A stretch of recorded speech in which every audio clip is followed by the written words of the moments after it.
ଚୌକ ଭୋକ ସିଧା ତା ଗୋଡଟା ଟିକେ ରହିବ ଭଲସେ ଚୌକ ଟିକେ ସିଧା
So start this.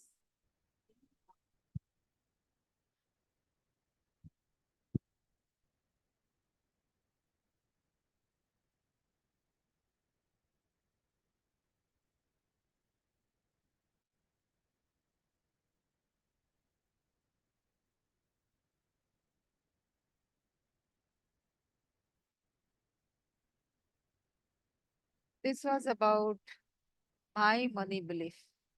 And I have been thinking this for quite some time uh, because I want an international assignment as this is this assignment has been for 9 years, the longest, and I want to move on and have an as international assignment. So what do I want was the international assignment that I have been thinking for quite long time, and that will be start of my international career.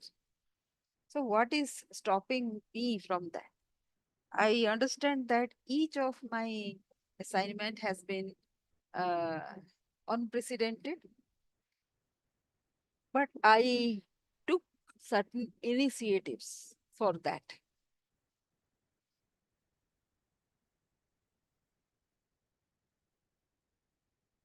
How your belief shapes the opportunities one receives, because you want those opportunities.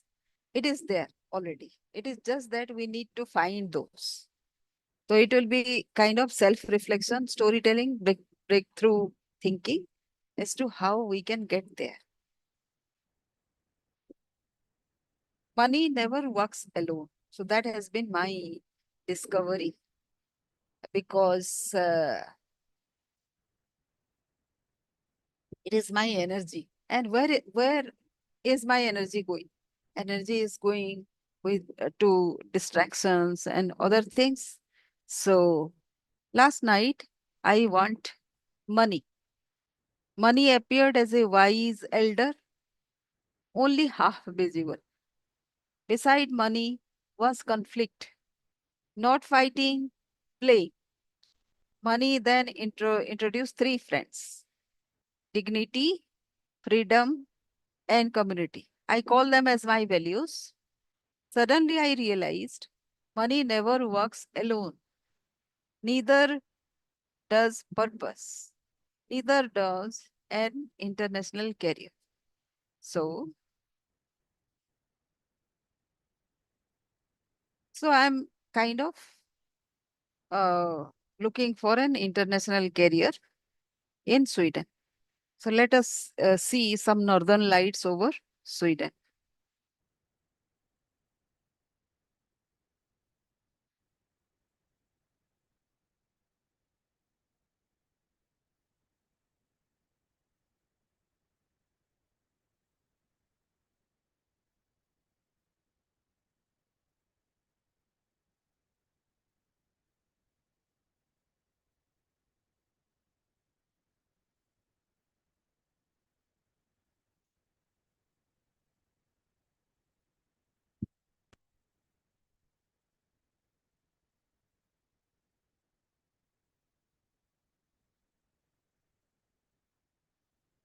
This is how northern lights looks. So I have a fascination for northern lights like this.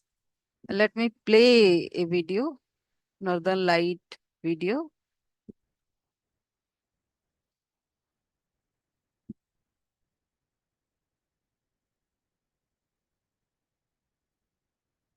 Video.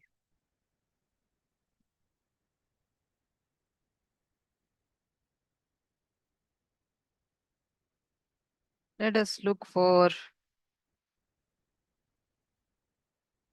northern lights.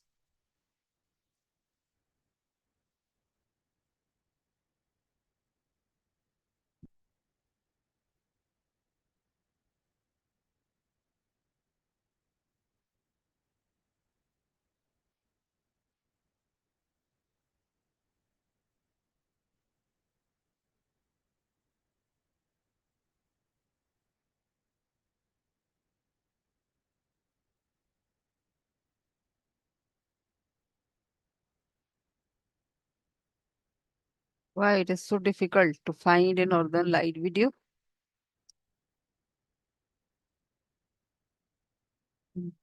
Right.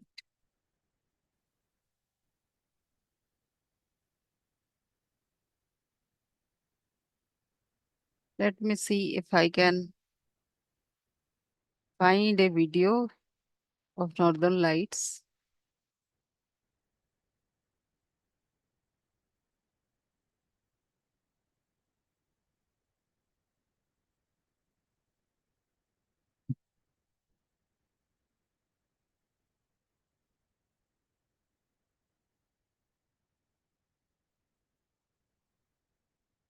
आसमान में लहराती ये रंग बिरंगी रोशनी कोई जादू नहीं बल्कि हमारी पृथ्वी के एटमॉस्फेयर में बनने वाला नेचर का एक अनोखा करिश्मा है जिसे देखना बहुत रेयर है। पर आखिर ये बनती कैसे हैं? दरअसल इन्हें नॉर्थर्न लाइट्स या ऑरोरा बोरियालिस कहा जाता है। जब सूरज से आने वाले चार्ज पार्टिकल्स पृथ्वी के मैग्नेटिक फील्ड और एटमॉस्फेयर से टकराते हैं तो ये खूबसूरत नजारा बनता है। ये पृथ्वी के मैग्नेटिक फील्ड के प्रभाव से खास तौर पर केवल नॉर्थ और साउथ पोल के पास ज्यादातर ठंड के मौसम में नजर आती है, क्योंकि इन इलाकों में मैग्नेटिक फील्ड सबसे ज्यादा एक्टिव होती है। आसमान में लहराती ये रंग बिरंगी रोशनी कोई जादू नहीं बल्कि हमारी पृथ्वी के एटमॉस्फेयर में बनने वाला नेचर का एक अनोखा करिश्मा है जिसे देखना बहुत रेयर है। पर आखिर ये बनती कैसे है? दरअसल इन्हें नॉर्थर्न लाइट्स या ऑरोरा बोरियालिस कहा जाता है। जब सूरज से आने वाले चार्ज पार्टिकल्स पृथ्वी के मैग्नेटिक फील्ड और एटमॉस्फेयर से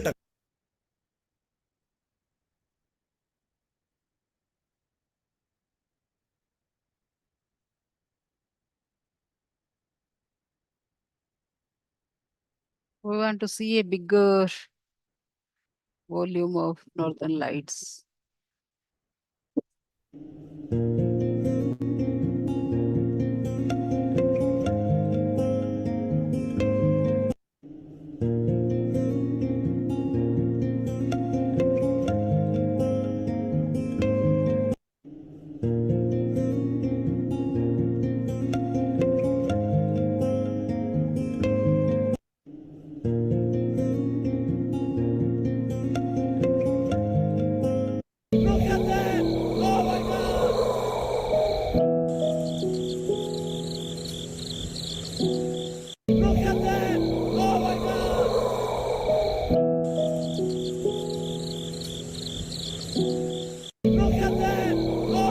Using ChatGPT will only get. Did you know there's a city in Canada where the sky turns into a natural light show? Welcome to Yellowknife, the capital of the Northwest Territories, and one of the best places in the world to see the aurora borealis. Here the sky can glow in green, purple, and even pink, almost every night from fall to spring. Far from city lights, Yellowknife is a dream destination for Northern Lights hunters. Want to see the aurora? Add Yellowknife to your bucket list. Did you know there's a city in Canada where the sky turns into a natural light show? Welcome to Yellowknife, the capital of the North. My biggest bucket list experience of 2025 is to go see the Northern Lights. And today I'm going alone from Mumbai to Norway to go chase the Northern Lights.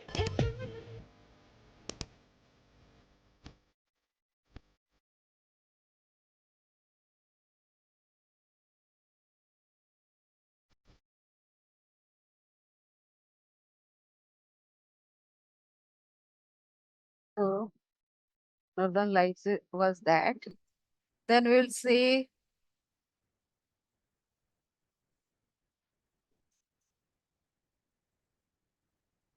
so my expertise is about community gathering. What do I really want? So pause for a little. If you know what you want, then what you can do is just give yourself for some time and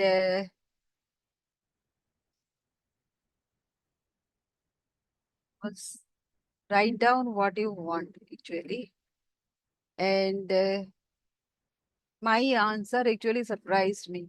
I want an international career, not because I want to travel, not because I want status, because I want to help people discover their significance.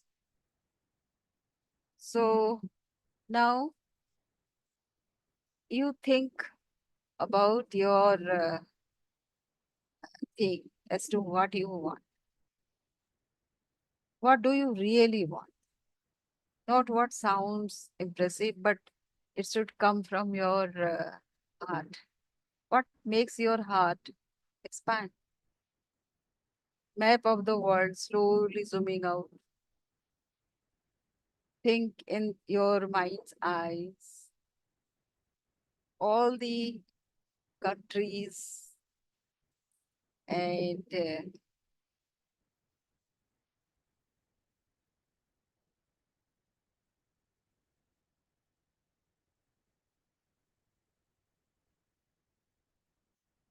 what you will do in those countries.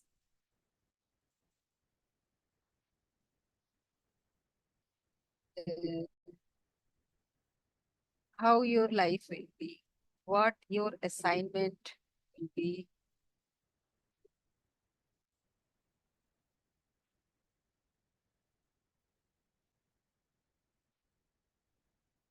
and How do you find you to be adapting to those countries?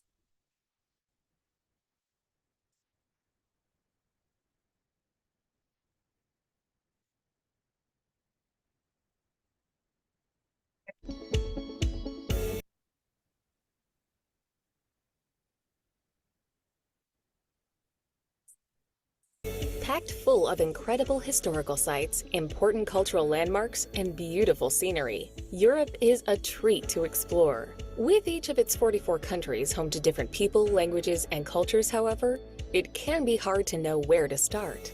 Besides its For me, world-class cities, Europe these has are a the myriad of European historic countries. towns and idyllic villages for you to discover.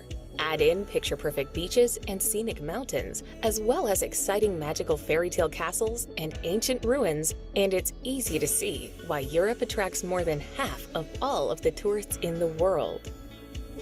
See the blue, clean water, the clean roads, the mesmerizing roadways,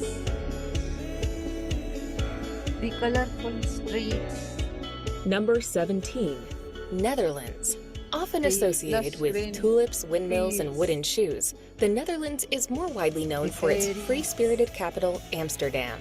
Located in northwestern Europe, the Netherlands is a skyscrapers, relatively the small country stations, featuring densely populated cities and picturesque villages crisscrossed waterways. by canals and bridges. While Amsterdam, with its art-filled museums, canal-lined cobbled streets, and pounding nightlife, Is all is the blue. most popular destination, And there there's is a much more to the museums. Netherlands than just its capital city. And the backyard where there is a waterway.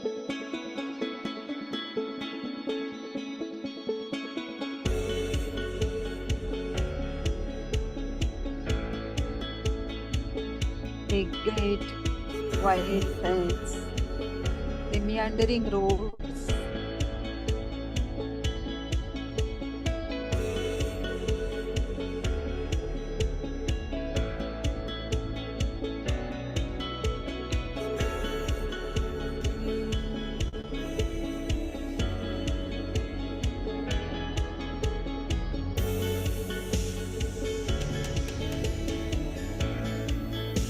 is the lifestyle at the same level, like the lifestyle with the same income. How Number it becomes 16. like great. Poland. Poland has survived centuries of And, conflict to emerge as a proud, independent how country ready to assume her new role in modern history. peaceful. Visitors to Poland are discovering what the locals have long known, that Poland is a country rich in fine culture, scenic landscapes, and extraordinary historical sites. Exhibiting a wide array of architectural styles, the cities are filled with towering church spires and epic castles, with beautiful historic centers also on show. Having suffered terribly in World War II, they also host lots of moving memorials and museums to the victims of the Holocaust. Streets, the waterfalls,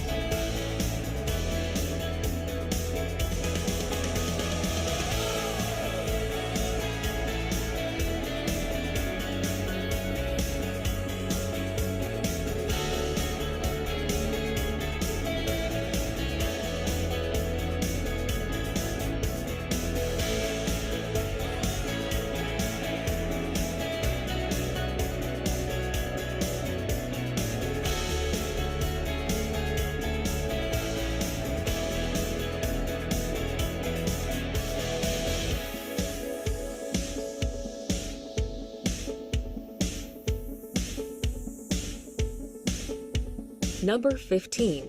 Portugal. Hugging the west coast of the Iberian This is Peninsula, Portugal. Portugal is blessed with a little long, hot, scenic huh? coastline dotted with That is what beautiful comes to beaches my and mind. sleepy fishing villages. Add in its warm and welcoming weather, and it's no wonder at all that this is a very popular holiday destination. Full of amazing churches and castles, its historic towns and age-old cities of Lisbon, Porto, and Sintra are very pretty and pleasant to visit. While many people stick to the coastal region, its mountainous interior is also well worth exploring for its gorgeous scenery and hilltop towns.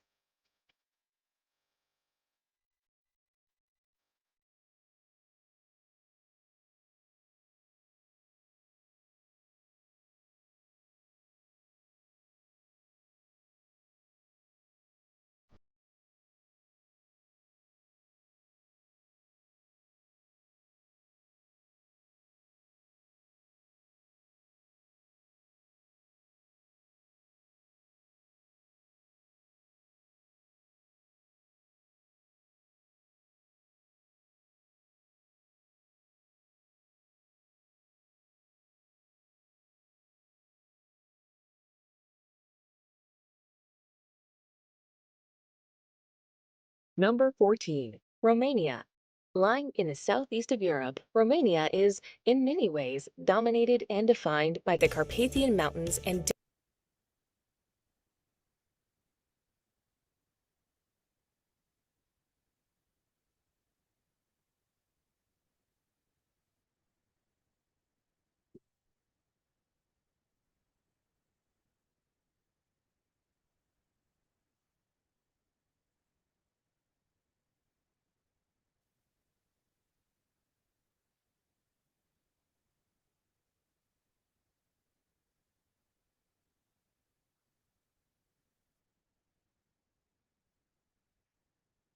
Danube River that runs through it. As so much of it consists of pristine and untouched forests and rolling hills, the country really is a nature lover's dream. While its endless nature reserves deserve exploring, its medieval towns, fairy tale castles, and age-old monasteries attract just as many visitors. History and heritage are all around you as you wander around Sighisoara and Brazov's charming streets and market squares, while Bucharest boasts the best When I see restaurants, all bars, this, and nightlife. I ask myself, why don't I have it yet? My mind immediately answers, I haven't applied. I don't know who needs my expertise. I don't know whether my experience matters outside India. That was interesting.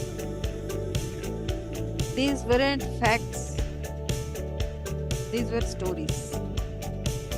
So, if you are getting confused with such obviously self-contradicting stories in your mind, then I would ask you For just $67, to you can generate as reflect. many videos as you want and never have to worry about showing your face. Number 13. Montenegro. Which story Established is as an stopping you? independent country in 2006, the small Balkan nation of Montenegro is quickly becoming a popular travel destination. Gorgeous Then beaches, another verdant question mountains, and comes to postcard-perfect my historic mind. towns draw an What are increasing number of my visitors highest every year. values? Add a mild Mediterranean Mine climate are into the mix, toss in dignity, opportunities for active freedom, pursuits ranging from mountain biking community. to whitewater rafting, and it's Then no wonder came that the tourism is now the uncomfortable driving question. force behind Montenegro's Do growing my economy. beliefs support these values? No. My beliefs were smaller than my values. That realization changed everything. So the reflective situation is write down three values, three beliefs. Do they match? If they are not matching, so what are my three values? Let me also write down. My values are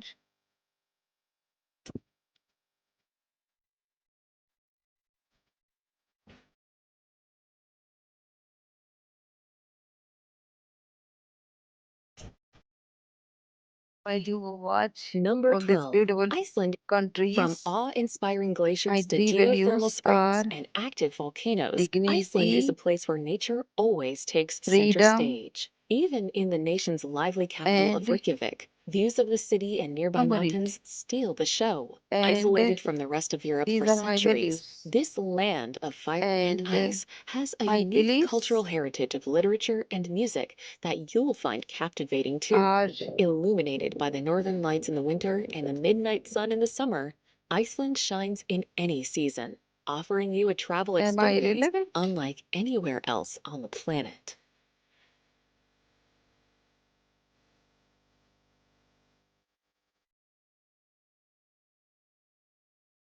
Am I living opportunity?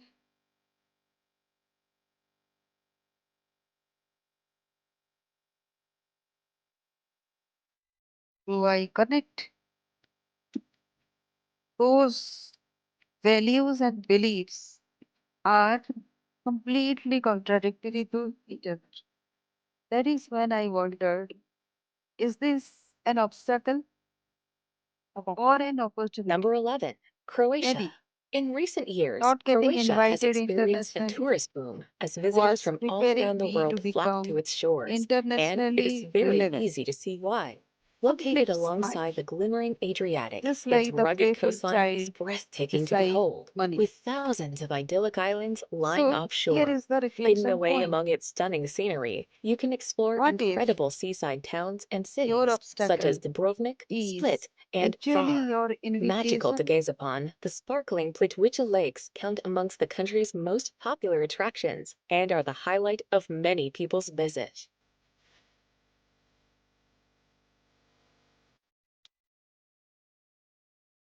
That is very difficult to think. It's not coming to my mind. Not getting invited is actually my invitation. I have to think through this thing. But this is a very good question to give to my subconscious.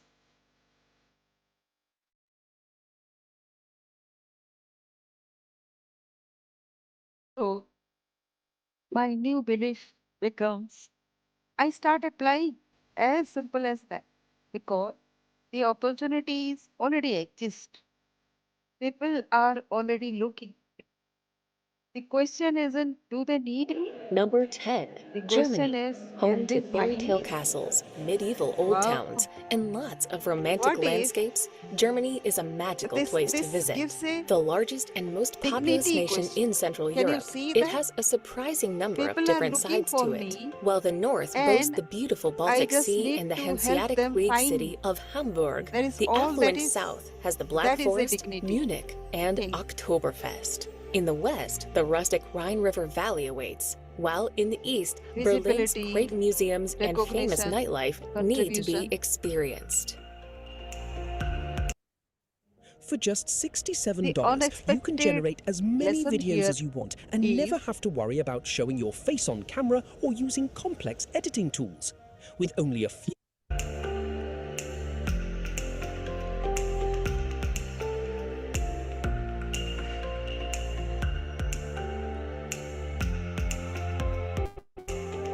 something completely unrelated may happen. Manisha showed me 6 beautiful dresses. Manisha showed me 6 beautiful dresses. Someone asked, why don't you buy more clothes? I answered because I don't want my cupboard to be overfull. This is very strange. Then another thought appeared, donate the old ones. I laughed. Such a simple answer. And yet I had Number seen 9, it. Russia. The largest country in the How world, often Russia do and we its many riches keep could take a old lifetime to beliefs explore. just Stretching from the because Baltic Sea in we the haven't west to thought the of Pacific donating Ocean in them? the east, everything about it is epic in size and scale. Replete with enormous fortresses, believe? art-filled museums, and beautiful churches, Are you ready to visiting the donate? world-class cities of Moscow and St. Petersburg is a must.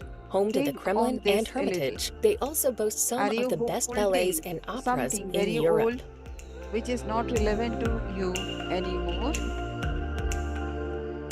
Or at least put them somewhere which will be of use to somebody else sometime after, maybe.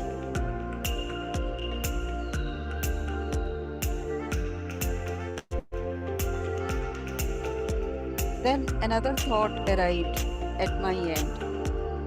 Why Sweden? Because Sweden believes innovation, learning, community, equality, and my daughter lives there and my granddaughter is there. Those are also my values. My values and my secret wish to be there.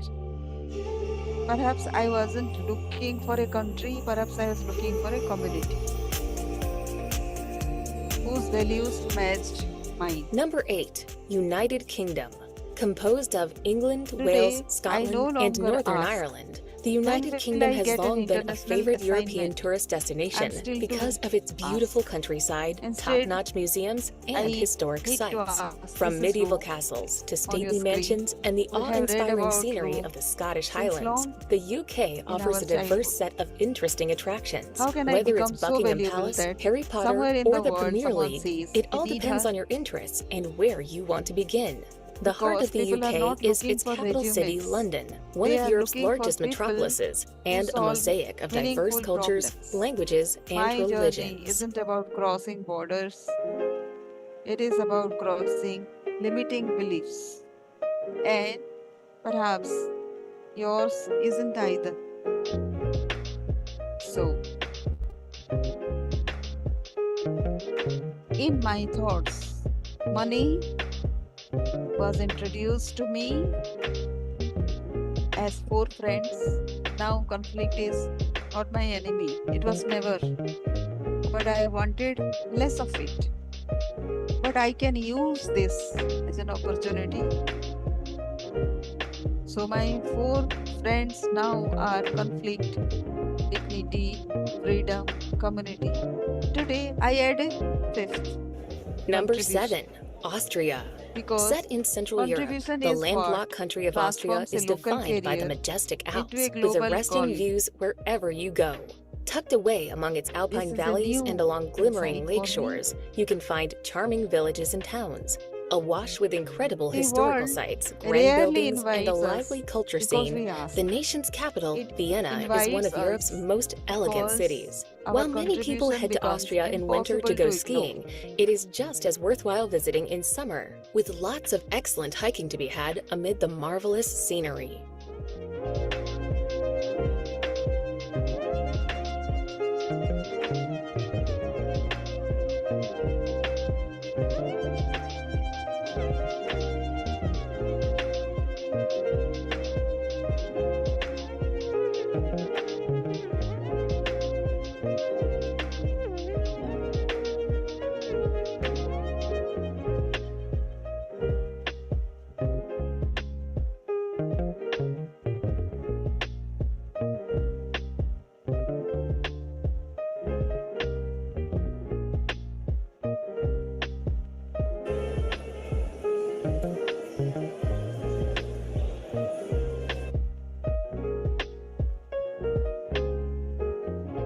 Number 6. France. A sophisticated and culturally rich country renowned for its cuisine, France is one of the most popular places to visit in the world. Its fantastic landscapes include such stunning sights as the Loire Valley, the French Riviera, and the awe-inspiring Alps. Tucked away among its picturesque countryside, you can find everything from Disneyland and Versailles to quaint villages and verdant winelands. The undoubted star of the show, however, is Paris, boasting world-famous sites like the Eiffel Tower and the Louvre. France's capital is an artistic and architectural gem that, for many, is without equal.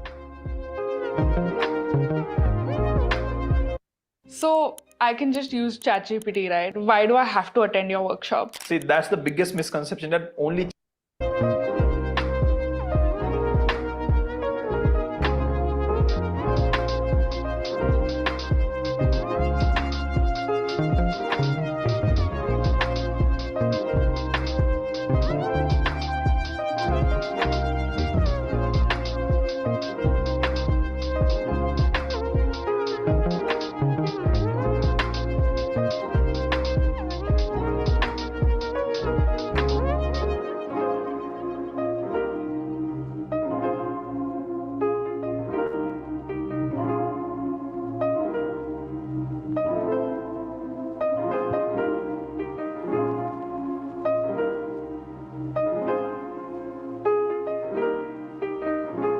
Number 5. Switzerland.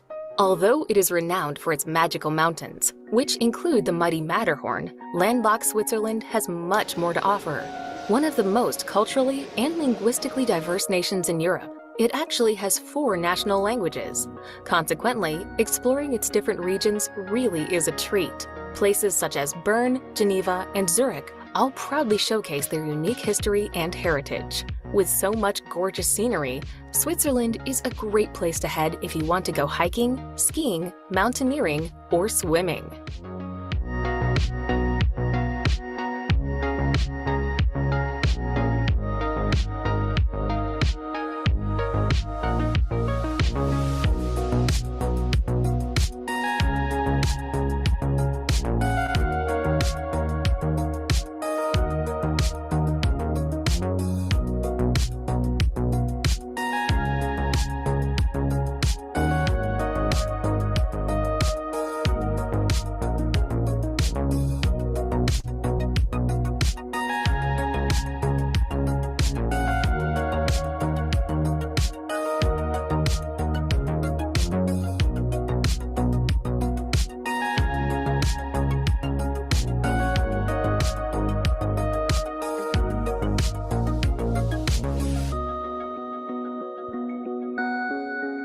Number 4. Spain.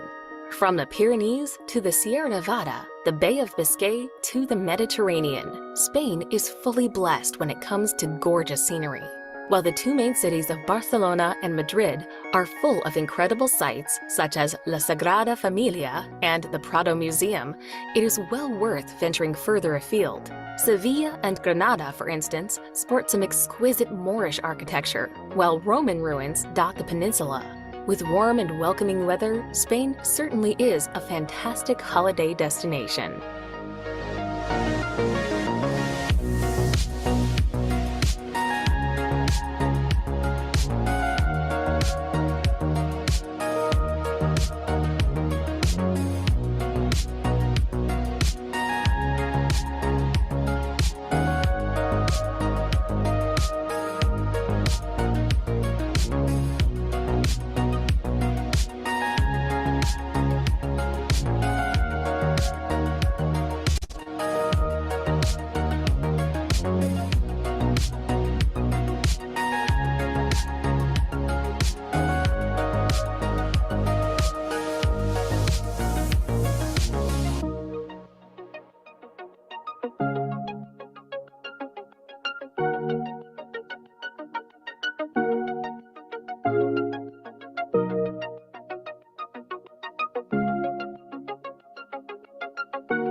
Number 3. Norway.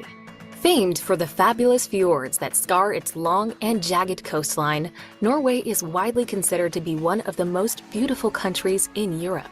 Throw in the spectacular northern lights, its many majestic mountains, and icy glaciers, and it's easy to see why.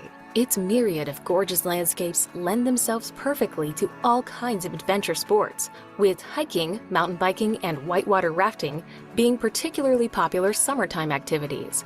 In winter, its snowy panoramas make for perfect dog sledding, skiing, and snowboarding conditions.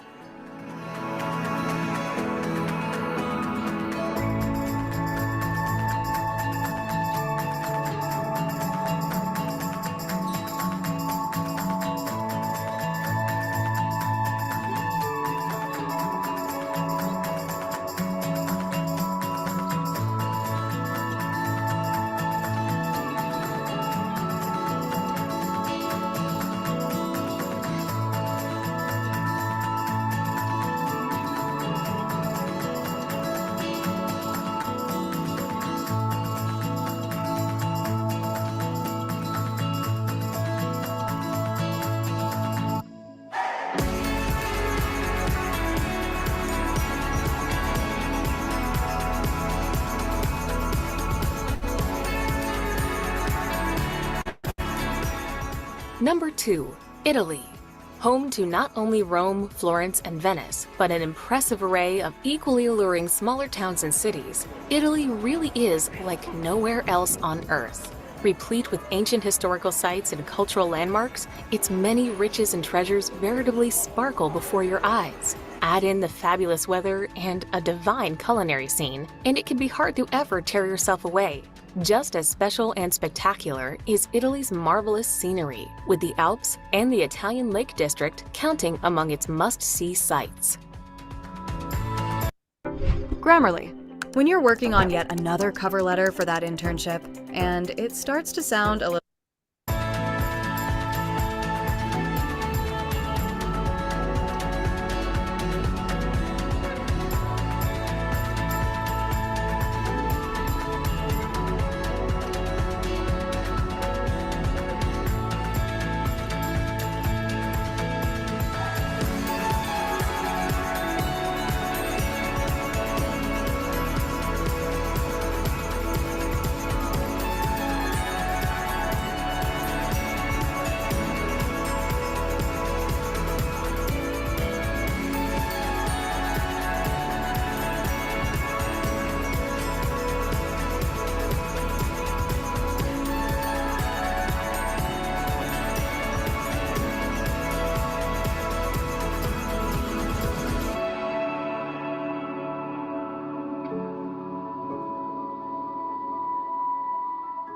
Number 1. Greece. Known for its plethora of ancient ruins, whitewashed villages, sunny beaches, and friendly atmosphere, it is no wonder that Greece ranks among Europe's top travel destinations. Greece is made up of a mountainous mainland and hundreds of islands where each one offers its own share of stunning landscapes and cultural delights. Many tourists like to begin their trip on the mainland, which is home to the capital city, Athens. One of the world's oldest cities, Athens is known the world over for classic ruins and temples like the iconic Parthenon complex.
...2025 was the year of images, 2026 is the year of AI films.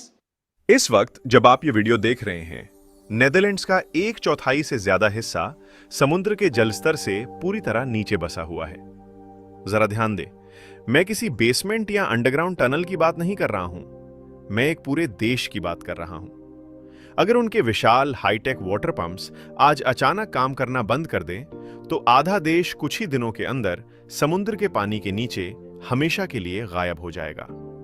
हम एक ऐसे देश के सफर पर हैं जिसने सचमुच खुद को समुद्र की गहराई से बाहर निकाला है। हम उनकी अद्भुत लाइफस्टाइल, उनकी तेजी से बढ़ती इकोनॉमी को देखेंगे और ये समझेंगे कि उन्होंने इस नामुमकिन काम को आखिर कैसे किया। इस वीडियो के अंत तक आपको डच लोगों का वो सीक्रेट पता चलेगा जिससे उनके बच्चे दुनिया में सबसे खुश रहते हैं और उनका वर्क लाइफ बैलेंस इतना परफेक्ट है कि आप वो माइंडसेट अपनी लाइफ में भी कॉपी करना चाहेंगे। पर जो भी हो, इस हिस्से को बिल्कुल मिस मत करना, जहां हम देखेंगे कि मैप पर दिखने वाला ये छोटा सा डॉट गुपचुप तरीके से पूरी दुनिया को खाना कैसे खिलाता है। ये सुनने में बिल्कुल अजीब लगता है जब तक कि आप इसे खुद अपनी आंखों से ना देख लें। दुनिया डिकोडेड में आपका स्वागत है दोस्तों। नए हैं तो फटाफट सब्सक्राइब कर लीजिए, क्योंकि आगे जो आप सुनने वाले हैं वो सचमुच आपका दिमाग हिला देगा। नेदरलैंड्स को अक्सर लोग सिर्फ विंडमिल्स, लकड़ी के जूतों और एम्स्टर्डम की रेड लाइट डिस्ट्रिक्ट से जोड़कर देखते हैं, पर असलियत में ये एक हाईटेक फ्यूचरिस्टिक सोसाइटी है जो किसी फेरी टेल जैसी दिखती है। ये 1.4 करोड़ लोगों का देश है जिन्होंने अपनी ज्योग्राफी खुद डिजाइन की है। एक मशहूर कहावत है कि भगवान ने दुनिया बनाई, लेकिन डच लोगों ने नेदरलैंड्स बनाया, और ये बात बिल्कुल सच है। उन्होंने समुद्र को पीछे धकेल कर जो जमीन बनाई उसे वे लोग पोल्डर्स कहते हैं। अगर आप कभी यूरोप के सबसे बिजी एयरपोर्ट्स में से एक शिफोल एयरपोर्ट पर लैंड करते हैं तो ध्यान दें, आप असल में समुद्र के जल स्तर से 4 मीटर नीचे खड़े हैं। वहां खड़े होकर जब आप ऊपर आसमान की तरफ देखते हैं तो तकनीकी रूप से आप समुद्र की लहरों के नीचे से हवाई जहाज को उड़ान भरते हुए देख रहे होते हैं। उनका अतीत इतना आसान नहीं था। 1953 में नॉर्थ सी उत्तरी सागर में एक ऐसी भयानक बाढ़ आई थी जिसने सब कुछ तबाह कर दिया था। उस ठंडी काली रात में समुद्र का पानी घरों के अंदर घुस गया था और उसने रातों रात हजारों जानें ले ली थी। उसके बाद डच लोगों ने तय किया कि अब पानी उन पर हावी नहीं होगा। उन्होंने डेल्टा वर्क्स बनाया। ये 13 बड़े डैम्स और बैरियर्स का एक ऐसा सिस्टम है, इसे American Society of Civil Engineers ने आधुनिक दुनिया के महान इंजीनियरिंग चमत्कारों में शामिल किया है। जरा सोच कर देखिए मेसलैंड कैरिंग स्टॉर्म सर्ज बैरियर के बारे में। ये 2 मैकेनिकल आर्म्स हैं जो एफिल टावर जितने बड़े हैं। जब भी समुद्र का पानी खतरनाक लेवल तक बढ़ता है, ये दोनों जायंट आर्म्स ऑटोमेटिकली बंद हो जाते हैं और पूरे देश को डूबने से बचा लेते हैं। ये कोई साइंस फिक्शन मूवी नहीं है, ये उनका रोज का सच है। 26% देश समुद्र के नीचे हैं और देश की 60% जीडीपी इन्हीं इलाकों से आती है। पर पानी को बाहर रखना तो उनकी सिर्फ पहली ट्रिक थी। उस सूखी जमीन के साथ उन्होंने जो किया वो इससे भी कहीं ज्यादा क्रेजी है। वैसे अगर इंसानों को सचमुच समुद्र को कंट्रोल करते हुए देखना आपको इस वक्त हैरान कर रहा है, तो उस लाइक बटन को दबाइए और सब्सक्राइब कीजिए। हम हर हफ्ते ऐसी ही अद्भुत स्टोरीज लेकर आते हैं और अभी तो हमने बस शुरुआत ही की है। अब आते हैं उनकी लाइफस्टाइल पर। अगर आप यूट्रेक्ट या एम्स्टर्डम की सुबह के रश आवर को एक्सपीरियंस करें तो आपको एक अलग ही दुनिया दिखेगी। वहां गाड़ियों का शोर या लाउड हॉर्न की आवाजें नहीं होती, सिर्फ बाइसिकल चेन्स की हल्की आवाज, साइकिल की घंटियों की रिंगिंग और बिजनेस सूट पहने लोग एक हाथ में कॉफी पकड़े हुए आराम से साइकिल चलाते हुए दिखते हैं। Cartoons make complex ideas easy to understand and are incredibly effective at teaching and selling. 17.5 million लोगों के इस देश में 23 मिलियन बाइसिकल्स हैं, यानी इंसानों से ज्यादा साइकिलें। उनके पास 37,000 किलोमीटर लंबी सिर्फ साइकिल चलाने के लिए डेडिकेटेड लेन्स हैं। चाहे नॉर्थ सी की ठंडी हवा चल रही हो या बारिश हो रही हो, डच लोग अपनी साइकिल पर ही नजर आते हैं। लेकिन ये हमेशा से ऐसा नहीं था। 1970 के दशक में डच शहर गाड़ियों के धुएं और ट्रैफिक जैम से पूरी तरह चोक हो चुके थे। एक्सीडेंट्स बढ़ रहे थे और सड़कों पर चलना मुश्किल हो गया था। तब वहां के लोगों ने प्रोटेस्ट किया।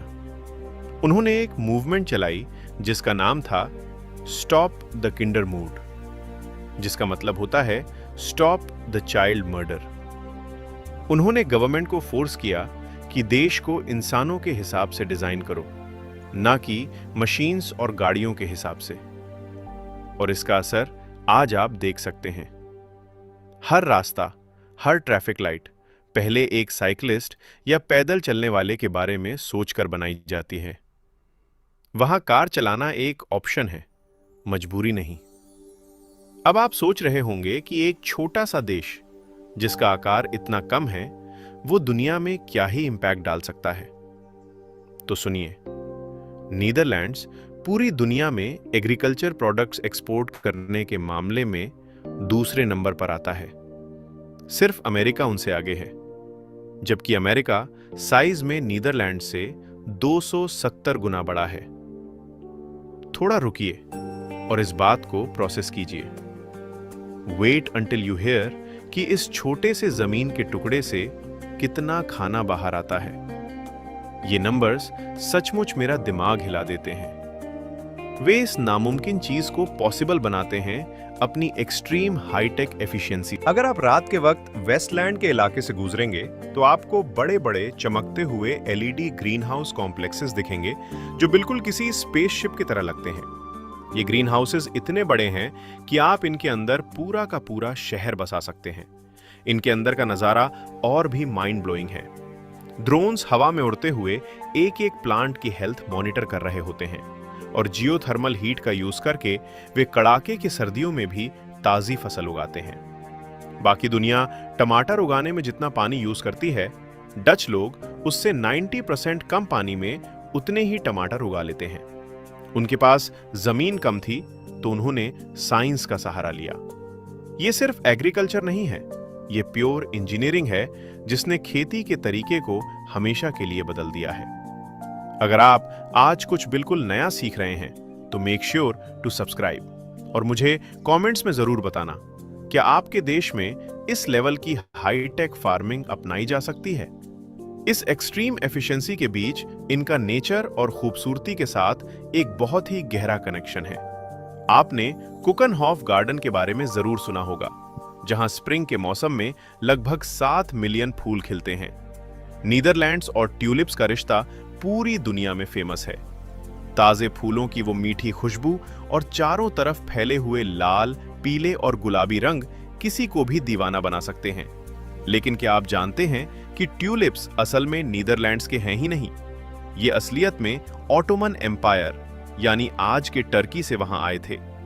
16वीं सदी के अंत और 17वीं सदी की शुरुआत में ट्यूलिप नीदरलैंड्स पहुंचे और जल्द ही बेहद लोकप्रिय हो गए। तो उन्होंने एक ऐसी दीवानगी पैदा की जिसे हिस्ट्री में ट्यूलिप मेनिया कहा जाता है। यह दुनिया का सबसे पहला फाइनेंशियल क्रैश था। उस वक्त एक अकेले ट्यूलिप बल्ब की कीमत एम्स्टर्डम में एक लग्जरी मैंशन के बराबर हो गई थी। लोग अपने घर, अपनी जमीन, अपनी सारी सेविंग्स, यहां तक कि अपने जानवरों तक को बेच रहे थे सिर्फ एक फूल की जड़ खरीदने के लिए। बार्स और पब्स में लोग पागलों की तरह इन फूलों की बोली लगाते थे। यह एक ऐसा पागलपन था जिसने पूरी इकोनॉमी को हिलाकर रख दिया था। एक ऐसा क्रैश जिसने रातों रात अमीर लोगों को सड़क पर ला दिया। आज का डच कंट्रीसाइड उस हिस्टोरिकल केओस से बिल्कुल अलग है। वहां परफेक्टली सीधी कैनाल्स और परफेक्टली मैनिक्योर्ड फॉरेस्ट्स मिलते हैं। सब कुछ इतना ऑर्गेनाइज्ड है कि लगता है जैसे किसी ने स्केल से नापकर प्रकृति को डिजाइन किया हो। और उनके इस रिलैक्स होने के पीछे का रीजन, ये सिर्फ वहां की खूबसूरत सीनरी नहीं है, बल्कि एक स्पेसिफिक कल्चरल रूल है जिस पर आप यकीन नहीं करेंगे। उस रूल को समझने के लिए आपको उनकी साइकोलॉजी को समझना होगा। डच लोगों के पास एक वर्ड है, गेजेलिगहाइट। इसका एग्जैक्टली कोई इंग्लिश या हिंदी ट्रांसलेशन नहीं है, पर इसका मतलब होता है एक कोजी सोशल टुगेदरनेस वाली फीलिंग। सर्दियों की शाम को फायरप्लेस के पास दोस्तों के साथ बैठना, अच्छा खाना खाना और एक दूसरे की कंपनी एंजॉय करना। बारिश के मौसम में किसी कैफे में बैठकर गर्म कॉफी पीना, हवा में ताजी सीकी हुई स्ट्रोप वॉफल्स की मीठी महक और लोगों के हंसने की आवाजें। ये कोई काम या टास्क नहीं है, ये सब इस कल्चर का हिस्सा है। ये वो फीलिंग है जो उन्हें अंदर से सुकून देती है। वहां 4 दिन का वर्क वीक बहुत ही कॉमन है। लोग अपने काम को पूरी तरह से करते हैं, पर वो काम उनकी जिंदगी नहीं होता। यूनिसेफ की रिपोर्ट बार बार ये बताती है कि दुनिया में सबसे खुश बच्चे नीदरलैंड्स में होते हैं, नंबर 1 इन ग्लोबल हैप्पीनेस। क्यों? क्योंकि उन्हें स्कूल में बहुत कम होमवर्क मिलता है। उन्हें अपनी साइकिल पर अकेले दोस्तों के साथ घूमने की पूरी आजादी होती है। और सबसे बड़ी बात, उनके पेरेंट्स लेट नाइट ऑफिस में रुकने की जगह फैमिली डिनर को ज्यादा प्रायोरिटी देते हैं। एक टिपिकल फ्राइडे आफ्टरनून का सीन कुछ ऐसा होता है। शाम के 4:30 बजते ही ऑफिस में लैपटॉप्स फट से बंद हो जाते हैं। लोग अपनी साइकिल उठाते हैं और किसी कैनाल के किनारे बनी टेरेस पर दोस्तों के साथ बियर और बिटर बॉलन, जो कि वहां के फेमस मीट बॉल्स हैं, एंजॉय करते हैं। सूरज की हल्की धूप में बैठे हुए किसी को भी अपने बॉस के ईमेल का रिप्लाई करने की टेंशन नहीं होती। वे डायरेक्ट बात करते हैं। डच लोग बातों को घुमा फिराकर नहीं बोलते। अगर उन्हें कोई चीज पसंद नहीं आती तो वे बिना किसी शुगर कोटिंग के आपके मुंह पर बोल देते हैं। ये डायरेक्टनेस शुरू में थोड़ी रूड लग सकती है, पर असल में ये उनका वक्त बचाती है और रिश्तों में ट्रांसपेरेंसी रखती है। अगर दिन के 2 घंटे ट्रैफिक जाम में बिताने की जगह 15 मिनट की पीसफुल बाइक राइड आपको किसी ड्रीम जैसी लगती है, तो इस वीडियो को लाइक कीजिए और अपने उस दोस्त के साथ शेयर कीजिए जिसे यहां शिफ्ट हो जाना चाहिए। पर हर फेरी टेल की तरह इस हाईटेक सोसाइटी पर भी एक बहुत बड़ा खतरा मंडरा रहा है, और वो खतरा वही है जहां से इनकी शुरुआत हुई थी, समुद्र। नॉर्थ सी की ठंडी काटने वाली हवाएं और क्लाइमेट चेंज की वजह से तेजी से बढ़ते सी लेवल्स आज इनके लिए एक बहुत बड़ा चैलेंज है। साइंटिस्ट्स वार्निंग दे रहे हैं कि आने वाले सालों में पानी का लेवल और बढ़ेगा। पर डच लोग परेशान होकर सिर्फ आम लोगों की तरह और ऊंची दीवारें नहीं बना रहे। उन्हें पता है कि नेचर से आप हमेशा लड़ नहीं सकते, इसलिए उन्होंने अपनी फिलॉसफी ही पूरी तरह से बदल दी है। अब उनका नया रूल है फाइटिंग द वाटर नहीं, बल्कि लिविंग विद द वाटर। पानी से लड़ने की बजाय पानी को अपना दोस्त बनाना और उसके साथ जीना। उन्होंने ऐसी फ्लोटिंग नेबरहुड्स बनानी शुरू कर दी हैं जो पानी के ऊपर तैरती हैं। एम्स्टर्डम का शूनशिप इसका एक प्राइम एग्जाम्पल है। ये सिर्फ कुछ घर नहीं है, ये पूरा का पूरा एक सस्टेनेबल इकोसिस्टम है। इनके पास फ्लोटिंग डेयरी फार्म्स हैं, जहां गायें पानी पर तैरते हुए फार्म में रहती हैं और दूध देती हैं। इनके पास फ्लोटिंग सोलर पैनल्स हैं, जो पानी के ऊपर रहकर एनर्जी बनाते हैं। एक मॉडर्न डच घर सचमुच समुद्र की लहरों के साथ ऊपर और नीचे होता है। ये घर विशाल स्टील पोल से जुड़े होते हैं, जो इस बात का प्रूफ है कि डच इंजीनियरिंग नेचर से हमेशा एक कदम आगे रहती है। वे बाढ़ का इंतजार नहीं करते, वे बाढ़ के ऊपर अपना घर बना लेते हैं। जब आप इन सब चीजों को एक साथ देखते हैं तो एक बहुत ही पावरफुल रियलाइजेशन होती है। नीदरलैंड्स का सबसे बड़ा दुश्मन यानी वो वॉयलेंट समुद्र असल में वही चीज है जिसने उन्हें इतना महान बनाया, क्योंकि उन्हें पानी को बाहर रखने के लिए एक साथ मिलकर काम करना ही पड़ा। उनके पास आलसी या स्वार्थी होने का ऑप्शन ही नहीं था। अगर एक इंसान के हिस्से का डैम टूट जाता तो सब के सब डूब जाते। उनकी इस मुश्किल ज्योग्राफी ने उन्हें मजबूर कर दिया कि वे एब्सोल्यूट टीम वर्क, इक्वालिटी और इनोवेशन का एक कल्चर डेवलप करें। उनके देश का खतरा ही उनकी सबसे बड़ी ताकत बन गया। उस पानी ने उन्हें एक जीनियस सोसाइटी बना दिया। डच लोगों ने पूरी दुनिया को यह साबित कर दिया है कि किसी देश की सक्सेस इस बात पर डिपेंड नहीं करती कि उनके पास कितनी जमीन है या कितने नेचुरल रिसोर्सेज हैं। ये इस बारे में है कि आप कितने एफिशिएंट हैं, आपकी कम्युनिटी कितनी स्ट्रांग है और आपने अपनी सोसाइटी को मशीन्स या बड़ी बड़ी कॉरपोरेशंस की कन्वीनियंस के लिए नहीं, बल्कि इंसानों की खुशी के आसपास डिजाइन किया है। एक पल के लिए इस नजारे को देखिए, एक शांत अंधेरी कनाल जिसके पानी पर सदियों पुराने एंट के घरों की वार्म येलो लाइट्स रिफ्लेक्ट हो रही हैं। दूर एक कोबलस्टोन ब्रिज के ऊपर से एक अकेला साइकिलिस्ट आराम से गुजर रहा है। रात की खामोशी में सिर्फ साइकिल के पहियों की आवाज गूंज रही है। और तब आपको याद आता है, ये पूरा का पूरा पीसफुल, खूबसूरत नजारा नॉर्थ सी की भयानक टकराती हुई लहरों से कई मीटर नीचे चल रहा है। पूरी तरह से सेफ, पूरी तरह से प्रोटेक्टेड, इस धरती की सबसे महान इंजीनियरिंग के सहारे। Most people think that they are learning Python, but they are wasting 90% of their time typing codes which they are never going to use. You just focus on logic.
On Earth, there are homes built in places with no flat ground to stand on, clinging to cliff faces or resting on isolated rock pillars.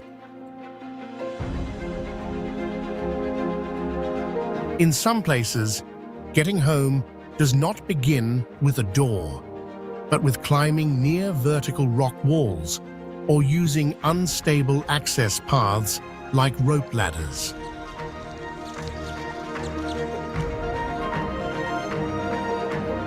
Some communities live at high altitudes, where thin air and low temperatures make everyday activities require more energy than usual.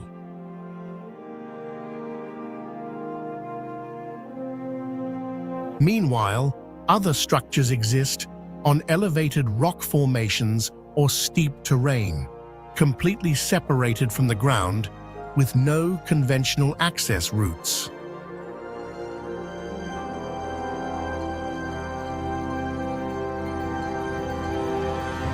In other regions, people must adapt to prolonged freezing conditions or constant drought, where water and food are consistently limited.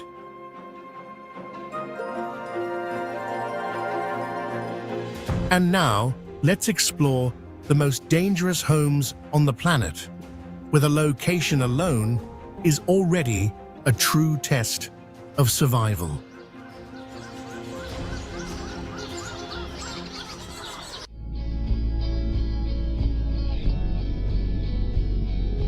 Bivaco Bufa de Pereiro is often described as the loneliest house in the world, a title that reflects how the structure nearly disappears into a sheer Dolomites cliff, revealing only a small facade suspended in mid-air.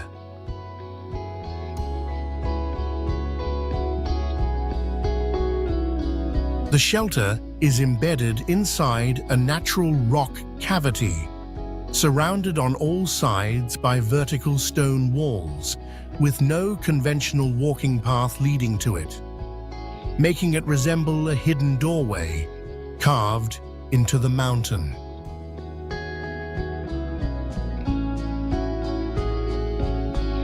After decades of abandonment and roof collapse caused by avalanches and alpine storms, the site was fully restored in 2022 by Italy's 6th Alpini Regiment as an emergency refuge for mountaineers.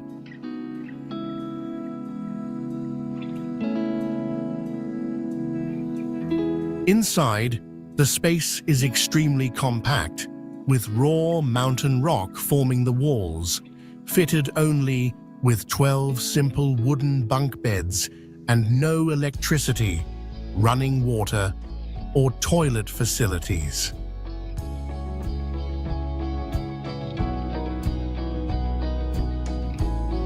Reaching the shelter requires advanced climbing skills, including navigating iron ladders bolted directly into vertical rock faces and narrow exposed ledges.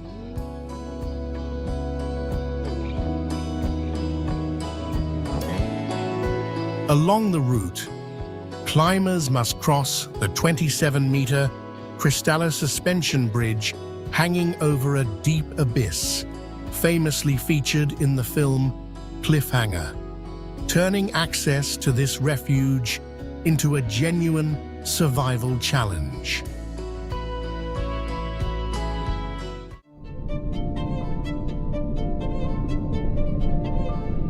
Longyearbyen is identified as one of the fastest warming Arctic settlements, with temperature increases several times higher than the global average, destabilizing permafrost and triggering landslides and avalanches in areas once considered secure.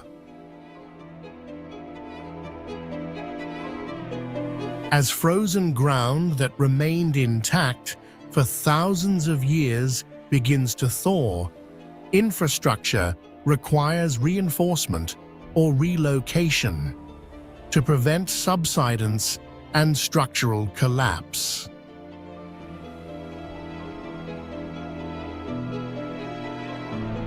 The Svalbard archipelago hosts roughly 3,000 polar bears compared to about 2,400 residents, which is why anyone leaving town limits must carry a high-caliber rifle and know how to operate it for self-defense.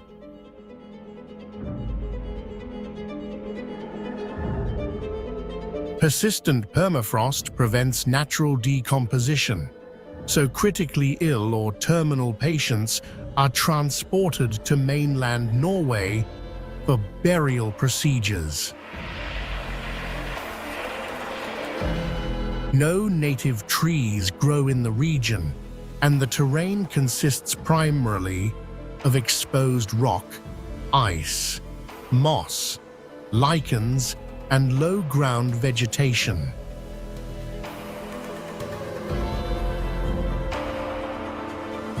Under the Svalbard Treaty, citizens from any country may reside and work without a visa if they prove financial independence and housing, while the settlement simultaneously experiences 4 months of polar night and 4 months of continuous daylight each year.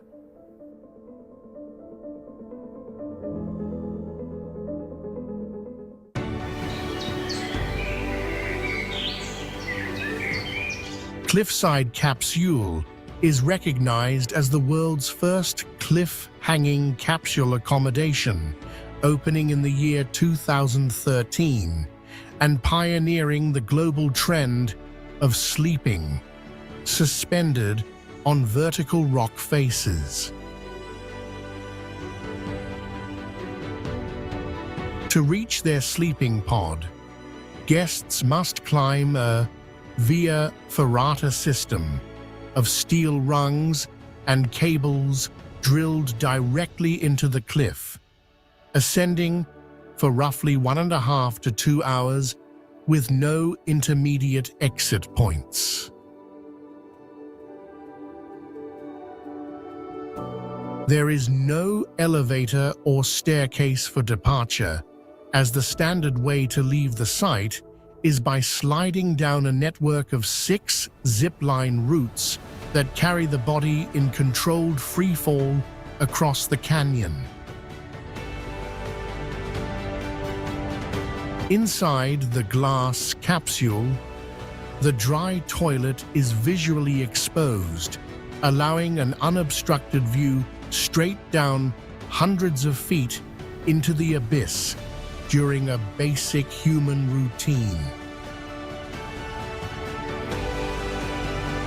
The most frequent visitors outside the bedroom window are not people, but massive Andean condors gliding at eye level along the cliff wall.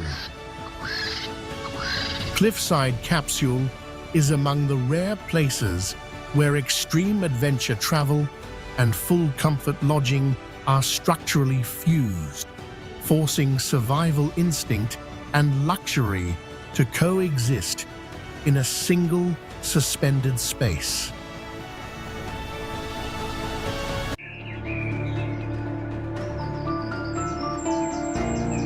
Korawai tree houses represent the highest form of everyday human housing ever built.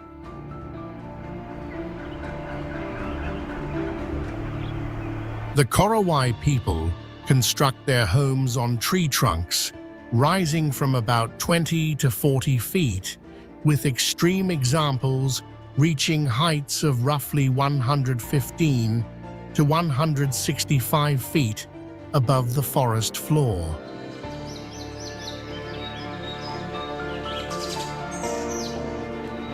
Elevating the house serves not only to avoid wild animals and flooding, but primarily to protect families from malevolent spirits known as kakua, and from nighttime attacks by rival tribes.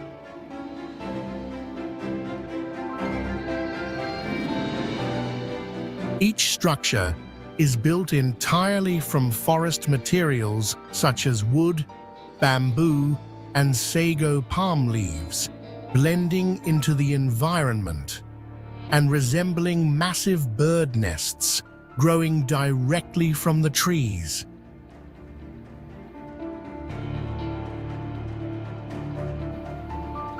The only access is a single notched tree trunk used as a ladder, requiring residents to climb at extreme heights without any safety equipment.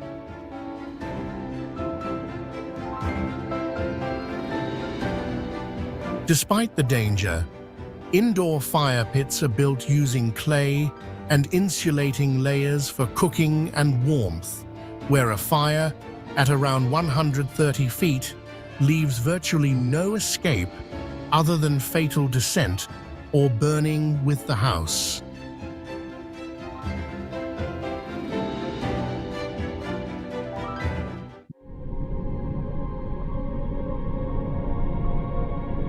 Refuge des Cosmiques. Hut was built in the 1930s not for climbers, but as a high-altitude physics laboratory dedicated to the study of cosmic rays.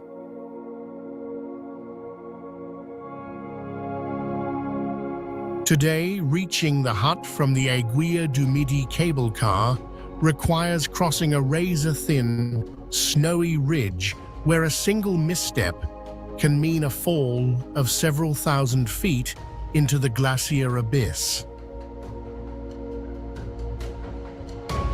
The rapid ascent from about 3,300 feet to nearly 12,500 feet in only 20 minutes creates a serious risk of acute altitude sickness, with cases of cerebral or pulmonary edema occurring directly at the hut. The structure stands on solid rock while being surrounded by permanent snowfields and slowly flowing glaciers that constantly reshape the landscape year after year.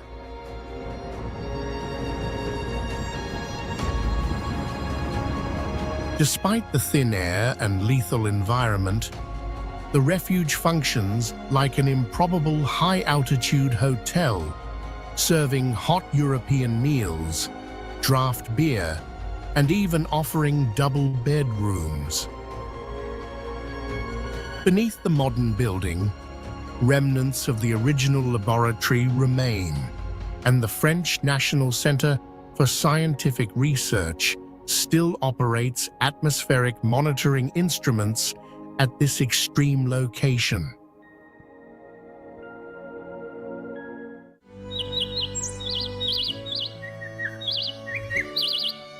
Katsky Pillar is a natural limestone monolith rising about 131 feet above the forested landscape of Georgia, crowned by one of the most isolated and dangerous monasteries ever occupied.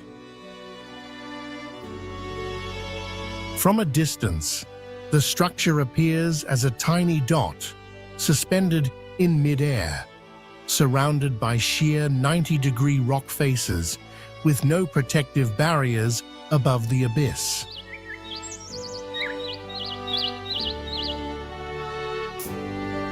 The only access route is a vertical iron ladder measuring roughly 131 feet, often called the Stairway to Heaven, presenting an extreme physical and psychological challenge.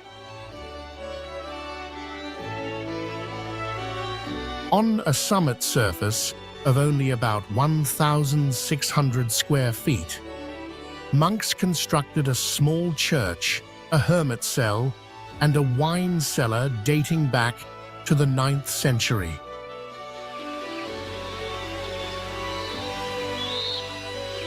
For more than 20 years, the pillar was home to what was described as the world's most isolated monk, with all daily supplies hauled up by a primitive pulley system from the base. Since 2018, a decree by the Georgian Patriarch has prohibited visitors from climbing the pillar, allowing access only to male monks, while women have always been completely forbidden.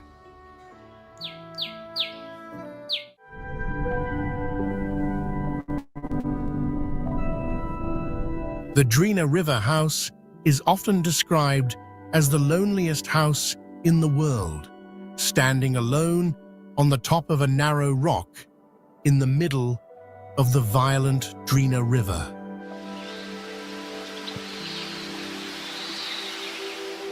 Despite its fragile appearance, the small wooden structure has survived for decades against strong currents and frequent floods.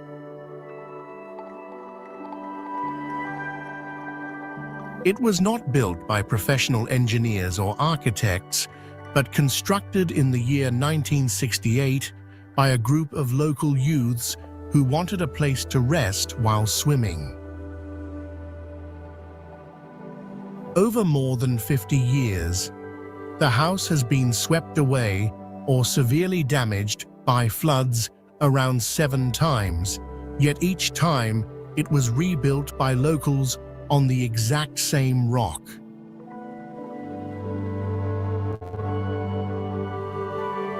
To adapt to the powerful river flow, the house features open gaps beneath the floor, allowing floodwater to pass through instead of pushing against the entire structure. Although it is not an ancient monument, this persistence has turned the house into a modern cultural symbol that attracts thousands of visitors every year.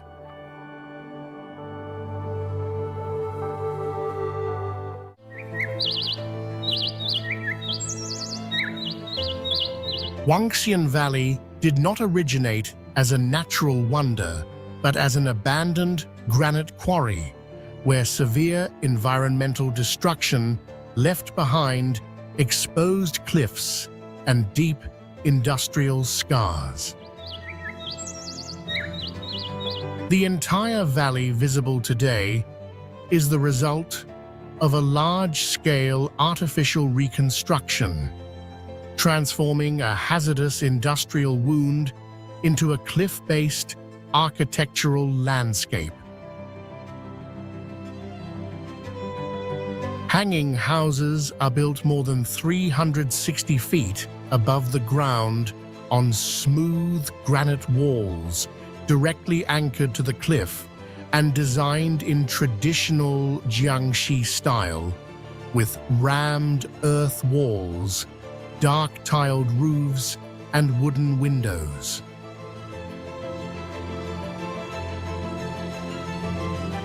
Viewed from below, the structures appear unstable, creating the constant illusion that they could detach and fall at any moment.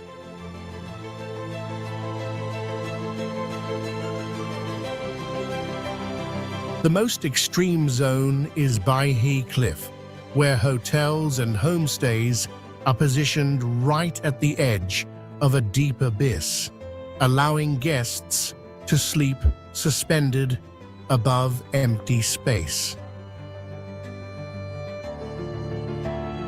A narrow pathway, measuring about 1,270 feet, is fixed to the vertical rock face, with one side opening to a sheer drop of nearly 330 feet, pushing human balance and nerve control to their limits.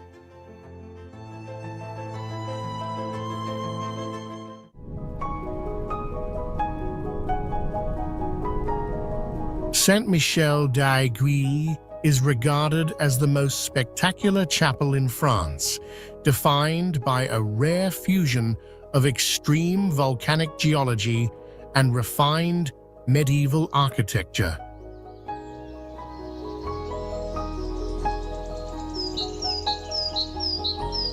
The structure sits atop an extinct volcanic plug, rising about 269 feet, surrounded on all sides by sheer cliffs, resembling a stone needle thrust into the sky.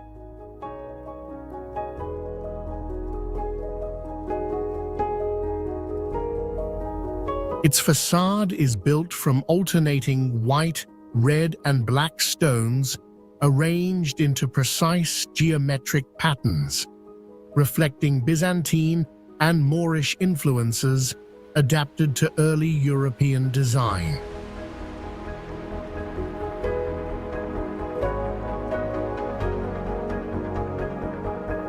Constructed in the 10th century, the chapel was forced to curve tightly along the narrow summit, turning the building itself into a direct extension of the surrounding abyss.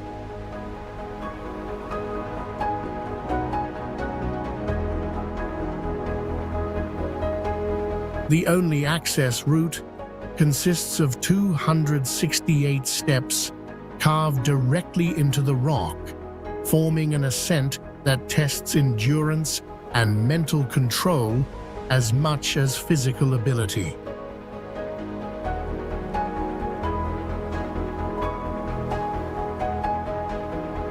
Despite its isolation, the site serves as the sacred starting point of the Via Podiensis pilgrimage route, marking the beginning of a journey of faith through a demanding natural landscape.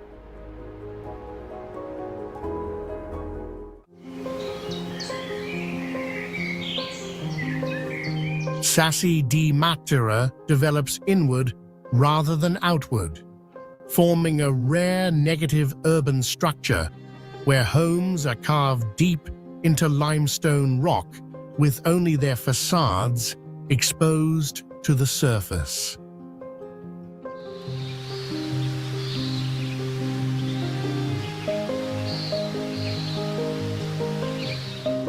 The entire district functions as a three-dimensional labyrinth in which the roof of a lower dwelling often becomes the street, courtyard, or public space of the structure above it.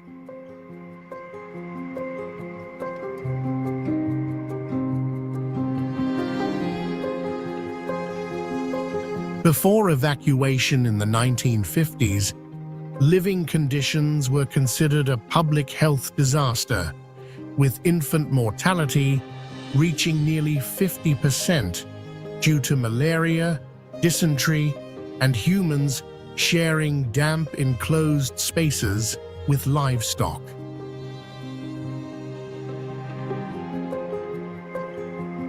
All pathways and stairways are paved with smooth limestone, which becomes dangerously slippery during rain or high humidity, making movement hazardous and accidents common.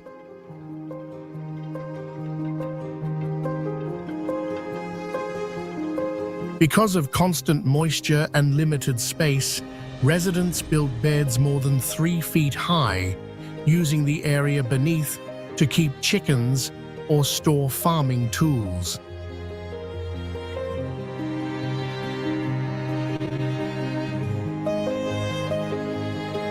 Scattered throughout the settlement are over 150 Rupestrian churches carved entirely into rock, preserving Byzantine frescoes from the 8th to the 13th century and turning Sassi into a living archive of extreme urban survival.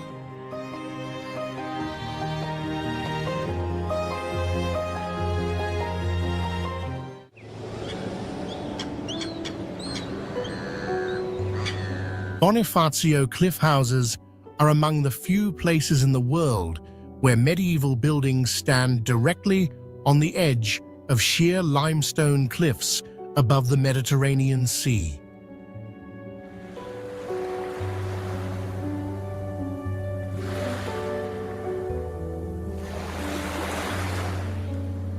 Centuries of wave erosion have undercut the cliff base, causing the upper edge where houses sit to project outward into open air, creating a striking sense of instability.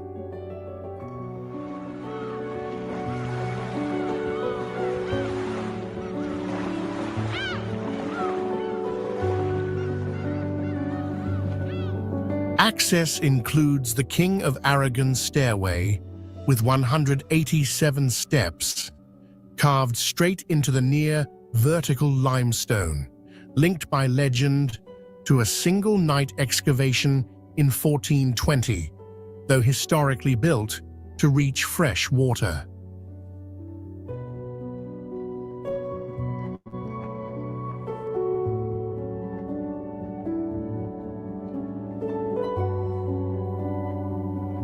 Inside the citadel, many historic houses lack ground-level doors, as residents once climbed ladders to upper floors and pulled them up at night for defense.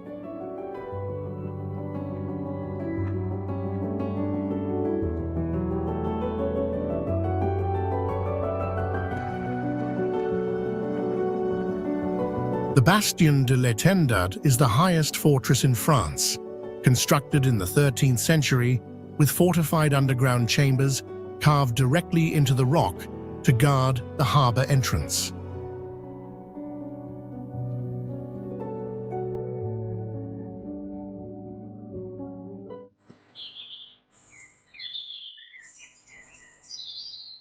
Meteora is a rare monastery complex in the world, built atop massive sandstone pillars that rise like stone fingers from the vast Thessaly plain.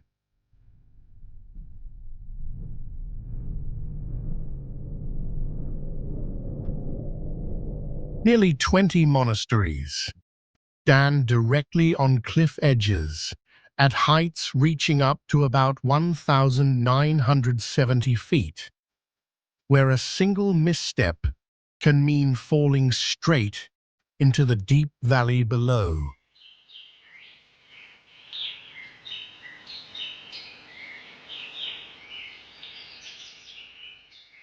To construct them, medieval monks spent decades carrying individual bricks and buckets of mortar on their backs while climbing nearly vertical rope ladders set at close to 90 degrees.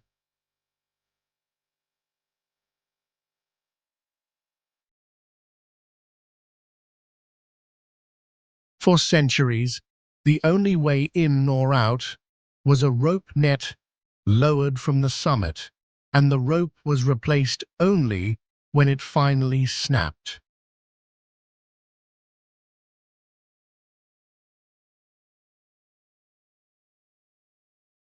Living at elevations of roughly 1,300 feet meant complete isolation from groundwater, forcing the monasteries to rely on large rainwater cisterns for survival.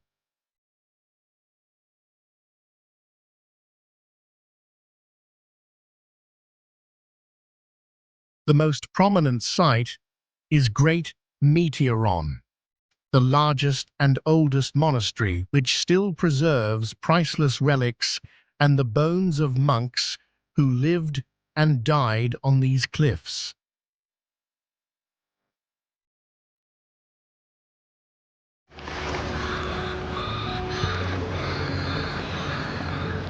Vardia is a vast monastery complex and cave city from the 12th century in Georgia, often described as a hidden city with a structure reaching 13 levels and thousands of rooms carved into the cliff. Far beyond a normal settlement, this massive cliff dwelling was created as an absolute survival fortress, capable of concealing tens of thousands of people from sight and from Mongol invasions and massacres. To survive at extreme heights, residents transformed the mountain interior into a sealed honeycomb-like system containing bakeries, storage rooms, and a complex underground water network rarely seen in medieval architecture.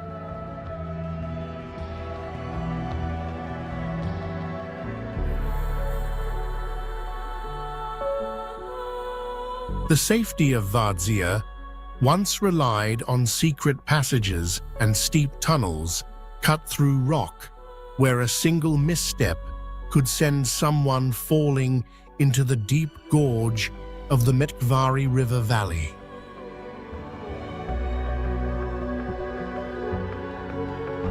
In the year 1283, a powerful earthquake tore open the cliff face, collapsing roughly 2/3 of the city and exposing rooms as open-air caves suspended against the sky.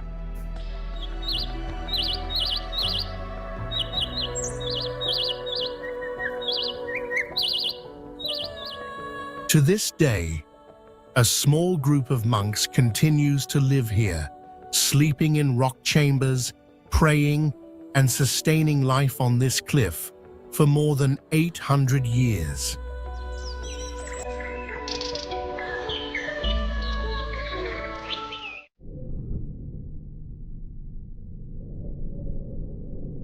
Casa do Penedo is often described as one of the strangest houses on Earth, built by wedging the structure directly between 4 massive granite boulders.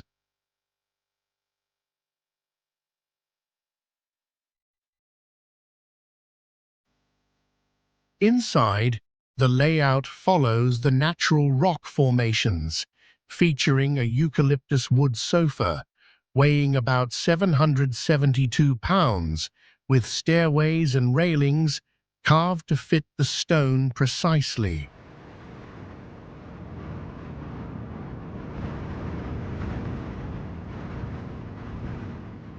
There are no artificial gardens surrounding the house, only wild grass, scattered rocks, and open sky, creating a sense of total isolation from the modern world.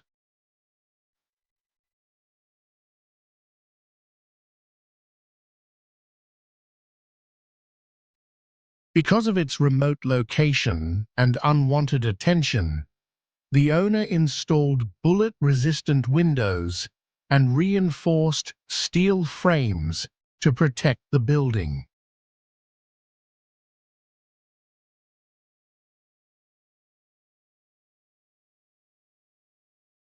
Despite sitting next to a large wind farm, the house has no connection to the power grid and relies entirely on candlelight for illumination.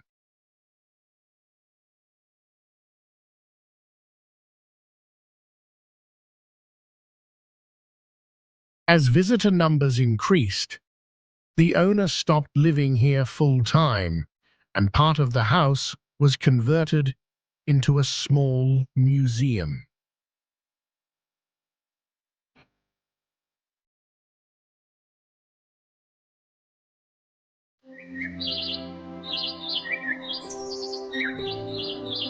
Outlasts is one of the oldest cave cities in the Caucasus region, a massive rock-carved wonder cut directly into sandstone cliffs more than 3,000 years ago.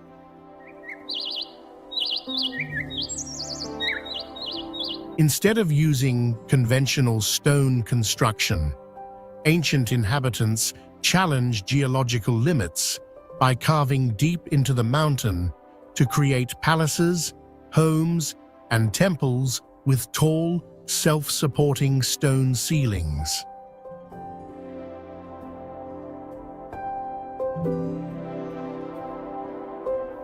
To survive isolation and potential siege, a steep secret tunnel was excavated through the mountain, down into the gorge, to access water without exposing the settlement.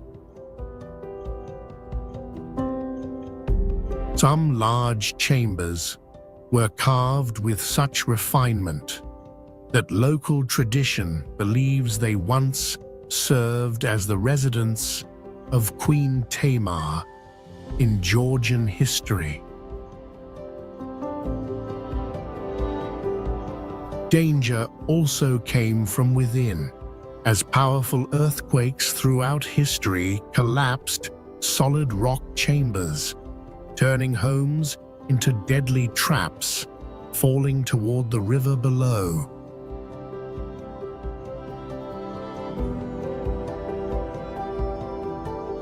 Even more unusual, archaeologists uncovered wine cellars carved directly into the rock floor, revealing a culture that preserved pride and indulgence while living on some of the most exposed and dangerous cliffs in the region.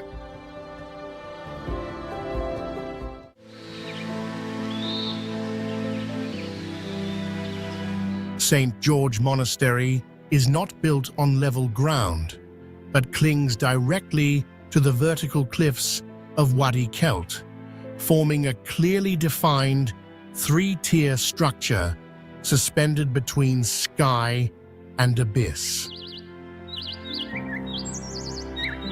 The highest level contains the cave of the prophet Elijah, a natural grotto described in the Bible as Elijah's refuge, where ravens brought him food, serving as the spiritual foundation of the monastery.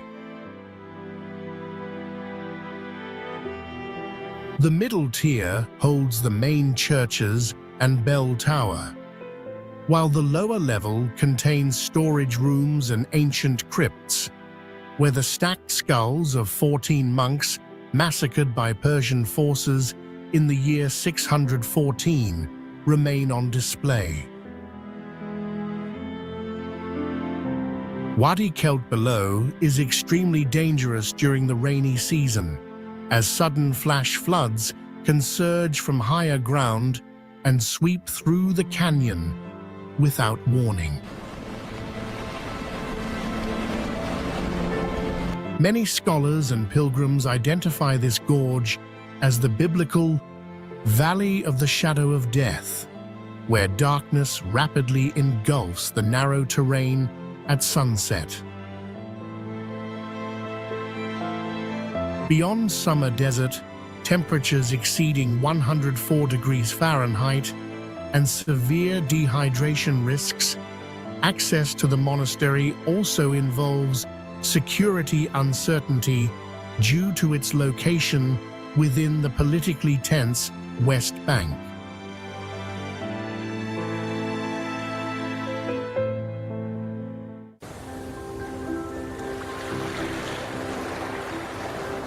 San Juan de Gaz Tixi is a monastery from the 10th century, built atop a cone-shaped rocky island and connected to the mainland by a single winding stone bridge.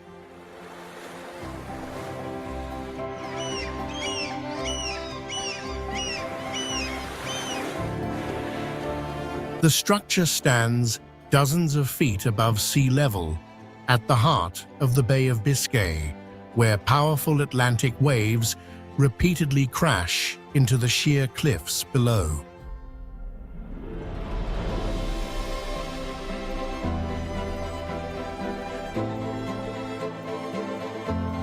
Reaching the monastery requires climbing 241 steep and narrow stone steps, fully exposed to strong winds that can surge directly from the ocean.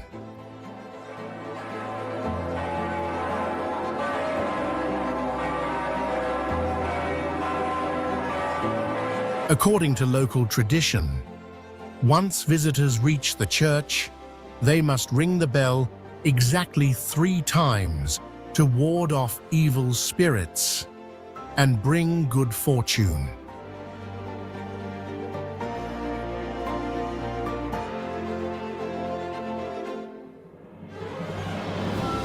Over more than 1,000 years, The site has survived fires, pirate attacks, and constant salt erosion, demonstrating extraordinary stone-anchored construction techniques.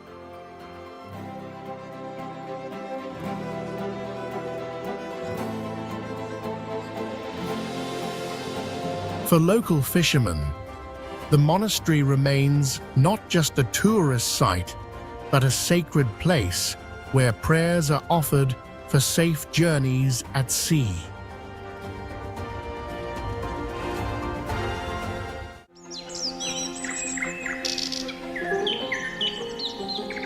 Paro Taksang is the highest spiritual symbol of Bhutan and is considered one of the most impossible architectural structures in the world, clinging to a sheer granite cliff at an elevation of 10,236 feet.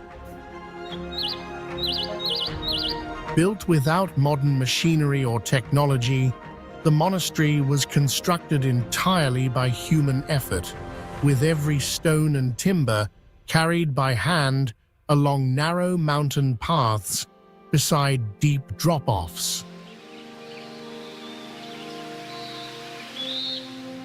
The entire complex is anchored to a cliff, plunging more than 2,950 feet, creating a spatial layout so steep that simply looking at it can induce vertigo.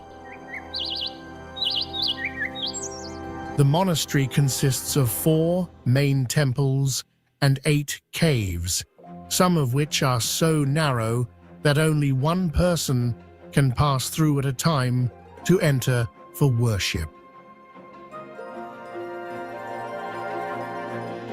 In the year 1998, a major fire nearly destroyed the monastery, and due to its isolated cliffside location, firefighters were completely unable to reach it. The successful restoration of the monastery in its original position by the Bhutanese people in 2005 stands as a rare testament to human endurance and the ability to reclaim life in extreme terrain.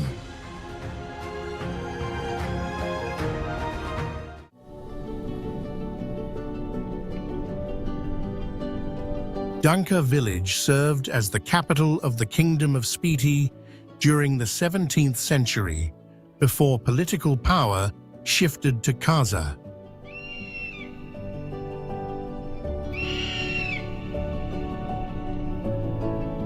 The village is perched on a steep cliff within the Spiti Valley, isolated by extreme cold and rugged terrain that create prolonged silence throughout the year.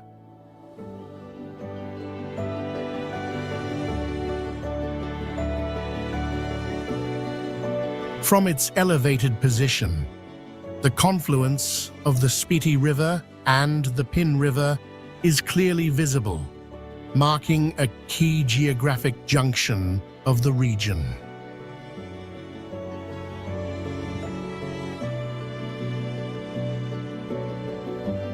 The surrounding landscape is barren and eroded, dominated by exposed earth pillars and fractured rock with minimal vegetation.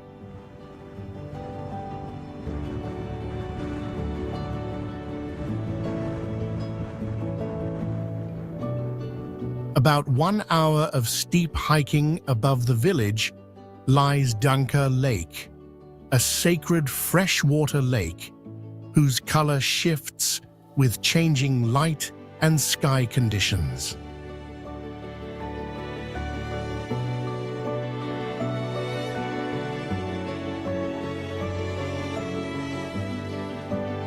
Danka Monastery preserves a rare 4-faced Vairochana statue oriented toward 4 directions, while the entire settlement rests on unstable clay and loose scree that geologists identify as highly vulnerable to collapse.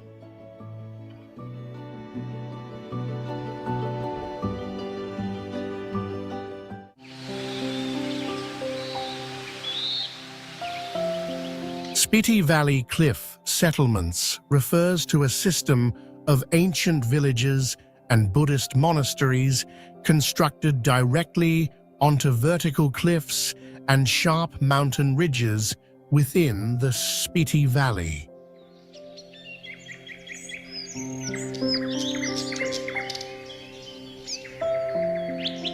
The region exhibits a cold desert landscape formed by its position in the Himalayan rain shadow, characterized by barren mountains, strong winds, and extremely sparse vegetation.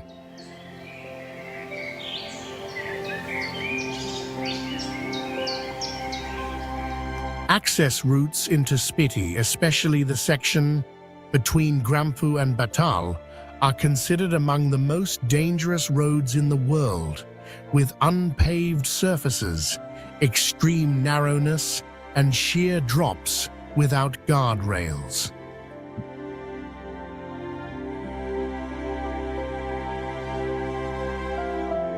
During winter, temperatures can fall below -30 degrees Celsius, and high passes, such as Kunzum Pass, are completely closed by snow, isolating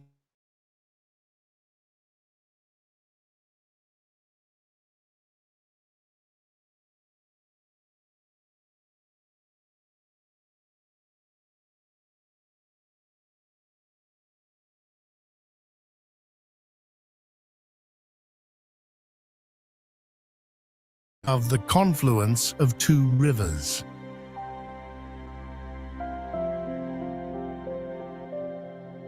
Hikim hosts the world's highest operational post office, while Tashigang is recorded as the highest polling station on Earth, requiring officials to hike and carry oxygen to serve a very small electorate.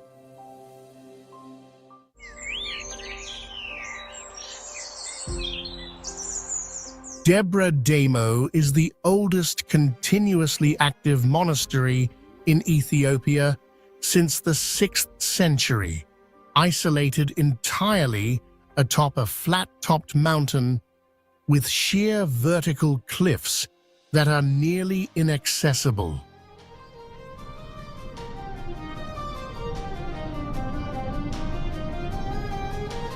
Its main structure represents one of the last surviving examples of Aksumite architecture, using the monkey head technique where wooden beams pass through stone walls to provide flexibility against strong winds and centuries of erosion.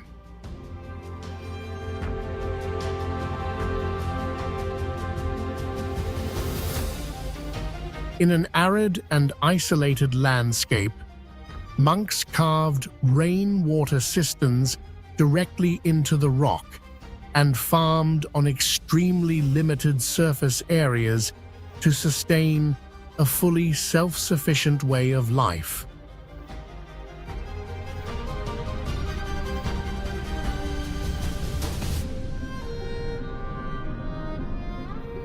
The only way to reach the monastery requires climbers to secure a leather rope around their waist while gripping another rope by hand as a monk above pulls them up the cliff.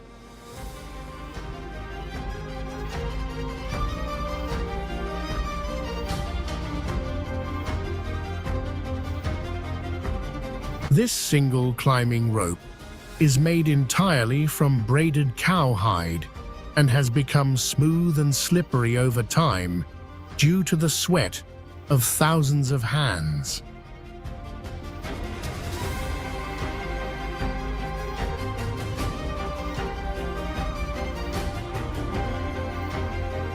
Debre Damo is also one of the very few places on Earth that strictly forbids the presence of females, including female animals, to preserve absolute spiritual purity for the monks.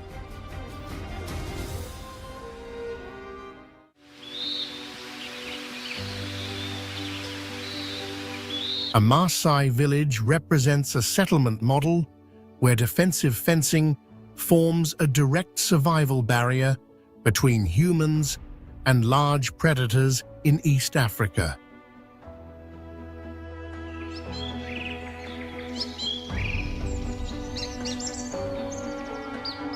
Each enkang is arranged in a closed circular layout and enclosed by dense acacia branches with long hardened thorns, creating a living perimeter that separates sleeping quarters from lions, leopards, and hyenas roaming nearby at night. At the center lies an open livestock enclosure where cattle, goats, and sheep are gathered every evening because herds function as the primary economic and cultural foundation of the community.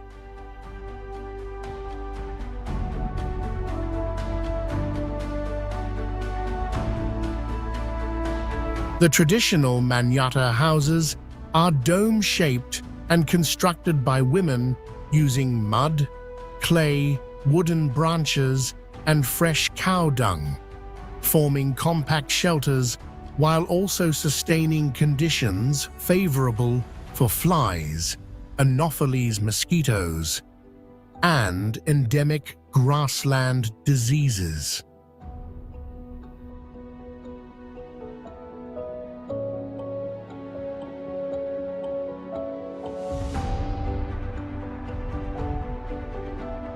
Positioned along wildlife migration corridors between Serengeti and Masai Mara, residents remain in constant vigilance to defend livestock against nocturnal predator attacks.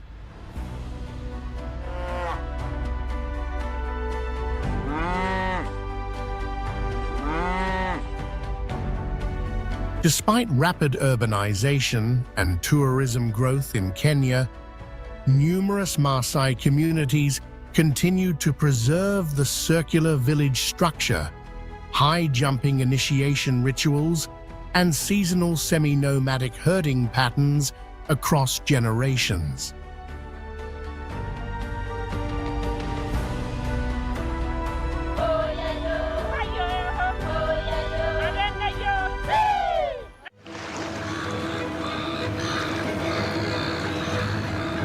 Kandavan is one of the steepest inhabited settlements in the world, where daily movement requires climbing narrow stone steps carved into a mountainside.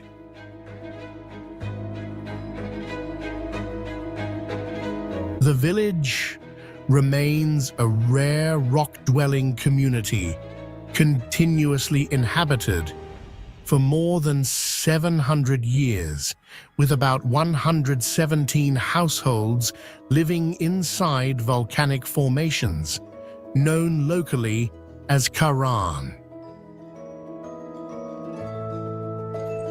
Instead of constructing conventional houses, residents excavate living spaces directly into the rock cores, creating walls up to about 6 feet thick that provide insulation and structural stability. The stone cones rise like a natural amphitheater, typically reaching 2 to 4 stories, with some formations extending to nearly 130 feet in height.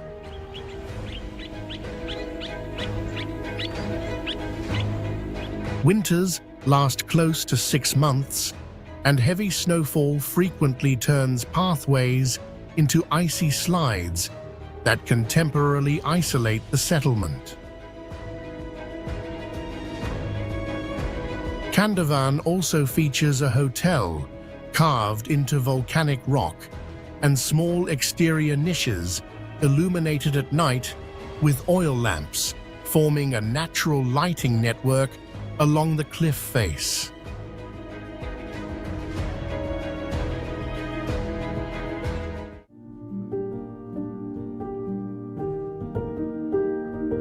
Cliff House, by Milad Eshtiyaghi is one of the architect's most viral and controversial designs, clearly embodying the extreme philosophy of cliffside living where safety boundaries are deliberately pushed to their limits.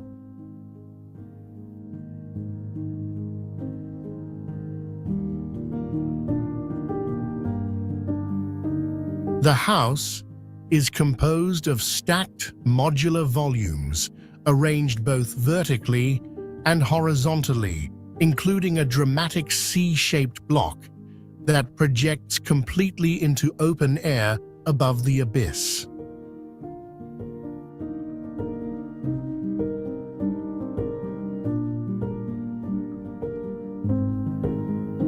Below, a glass-bottom swimming pool hangs at the cliff edge, while deliberate architectural voids allow mature trees to pass through the structure, reinforcing the tension between human habitation and an unforgiving natural landscape.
Jiangnan Hanging Temple is one of the very few structures on Earth that appears to have been suspended in mid-air for more than 700 years.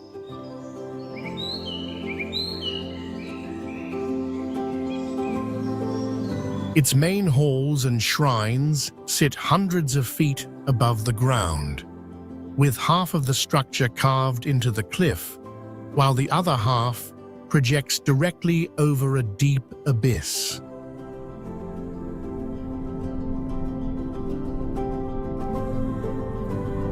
Instead of resting on foundations, the temple's weight is supported by slender wooden pillars anchored into the vertical rock using ancient mortise and tenon techniques, allowing it to withstand storms and earthquakes for centuries.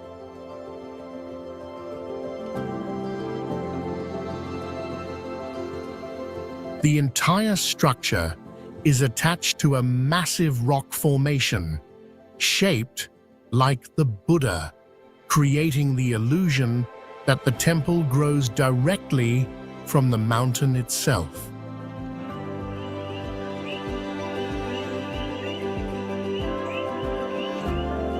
Access requires walking along narrow wooden plank paths pressed against the cliff, where the line between safety and free fall is only a few hand widths apart.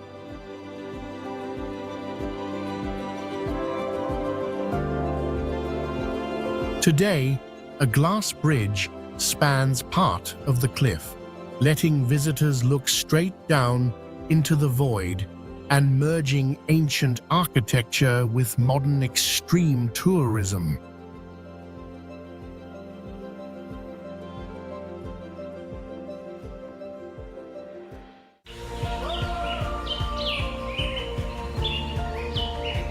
Phoktal Monastery living quarters is regarded as the most isolated monastic settlement in the Zanskar region, where monastic life exists beyond any conventional idea of accessibility.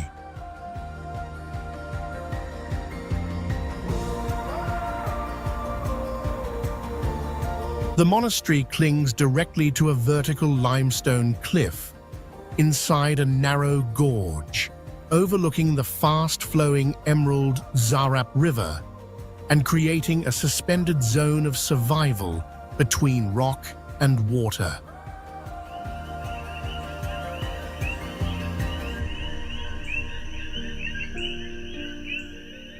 The living quarters are not separate buildings, but a network of small earthen and wooden rooms carved and reinforced within the mountain itself to withstand cold winds and constant erosion.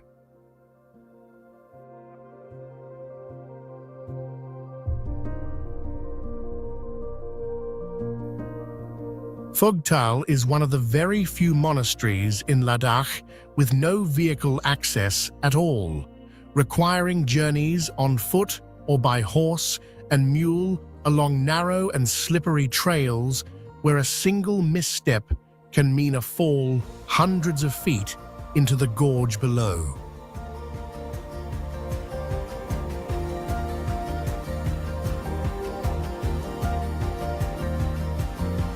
All food and supplies for roughly 70 to 100 monks are carried in manually during summer, while winter forces them onto the frozen surface of the Zanskar River in the perilous Chadrak route.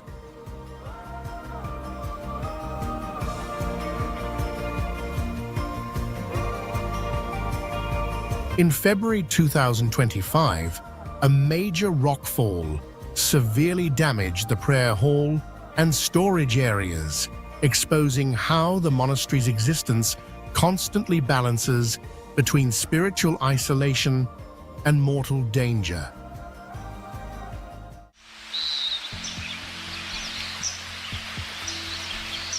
Choqquequirau is one of the most isolated and inaccessible ancient cities ever built by humans.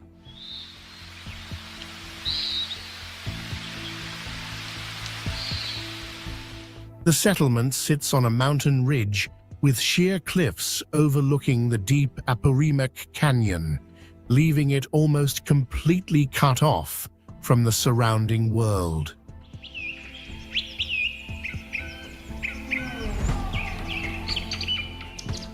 Surrounded by permanent snow-capped peaks and dense tropical forest, Choqquequirau exists in a suspended environment where deep chasms and extreme terrain block nearly all access routes. Its strangest feature is a vast system of stone terraces carved directly into mountain slopes approaching 60 degrees, where ancient builders embedded white llama figures into stone walls running along cliff edges.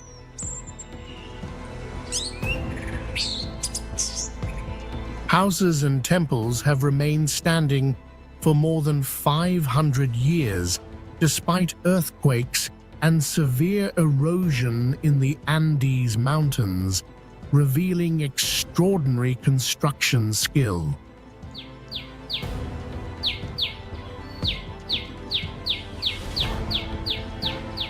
Reached only by narrow trails clinging to cliffs, the site once served as a final refuge for Inca royalty, effectively untouchable to enemies. Even today, only about 30% of the site has been explored, while the remaining 70%, including hundreds of structures, remains swallowed by jungle and locked onto unreachable rock faces.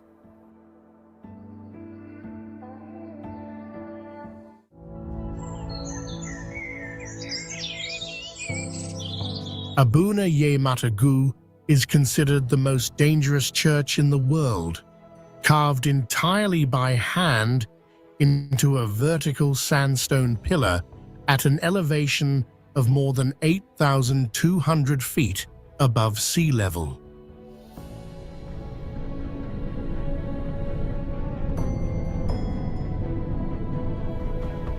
To reach its doorway, visitors must climb a sheer rock face using bare hands, without safety ropes or protective equipment of any kind.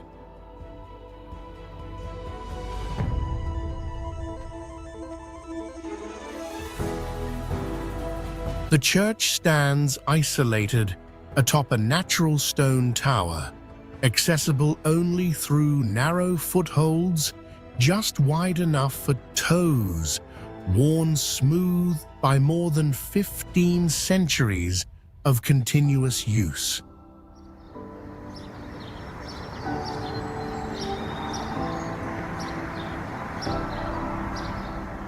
Directly before the entrance lies a ledge less than about 1.5 feet wide, where the boundary between life and a drop of roughly 820 feet below is separated by a single misstep.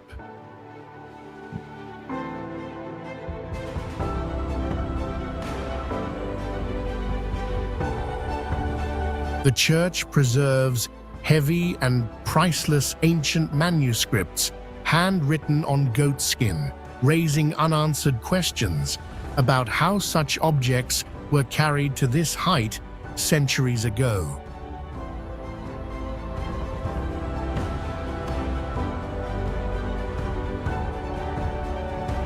Beside the entrance, small cliffside niches hold the remains of monks who served here for generations, living and dying on the rock itself, forming a continuous spiritual presence suspended among the clouds.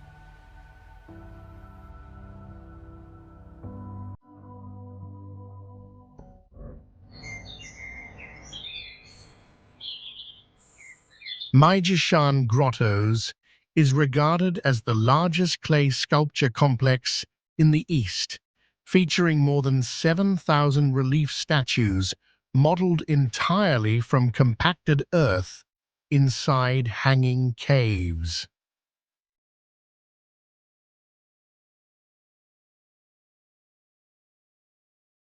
The caves are not carved at ground level, but scattered across a sheer cliff face at heights ranging from roughly 100 to over 260 feet, making access inherently hazardous.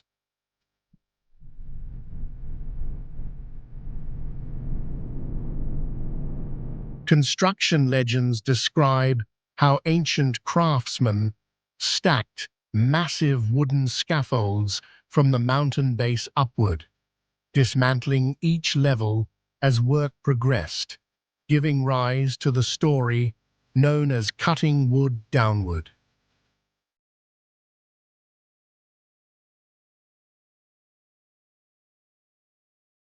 Today, the only access route is a suspended walkway system anchored directly into near-vertical rock walls, where visitors move along narrow paths with open abyss immediately below.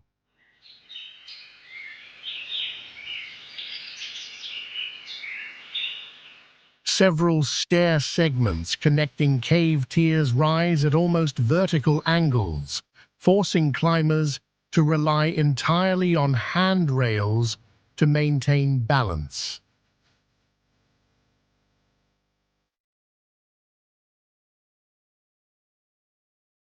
The mountain consists of fragile purple-red sandstone prone to erosion and collapse, a geological condition that prevented stone carving and made clay modeling the only viable method for preserving the statues.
Why are you charging less than a packet of chips for your workshop?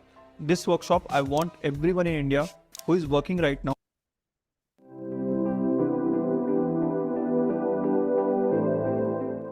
नमस्कार, मैं doctor Rakesh पाठक। दोस्तों, आप जानते हैं कि प्रधानमंत्री नरेंद्र मोदी और उनकी सरकार पिछले 12 सालों के सबसे कठिन दौर से गुजर रही है। नरेंद्र मोदी जैसे तैसे एक आफत से पार पाते हैं, तब तक दूसरी आफत उनकी दहलीज पर आकर खड़ी हो जाती है। पहले धर्मेंद्र प्रधान का इस्तीफा और इस्तीफे के लिए जैन जी का आंदोलन। जैसे तैसे उससे निजात पाई, धर्मेंद्र प्रधान का इस्तीफा ले लिया, लेकिन उस आंदोलन में पुलिसिया जुल्म का मामला गर्मा गया। अब अमित शाह के इस्तीफे की मांग चल पड़ी है। राहुल गांधी और तमाम विपक्ष अमित शाह को कुर्सी से हटाने पर आमादा है। जैसे तैसे उससे डील करने की कोशिशें चल रही हैं, तब तक नितिन गडकरी संकट में आ गए। इथेनॉल के मामले पर अरविंद केजरीवाल ने और आम आदमी पार्टी ने अभियान छेड़ दिया है। इन तमाम घटनाक्रमों में एक बात और उठ रही है कि कहीं ऐसा तो नहीं कि मोदी के कुनबे में कलह अंदर ही अंदर शुरू हो गई हो। नरेंद्र मोदी के गिरते ग्राफ को देखते हुए जो दूसरे बड़े नेता हैं, उन्हें ये संकट दिखाई दे रहा हो कि अब ब्रांड मोदी से चुनावी नैया पार नहीं हो सकती। ये भी हो सकता है कि नरेंद्र मोदी के खिलाफ मोर्चेबंदी हो गई हो। ये भी हो सकता है कि मोदी के बाद अमित शाह, जिनकी संभावनाएं देखी जा रही हैं कि who is after Modi, Amit Shah. तो कहीं कुनबे के भीतर इन तमाम सवालों को लेकर सिर्फ फुटअव्वल तो नहीं शुरू हो गई है, और आने वाले दिनों में नरेंद्र मोदी कैसे इससे पार पाएंगे, ये कई ऐसे सवाल हैं जो दिल्ली के सत्ता के गलियारों में पूछे जा रहे हैं। इन सवालों की पड़ताल के लिए हमारे साथ हैं देश के जाने माने पत्रकार अनिल त्यागी जी। अनिल जी ने दिल्ली की राजनीति को दशकों में बहुत करीब से देखा है। कई प्रधानमंत्रियों को भंवर में फंसते देखा, उससे निकलते देखा, सत्ताएं आते जाते देखी हैं। अनिल सर, मेरा सीधा सवाल यह है कि इस वक्त नरेंद्र मोदी को आप कहां खड़ा देख रहे हैं? क्या आपको भी लगता है कि ब्रांड मोदी अब धीरे धीरे दरक रहा है? और फिर उस पर आएंगे हम आगे बातचीत में कि ये कुनबे की कलह तो नहीं है कहीं। जी देखिए, मोदी ब्रांड पे सबसे बाद में आएंगे, क्योंकि जब विश्लेषण नहीं करेंगे तब तक ही कैसे पता चलेगा कि मोदी ब्रांड कहाँ पहुंचा और कहाँ कैसे हुआ। तो सबसे बड़ा सवाल तो यही है कि दीपके को कौन लाया। अब इतना प्रेम तो लोकतंत्र में का किसी को नहीं है। अगर लोकतंत्र का प्रेम होता तो नोएडा में 15 साल की लड़की के घर जो है रेड कैसे होती, और जो लोगों के नाम पते लेकर के फेस डिटेक्ट किए जा रहे हैं वो कैसे होता। अब जब दीपके आ गए तो उनको परमिशन कैसे मिली, परमिशन मिल गई तो ये आंदोलन किसने चलाया। तो मैं बड़ा अफवाहों के बजाय पहले तथ्यों पे बात करता हूं। जो मेरी जानकारी है, गोपाल राय आप पार्टी के नेता और केजरीवाल ने ड्यूटी लगाई इसकी गोपाल राय की कि हर दिन 400 आदमी भेजने हैं शुरू में। और जब तक वांगचुक ने हड़ताल घोषित की और 20 तारीख को संसद मार्च किया, हड़ताल घोषित करते ही भूख हड़ताल घोषित करने से मामला बदल गया।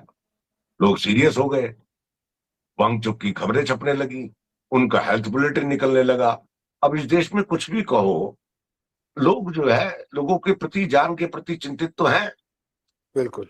वांगचुक ने हड़ताल प्रायोजित की या नहीं की, ये बात मैं मानने को तैयार नहीं हूं, क्योंकि कोई आदमी मरने को तैयार नहीं होता है इतनी आसानी से। सही बात। क्योंकि उसकी फिजिकल बॉडी पे असर पड़ा है और वजन लूज किया है, उन सब बातें आ चुकी है अखबार में।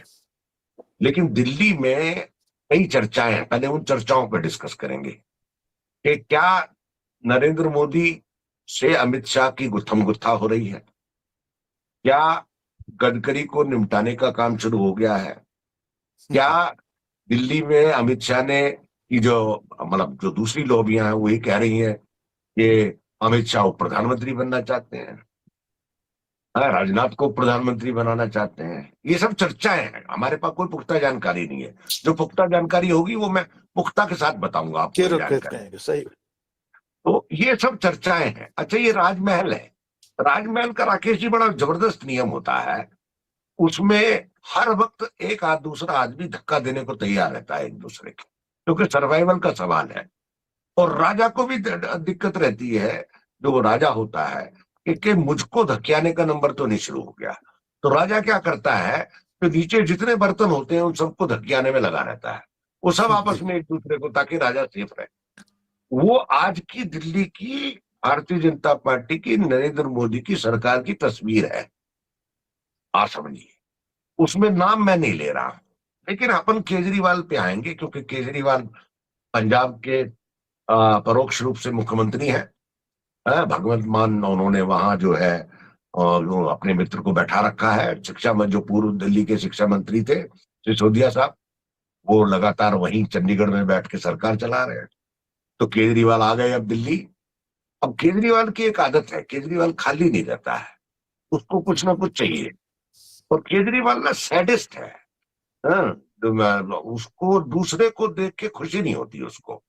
पिछले 10 साल में, वो बाद में बात करेंगे वो केजरीवाल पे। तो केजरीवाल ने कहा कि 4 अगस्त को मैं प्रधानमंत्री के घर के बाहर धरना दूंगा एथनॉल पे।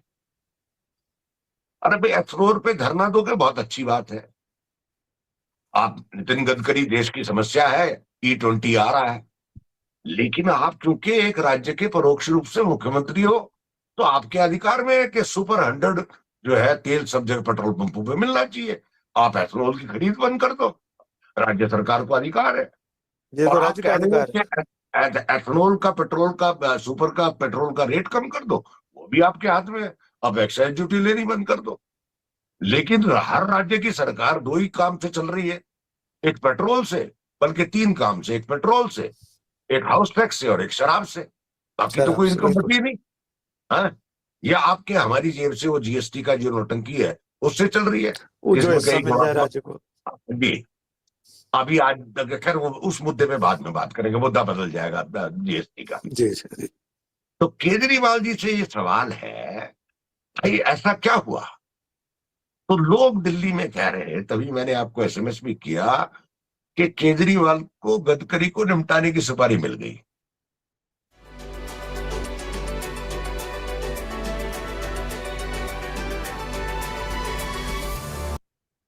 जी, पर सुपारी दी किसने है सर, असली सवाल ये है। नहीं, अब ये सुपारी किसने दी?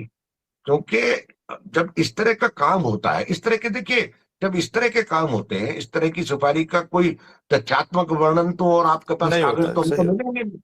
ये तो राजमहल की खबरें हैं जो निकल करके आती हैं कि गडकरी की सुपारी दे दी।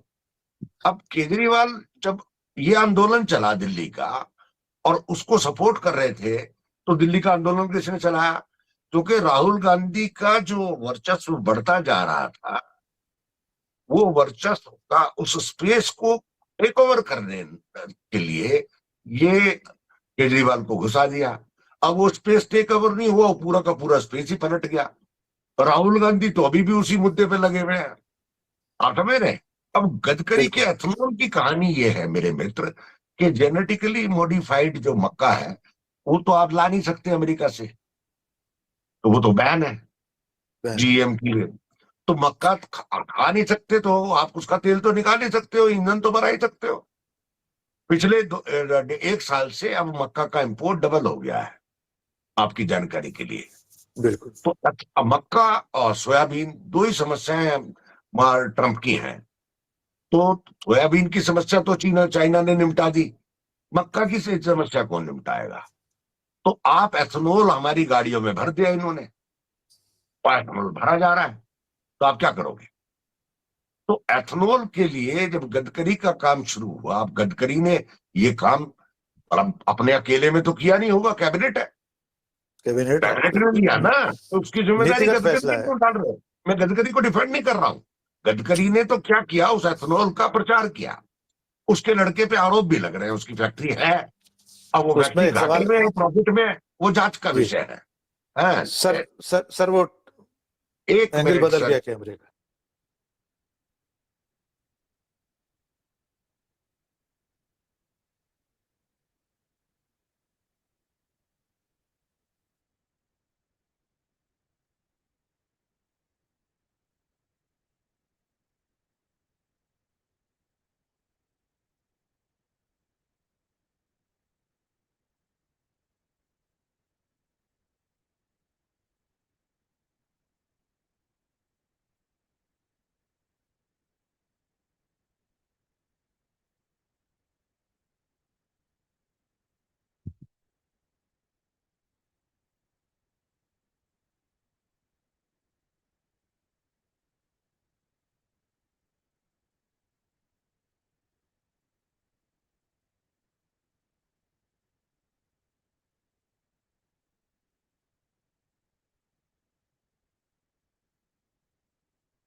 सर ठीक। तो मैं आपको ये बता रहा हूं कि उसका जो है वो गड़बड़ है। तो ये सारा का सारा अब केजरीवाल को 4 अगस्त को वहां चलाने का जो काम है। अभी एक और इसके संदर्भ में बात आती है, इन्होंने देवेंद्र फडणवीस को दिल्ली बुलाया नागपुर से। देवेंद्र फडणवीस आए, उनको कहा कि एचआरडी मिनिस्टर हो जाओ। उसने कहा हो जाऊंगा, मेरी पत्नी को जो खबर है कि मेरी पत्नी को नागपुर दक्षिण पश्चिम से टिकट चाहिए। सुनने में ये भी आया कि गडकरी ने कहा अगर ये दिल्ली जाएगा तो मेरे बेटे को दक्षिण पश्चिम से खबर टिकट चाहिए। तो मजे की बात यह है कि राजनीति में ये सारा का सारा जो घालमेल है ये नजर आने लगा है दिल्ली में। अब अनिल सर, केजरीवाल चलेंगे मैं क्योंकि राहुल गांधी सर मैं इसमें एक सवाल जोड़ देता हूँ, क्योंकि ये शय और मात का खेल चल रहा है बीजेपी में भीतर। राहुल गांधी केजरीवाल जो कर रहे हैं वो तो बाहर से। एक खबर ये भी आई थी अभी, आप उसकी जरा तस्दीक कीजिएगा, कि सीजेपी का जो आंदोलन था, कॉकरोच जनता पार्टी का, उसकी फंडिंग नितिन गडकरी के बेटों ने या उनकी कंपनियों ने की है। बड़ी बड़ी खबरें छपी है इसके बारे में। ये क्या खेल है? देखिए ये जो गेम है, जब तक इसके कागज नहीं आए नितिन गडकरी क्यों करेंगे भाई? आप मेरे को बताइए, केजरीवाल को डिप्यूट करना और गोपाल राय को डिप्यूट करने का काम जिन्होंने किया वो दिल्ली शहर में सबको मालूम है। और हम नाम नहीं ले सकते क्योंकि तथ्य हमारे पास कागज नहीं है। आप समझ मालूम रहे? सबको है। अच्छा, नाम ले भी दे तो ये कल को हमको जेल भेज देंगे अफीम रख के, तो हम क्या करेंगे और आप क्या करेंगे? जमानत भी नहीं होगी। आप समझ रहे? तो मैं आपको दूसरी बात कह रहा हूं कि केजरीवाल प्रधानमंत्री निवास पे जाएंगे क्योंकि राहुल गांधी गए थे, तो आपको एक बड़ी लकीर खींचनी है। लेकिन केजरीवाल ये भूल रहे हैं, केजरीवाल का के जो काठ की हांडी थी वो फूट चुकी है। केजरीवाल का खेल खत्म हो गया। अब केजरीवाल क्या है, केजरीवाल बीजेपी के बी टीम का मॉडल है। उस मॉडल को इस्तेमाल कर रहे हैं क्योंकि वो मॉडल, अभी यूपी का चुनाव होना है। अब कल एक बार बताइए, पप्पू यादव ने धरना दिया। पप्पू यादव की इतनी हिम्मत है, बिना किसी के केंद्र में और मंत्रिमंडल के किसी के आशीर्वाद के बिना और अखिलेश यादव के आशीर्वाद के बिना संसद में धरना दे दिया। अयोध्या के एमपी के चरण छुए, राहुल गांधी ने चंदा दिया। तो ये सब काम बिना किसी की मर्जी से हो रहा है। In Harry's upcoming AI filmmakers workshop, if he is not able to make you learn AI filmmaking in the matter of just 4 hours, संभव ही नहीं है। पार्लियामेंट हाउस की चारदीवारी के अंदर सांसद कुछ भी कर सकते हैं। वहां ना पुलिस काम करती है, ना कोर्ट कुछ काम कर सकता है, एक्सेप्ट स्पीकर। वो भी सदन के अंदर मार्शल बुला सकता है, सदन के बाहर कोई सांसद क्या करता है इसकी कोई गारंटी नहीं है। तो एक लिबर्टी है, एक ओपन स्पेस। आप देखिए 140 करोड़ के देश में एक ही स्पेस बचा है सांसदों के लिए, पार्लियामेंट के सदन के बाहर। भीतर भी नहीं बचा, भीतर तो भीतर भी नहीं बचा, तो म्यूट कर देंगे। हाँ, तो आप लोग करेंगे क्या? मेरे को बताइए ना, क्या मजबूरी है ना? और एथेनॉल में जो सबसे बड़ी समस्या है, केजरीवाल तो पेट्रोल पे लगे हुए हैं, जो पानी का अकाल आने वाला है एथेनॉल के इस्तेमाल से, जो वो बहुत भयानक है। और पानी तो है ही नहीं, तो ये कर क्या जा रहे हैं? अगर ये ट्रंप आका को खुश करने के लिए किया है तो इसमें एथेनॉल मतलब गडकरी से ज्यादा तो दोषी माननीय आदरणीय नरेंद्र मोदी है। नरेंद्र मोदी ने वो मक्का की बात क्यों की, एथेनॉल बनाने की बात क्यों की? और सारी कंपनियां जो कार बना रही हैं, वो कार बनाने वाली कंपनियां इनके सामने झुकी हुई है, क्योंकि कार कंपनी का ही राज है। क्योंकि कार की सेल से 40% जीएसटी मिलती है। आप समझ रहे हैं?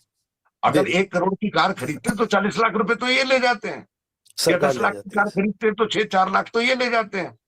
तो इन्होंने एक तो कार की उम्र बंद कर दी, दूसरा एथेनॉल पेल दिया, तो दोनों तरफ से लूटो।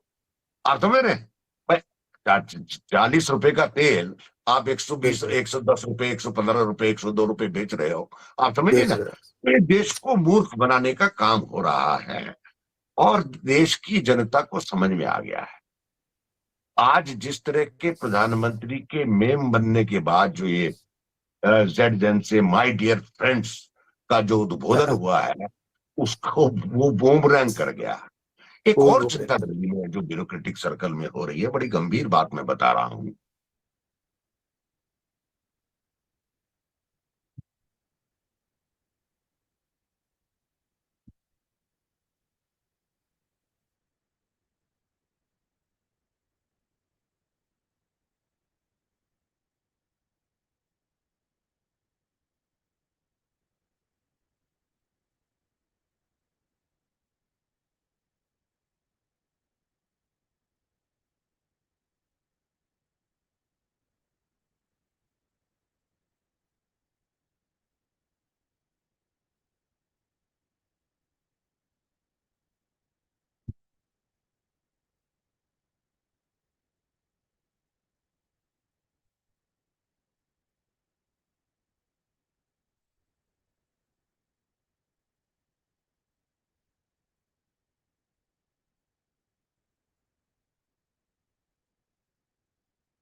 कि प्रधानमंत्री रात को 12:30 बजे मोबाइल ऑन करते हैं और उस पे सेल्फी पे उस पे डाल देते हैं, इंस्टाग्राम पे माय डियर फ्रेंड करते हैं। क्या ये बातें जो उन्होंने कर रहे हैं वो कभी अपने कैबिनेट कोलीग से डिस्कस हुई? क्या ये तय हुआ कि प्रधानमंत्री राष्ट्र के नाम संबोधन करेंगे? कहीं कोई डिबेट हुआ आया? ये क्या तरीका है? कल को प्रधानमंत्री रात को 12 बजे पाकिस्तान से युद्ध की घोषणा कर देंगे 12:30 बजे और हम ब्लैकआउट कर देंगे, तब क्या होगा? क्योंकि 12:30 बजे तक तो इस देश की मतलब 120 करोड़ जनता सो जाती है। आप समझ रहे?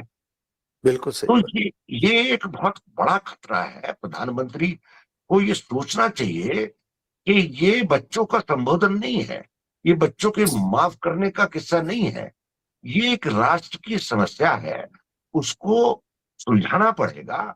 और आपकी इस इंस्टाग्राम और फेसबुक और यूट्यूब की दौड़ से निकलना पड़ेगा।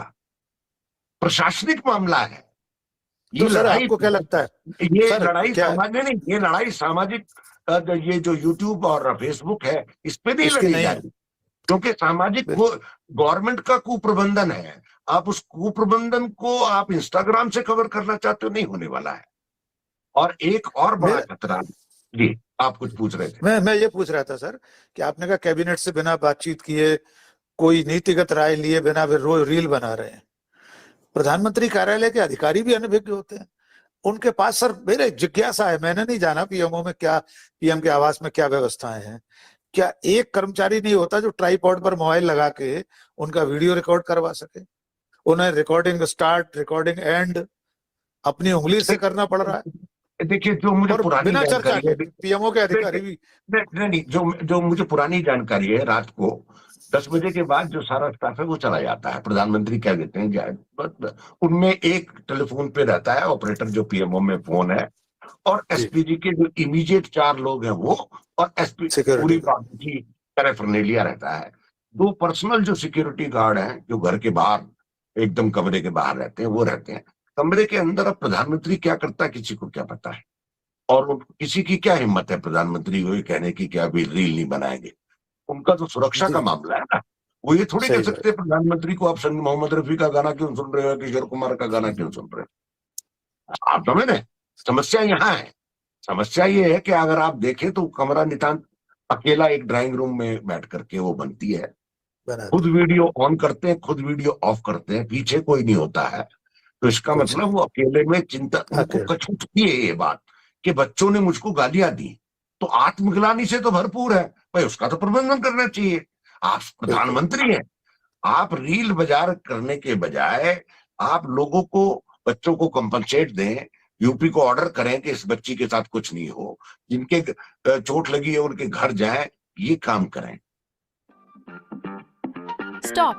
Before you buy this exact product could be cheaper on another. लेकिन एक बात और गालियों से एक बात याद आई सर, आपकी दिल्ली की मुख्यमंत्री रेखा गुप्ता ने किसी जमाने में अरविंद केजरीवाल को लेकर कितने आपत्तिजनक ट्वीट किए थे। उनके जन्म को लेकर के केजरीवाल ने अपनी माँ से पूछा था सबूत दिखाओ मैं कैसे पैदा हुआ। नरेंद्र मोदी ने उन्हें भी माफ कर दिया और मुख्यमंत्री बना दिया रेखा गुप्ता को। देखिए वो मुद्दा बदल जाएगा, हम दूसरी सीरियस बात पे आ रहे हैं, उस पर दोबारा कभी बात करेंगे। रेखा गुप्ता क्या कर रही है, अभी गंभीर बात कर रहे हैं। अभी मैं इसी मुद्दे को लेकर के, जब से जंजी शुरू हुआ है, आरएसएस में मंथन चल रहा है। आरएसएस में मंथन चल रहा है कि हम इनके साथ रहे या नहीं रहे, बीजेपी के साथ। आरएसएस में एक बड़ी गहरी सोच ये चल रही है कि आरएसएस तो रहेगा, बीजेपी रहेगी नहीं रहेगी, सत्ता रहेगी नहीं रहेगी, हमको मतलब नहीं है, तो हम क्या करें। इसका पहला परिणाम आपको देखने को मिलेगा। राजस्थान में म्युनिसिपल कमेटी के इलेक्शंस हैं। मेरी जो खबर है वो खबर ये है कि शायद आरएसएस वहां से विड्रॉ करेगा और म्युनिसिपल कमिश्नर के चुनाव के नतीजे बताएंगे कि आरएसएस ने पूरा विड्रॉ किया या पार्शियल विड्रॉ किया या नहीं किया। ये पहला इंडिकेशन होगा।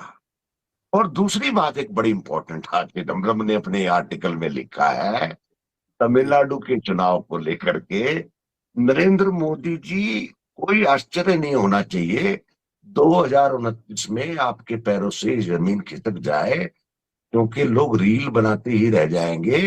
जेन जेड को न किसी चंदे की जरूरत है, न किसी प्रचार की जरूरत है, और सारा इलेक्शन उसकी तरह से पलट जाएगा। और चिदम्बरम ने एक बात कह के आपकी प्रोग्राम खत्म करेंगे, 20 मिनट का हो जाएगा, उस पर फिर दोबारा चर्चा करेंगे। चिदम्बरम ने यह भी कहा कि मुझे डर है कहीं ये राजनीतिक पार्टियां पूरी साफ ही ना हो जाए। तो इसलिए ये जो लोग कह रहे हैं कि योगी को निपटा देते हैं अखिलेश से मिलके, केजरीवाल से मिलके अमित शाह को निपटा देते हैं, गडकरी से मिलके मोदी को निपटा देते हैं, तो मेरा ख्याल है जेनजेड इनकी नौबत ही नहीं देगा। ये जनता सबको निपटा देगी और नया निजाम आने की बात शुरू हो जाएगी। बड़ा गंभीर मुद्दा है। अब इस मुद्दे पे आपसे अलग दोबारा चर्चा करेंगे, ये कैसे राजनीतिक पार्टियां 2029 में निपटेंगी।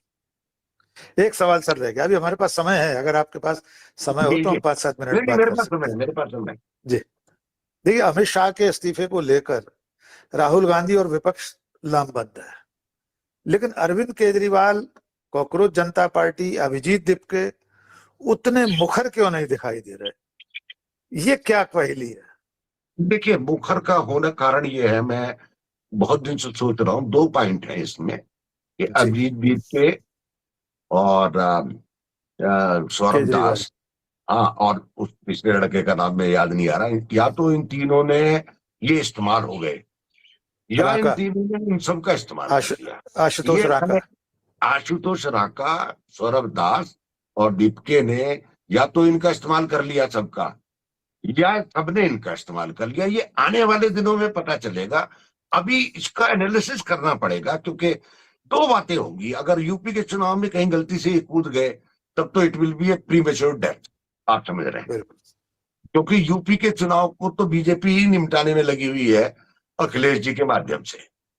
लोग ये भी कह रहे हैं, दिल्ली में चर्चा है कि अखिलेश से डील हो गई है, योगी को आप निपटाओ, हम 2029 में आप हमारे साथ रहना, अब पहले हम आपको 2-2.5 साल के लिए मुख्यमंत्री बनवाए थे। अखिलेश की तो चित भी अपनी और पट भी अपनी, उसको तो कहीं नुकसान ही नहीं है। कोई नेता विपक्ष तो रहना ही है, मुख्यमंत्री हो जाएगा तो क्या दिक्कत है। लेकिन योगी को निपटाना, आरएसएस निपटने देने। अब ये आरएसएस में, मैं फिर कह रहा हूं, आरएसएस में गहन, ये मैंने आपको खबर दी है क्योंकि मुझे आज ही आरएसएस के किसी आदमी का फोन आया सुबह, उसने मुझे कहा तो मैंने आपसे शेयर किया। तो बोले हमारा चिंतन ये है कि हम खुद सामाजिक संगठन के, क्योंकि हुआ क्या है, गॉडसे की हत्या के बाद राम मंदिर की चंदा के चोरी का सबसे बड़ा इल्जाम आरएसएस पे लगा, आरएसएस पे आया। उस चंदे के आरोप से ये उभर नहीं पा रहे। कल जो संसद में हुआ है वो प्रतीकात्मक नहीं है, मैं आपको बताऊं, वो बड़ा गंभीर मामला है। पप्पू यादव ने बहुत गंभीर। देश के काफी सांसद खड़ा होकर के एक सामाजिक संगठन पे संसद के अंदर उपहास करते हैं, खिल्ली उड़ाते हैं, वो भी भगवान के राम पे। अरे इस देश में भगवान को, राम को ना आरएसएस की जरूरत है और ना कांग्रेस की जरूरत है, ना पप्पू यादव की जरूरत है। मैथिली शरण गुप्त की मुझे एक 4 लाइन याद आती हैं, हे राम तुम मानव हो ईश्वर नहीं हो क्या, तब मैं निरीश्वर हूं ईश्वर क्षमा करे, और तुम न रमो तो मन तुम में रमा करे। यदि आपकी एज 40 से ज्यादा है और आप साइड में कुछ करना चाहते हो तो आपके लिए सबसे सही है कमोडिटी ट्रेडिंग, क्योंकि इसमें आपको घर से बाहर जाने की जरूरत नहीं है। दूसरा, मार्केट रात तक ओपन है तो आप अपने क्या बात, ये भगवान राम की ताकत। बहुत अच्छा। तो अमित शाह के इस्तीफे पर आपकी क्या राय है सर? क्या विपक्ष इस पर अड़ा रहेगा? संसद कल फिर बैठेगी, कल क्या हो सकता है? इस्तीफा तो प्रधानमंत्री को लेना, जैसे धर्मेंद्र प्रधान का लिया, पता नहीं क्यों गलती की। भाई इस देश में आप ये समझिए, आप अमित शाह नंबर 2 ही नहीं है, Amit Shah appointment committee of के मेंबर भी हैं, जो इस देश के लगभग 20,000 अफसरों का भविष्य तय करता है। एक सिग्नेटरी नहीं है, एसीसी की मीटिंग नहीं होती है, डिजिटल फाइल वो करती है, आप समझिए ना, वो कहां से ऐसा हमसफर और वो राजदार आदमी ढूंढ के लाएंगे? मोदी की मुसीबत है। तो मोदी क्या कर रहे हैं, कोर्स करेक्शन करने में लग रहे हैं कि जो इस आदमी के पर निकल रहे हैं उसके पर काटने का काम कैसे किया जाए।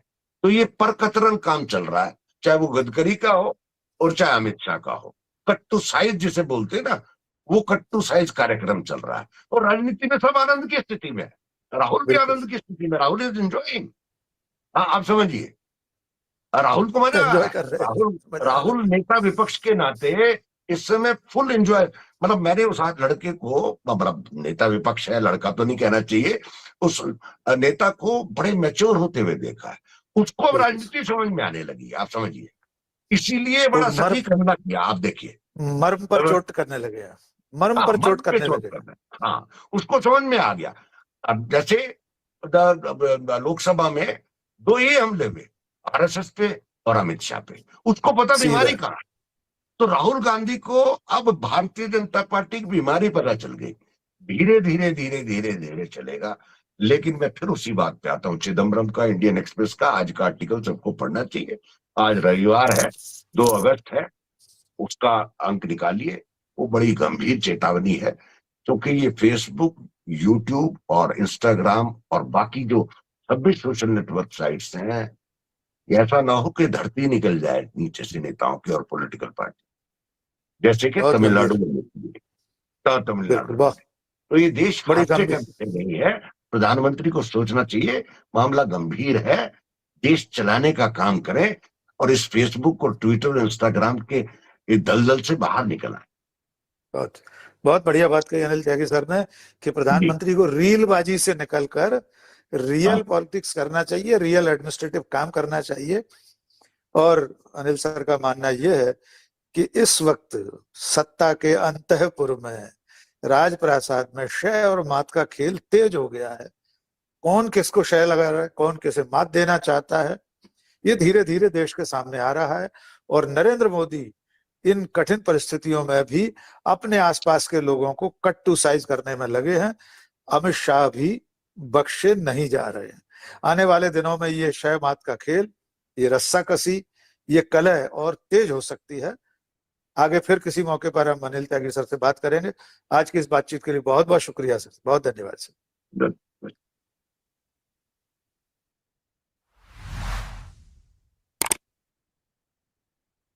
Hey, still thinking about joining the 30-day Python using AI bootcamp by AI for Techies? So what if in 30 days you could go from knowing nothing about Python to actually building apps and websites from scratch?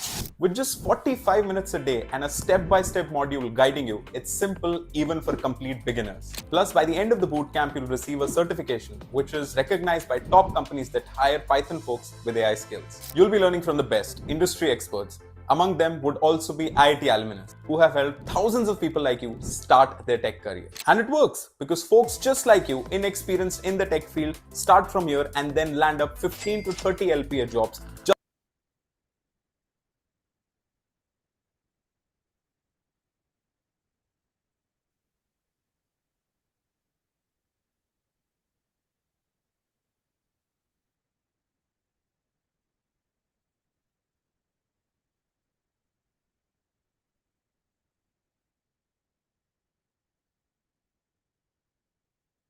नमस्कार, मैं हूं आशीष चित्रांशी और आप देख रहे हैं the news launcher.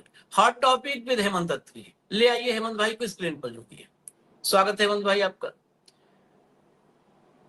परिसीमन bill, delimitation bill, वो बिल जिस बिल की वजह से 12 साल में सदन में, संसद में मोदी को सबसे करारी शिकस्त झेलनी पड़ी। और वही शिकस्त, सदन के भीतर वाली शिकस्त, सड़क पर धर्मेंद्र प्रधान के इस्तीफे के रूप में सामने आई। मतलब बैक टू बैक 2 सदमे, 2 झटके ऐसे जो मोदी जी को अनुभव, मतलब कहते हैं ना कि एक होता है आदमी को गिरने उठने का अनुभव होता है। जो आदमी हमेशा दूसरे की टांग फंसा गिराया हो, वो लगातार 2 बार गिरे, एक बार संसद में, एक बार सड़क पे, तो हालत तो खराब हो ही जाती है। अब मोदी जी दोबारा, मोदी जी क्या, अमित शाह दोबारा पूरा का पूरा चक्रव्यूह बना चुके थे। पूरा चक्रव्यूह तैयार था कि 8वें द्वार पर कैसे अभिमन्यु मारा जाए। अभिमन्यु अब राहुल गांधी को ही आप मान, लेकिन राहुल गांधी कहते हैं ना गर्भावस्था में बहुत कुछ सीखा जाता है। तो राहुल गांधी की गर्भावस्था में इंदिरा गांधी की कहानियां उन्होंने सुनी होंगी। तो 8वें चक्रव्यूह में नरेंद्र मोदी बस का नहीं है मार देना, ये समझ लो आप, नहीं है बस का मार देना। अब इसलिए मैं चक्रव्यूह में और अभिमन्यु की बात किया, चक्रव्यूह और अभिमन्यु की, क्योंकि जब सारा व्यूह रचना कर चुके थे मोदी और शाह, उसी समय राहुल गांधी ने चेन्नई में खड़े हो गए और चेन्नई में खड़े होकर के स्टालिन को एट्टप्पन की कहानी सुना दी। एट्टप्पन कौन था अभी हम बता देंगे, एट्टप्पन की कहानी सुना दी। अब ये एट्टप्पन की कहानी ने पूरा खेल खराब कर दिया और दावा तो नहीं कर सकते इस देश की राजनीति में, लेकिन संकेत यही है कि अब ओम बिरला के सामने लोकसभा में मोदी बुरी तरह फिर हारेंगे और बुरी तरह हारेंगे। पहले आपको एक हेडलाइन दिखा दूं और राहुल गांधी को सुनवा दें और फिर उसके बाद चर्चा हम शुरू करेंगे। हेडलाइन ले आओ भैया, एक हेडलाइन दिखा दो बस खाली। राहुल गांधी तमिलनाडु में बोले परिसीमन का समर्थन करने वाला व्यक्ति 21वीं सदी का एट्टप्पन होगा। अब राहुल का ट्वीट और बाइट ले आइए। Anyone who supports the law that BJP is planning to introduce to redraw parliamentary constituencies in committing the greatest betrayal against Tamil Nadu, history will record them as the Eddpans of the 21st century. Any political party or person who is supporting the BJP in its quest of to pass the delimitation bill is betraying the people of Tamil Nadu, and history will remember them as 21st century Eddppan. सुनवा दीजिए, बयान सुनवा दीजिए। What will I learn for 9 rupees? Number one thing that you are going to get at 9 rupees is you are going to be a certified AI tools and AI agents expert, because I just have one thing to say, and I think it is a very important thing for the future of the Tamil people, the Tamil language, and the state of Tamil Nadu. There is an attempt by the BJP to do delimitation. Delimitation is designed to disenfranchise, to take away power from the people of Tamil Nadu. This is a BJP conspiracy. There was a historical character in Tamil Nadu called Attappan. Attappan. Attappan is basically symbolic of the betrayal of the people of Tamil Nadu. Anybody who supports delimitation is betraying Tamil Nadu, is betraying the future of Tamil Nadu, is allowing the RSS and BJP to attack the people of Tamil Nadu and the future of Tamil Nadu, and is a Attappan. Is a 21st century Attappan. No Tamil person should support delimitation. Every single Tamil person should oppose delimitation. Every single Tamil party, national party, should defeat delimitation in the House. Thank you very much. अब ये आपको तब समझ में आएगा पूरा सारी कहानी जब एट्टप्पन को आप जानेंगे। एट्टप्पन को जानने के लिए आपको वीर पांड्या कट्टाबोम्मन को जानना होगा। वीर पांड्या कट्टाबोम्मन ये मतलब सबसे जो पहले शुरुआत में स्वतंत्रता संग्राम सेनानी, जिनको अंग्रेजों से युद्ध के लिए, लड़ाई के लिए, मोर्चे के लिए जाना जाता है, उसमें से थे वीर पांड्या कट्टाबोम्मन। वीर पांड्या कट्टाबोम्मन के किले पर 1799 में अंग्रेज अटैक किए, हमला किए। अब नाम अगर मैं देख करके आपको बता दूंगा, मेजर उजर का नाम भी, वो अटैक किए क्योंकि नाम उम इतना नहीं याद रहता। हाँ, जे बैनर मैन था वो, और पंचालम कुरिची किला था वीर पांड्या कट्टाबोम्मन का, उस पर अटैक किया। ये युद्ध पूरी वीरता से लड़े, लेकिन रसद वगैरह और गोला बारूद खत्म हो गया जब, तो अपने वफादार सैनिकों के साथ ये जंगल में चले गए।